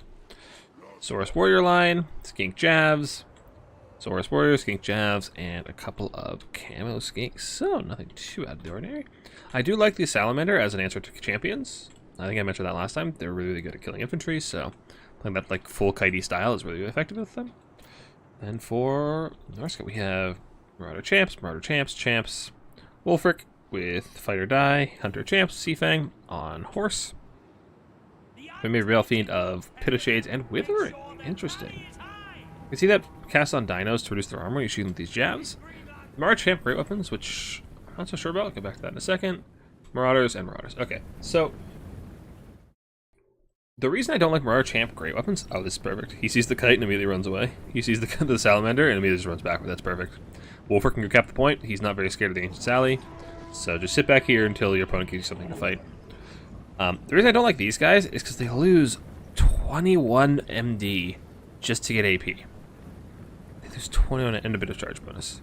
They lose 21 melee defense to get, what's even the AP difference? 1535, and these guys it's 3515. Okay, so get 20 AP. This is a faction that doesn't have a lot of armor. I don't know, these guys are just so much squishier. So much squishier.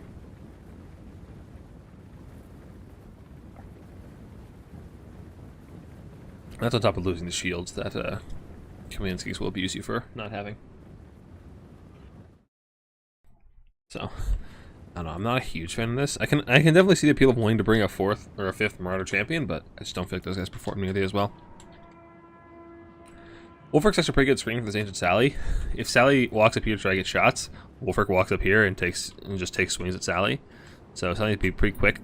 Get up here, take a shot, and run away. But you gotta commit. Oh, Colossus Hunter is actually making it a lot safer for Sally to be there. And how are these shots gonna be? Okay, that's somewhat accurate.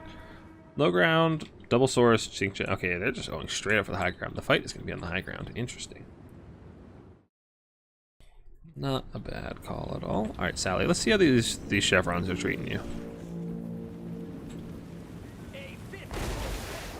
Yeah, I'm not a fan of the chevrons, I think. Not that impressive. Not doing a whole lot. Colossus Hunters here, they're a massive threat to Wolfric. If each oversteps, they'll tear him apart in seconds. Yeah, those chevrons, not a huge fan. Sally's not the most accurate unit in the world ever, like to begin with, but yeah, the chevrons aren't doing a whole lot to change that. Come on, Sally. I believe in you.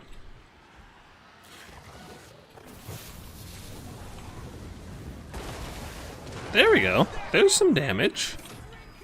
Sally is AP, right? Yeah, she's AP. Okay, Colossus Hunters just tore apart those dogs. They just ate them. With some help from shooting. Yeah, she's doing alright. She's chipping with Marauder Champs, which is very important. You need that job done. Manticore's going for the Slan. Slans are actually really hard to snipe. They have a lot of hit points. So, let's get bogged down in jabs, taking apart pretty quickly. Saurus, charging Marauder Champs. We saw this fight last time. It goes poorly for the Saurus, although the poison does help to keep them alive a lot longer. Doggo's coming in to try and chase down Sally. Jabs coming to intercept. Colossus Hunters are going to tear apart this Manticore. Oh, show it to me. Give it to me, baby. He's already getting torn apart with all the jabs up its booty. So, oh, no, we're just moonwalking away. He's trying to protect Sally, which is a fair goal, but still. Nice Pit of Shades, gets the camos and the Saurus. Saw both go down as well, doing some good damage to the Saurus. Norska should win the frontline fight pretty heavily. It's really on these supporting elements from the Lizardmen to carry, the Sally, the Skinks, all that. So, nice Dwellers hits the Familiar Balefiend, and not a whole lot else. The jabs do dodge pretty well. So, kind of a bit of a waste, but understandable. Clawson Hunters are doing a good job just locking down the dogs, making sure that Sally is free to keep shooting. But Sally has not really been paying for herself. She's obstructed right now. She can't even hit these murder champs, which is a big shame. On the low ground, a single Saurus is being outcapped by multiple Marauders. He wants to start that fight because I think the Saurus can actually kill most of these Marauders. He needs to actually fight them if his opponent will let them. Yeah. Clawson Hunters are just flailing about all over those beasts of Tashnar, tearing them apart. Champions are here as well as Feral Cold Ones. But the infantry line for the Saurus is quickly buckling off. We've got 1 routing, 2 routing, 1's already gone. Yeah, 3 routing. There's just no more infantry left for the forces of these lizards. The jabs are slowly creeping up. Are you going for the Slann or are you going for Sally? Sally's moving forward. Sally's a good target. Slann, I don't know, I find Slann's very difficult to snipe.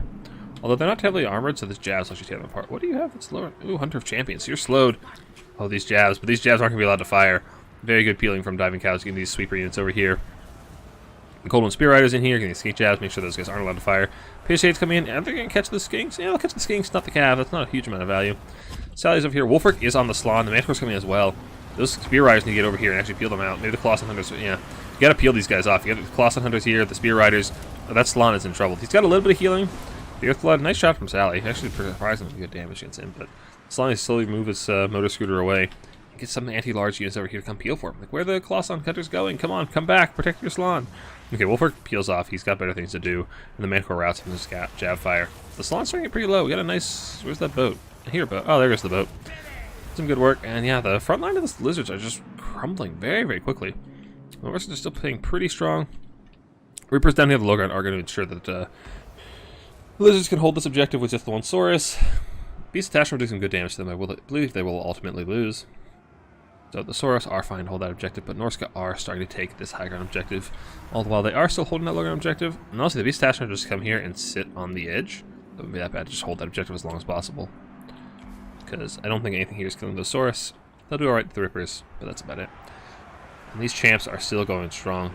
That Dweller is missing is actually a huge problem for the Lizards, because now there's still all these champs alive. You really need those Comets or Dwellers or something to clear all of those Marauders. Yeah, the Slann things, the Slann's running away. It's actually pretty hard to hit, so that's why Wolfric keeps leaving and coming back. And now the Rippers are coming for Wolfric. The skies descend on Wolfric this day. And he gets in the blob and gets away. What is this drain effect coming down? Blood Statue of Spite. Ah, doing some good work against the champions. Fight or die, they'll keep in the fight for quite some time.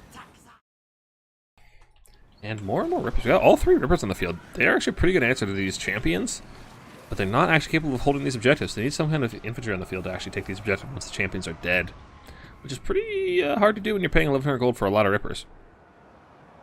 Anything down here, Beast of Tashnar are getting torn apart by Rippers.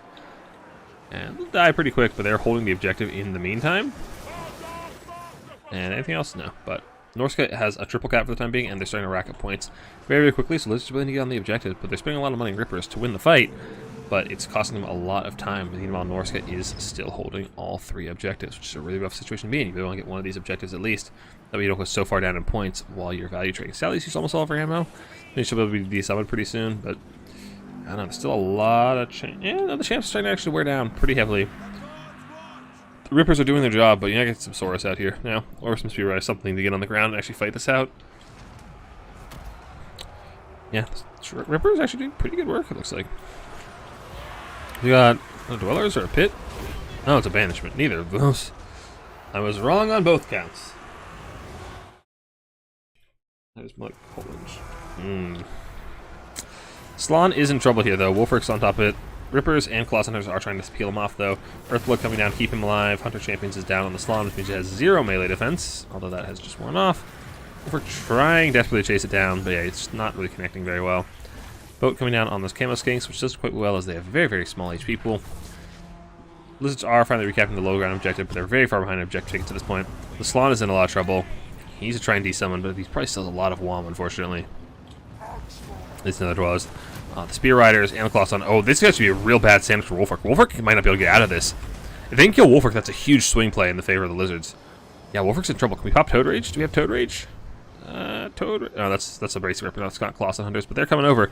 Yeah, Wolfric's in a lot of trouble. He's surrounded by big anti-large units. That's actually really, really bad.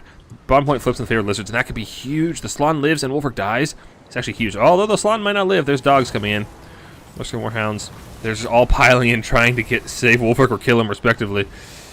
And the Lizards are trying to recap, and the value has actually caught up for diving cap pretty substantially.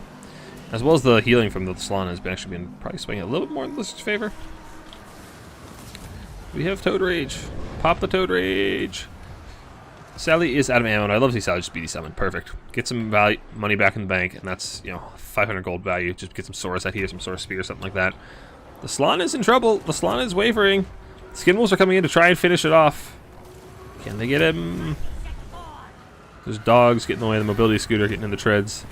Wolfric is free up with still about a third of his HP. He's pretty tanky still. Low ground is still secure. And this blob fight, I can't even tell who's winning this. I think Lizards have a lot more money invested in this blob fight. Those are champion gray opens, but still, they'll do pretty fine there. Yeah, Lizards are winning this fight, but they're not winning it fast enough. They're going to have to 3-cap. They're already in 3-cap territory. They have to not only win this fight, but push all the way to Objective 2, while Norskan reinforcements are coming to try and stop them. So at this point for the Norskins, I think you really try to hold this objective as long as you can. Yeah, Skirmish Cav are a good choice. Throw them on this point, they can hold cap weight, and meanwhile they're getting lots of damage on the Rippers. And Rippers are so squishy. Like, they have not a lot of armor and not a lot of HP. They do have good melee stats, they'll stay alive pretty well, but if you shoot them, they're in so much trouble. Now Umbral Tide coming in should do good damage in this blob fight if they get shots, but there's some Skid Wolves trying to disrupt them. They do just about rout. They rout. This Umbral Tide are safe for the moment. What are they shooting at? They're trying to get Wolfric? I don't know, I feel like you just need to get on this objective, get rid of the cap weight. Wolfric at this point isn't a huge issue, but I feel like you just need melee units on this point, on the field at this point. Shooting, like, the time for shooting is past. You're on a really tight clock. You don't have time to spend your ammo. You just gotta get on these objectives. And Norska's doing a good job of piling anything they can on these objectives, and perfect. Infantry coming out. Norska only has to hold one objective, so just taking these champs, sitting them right here on the line, and just holding is really good. Whatever's up here can fight for however long you feel like. And then the Skirm Cav can hold this objective for a long time without actually dying, and then you can pull back to that objective in the infantry line that you're setting up. It's a really, really strong defensive play and hard to get rid of. Campbell's coming in. They'll trade pretty well in the Skirm Cav, but the Skirm Cav can actually just run at them, can't they? I feel like the Skirm Cav just turn around at the Skinks, and you're pretty happy. Lizards are slowly starting to break the Norskan blockade on objective number 1, but it's not happening fast enough. There's only 400 points to go. It's actually quite a bit of time. Wolfric to be summoned. He's done his job. Slan is getting chased off by some dogs, but they're being saved by the Umbral Tide. Friendly fire kill! No! The enemy didn't slay anything! It was the Umbral Tide! No! That's tragic. Oh, that's so tragic. Can Lizards win after that? There's so many more Norskan bodies coming out. They got a second wind of all these champions and Marauders coming back. How can they actually clear them off these points? The Rippers are all dead. They're going to take a while to get back in the summoning pool. And even if they did, there's nothing to actually cap the point if you just have Rippers killing them. It's a bunch of feral cold ones. They won't kill champions. Their melee attack's not nearly high enough. And without your Lord, your leadership is in the gutter. Yeah, Lord Recent's at my 16 next minute or so when they're just trying to make this desperate last push for objective number 2. Umbral Tide are still alive, though, and they do a really good job shooting these Marauder champs. I don't know. Is their eternal foes? Yeah. Umbral Tide should be able to tear apart these Skirmish Cav if they can get shots on, but they're pretty squishy themselves. Although, didn't they miss resist? No, that's the other one. That's the Razordons. Source coming in, but what do we have coming in for Norska? We got Beast Tashnar. I'd love to see more infantry. Just throw as much infantry as you can on this objective. Hold down the fort for as long as you can. That's all you gotta do is Norska. Just hold on. You're actually up in value somehow, but yeah, and the North and Lizard's just really hard to kill these champions. All the Umbral Tide, they'll give it their best shot. They're not AP, but they still hit real hard.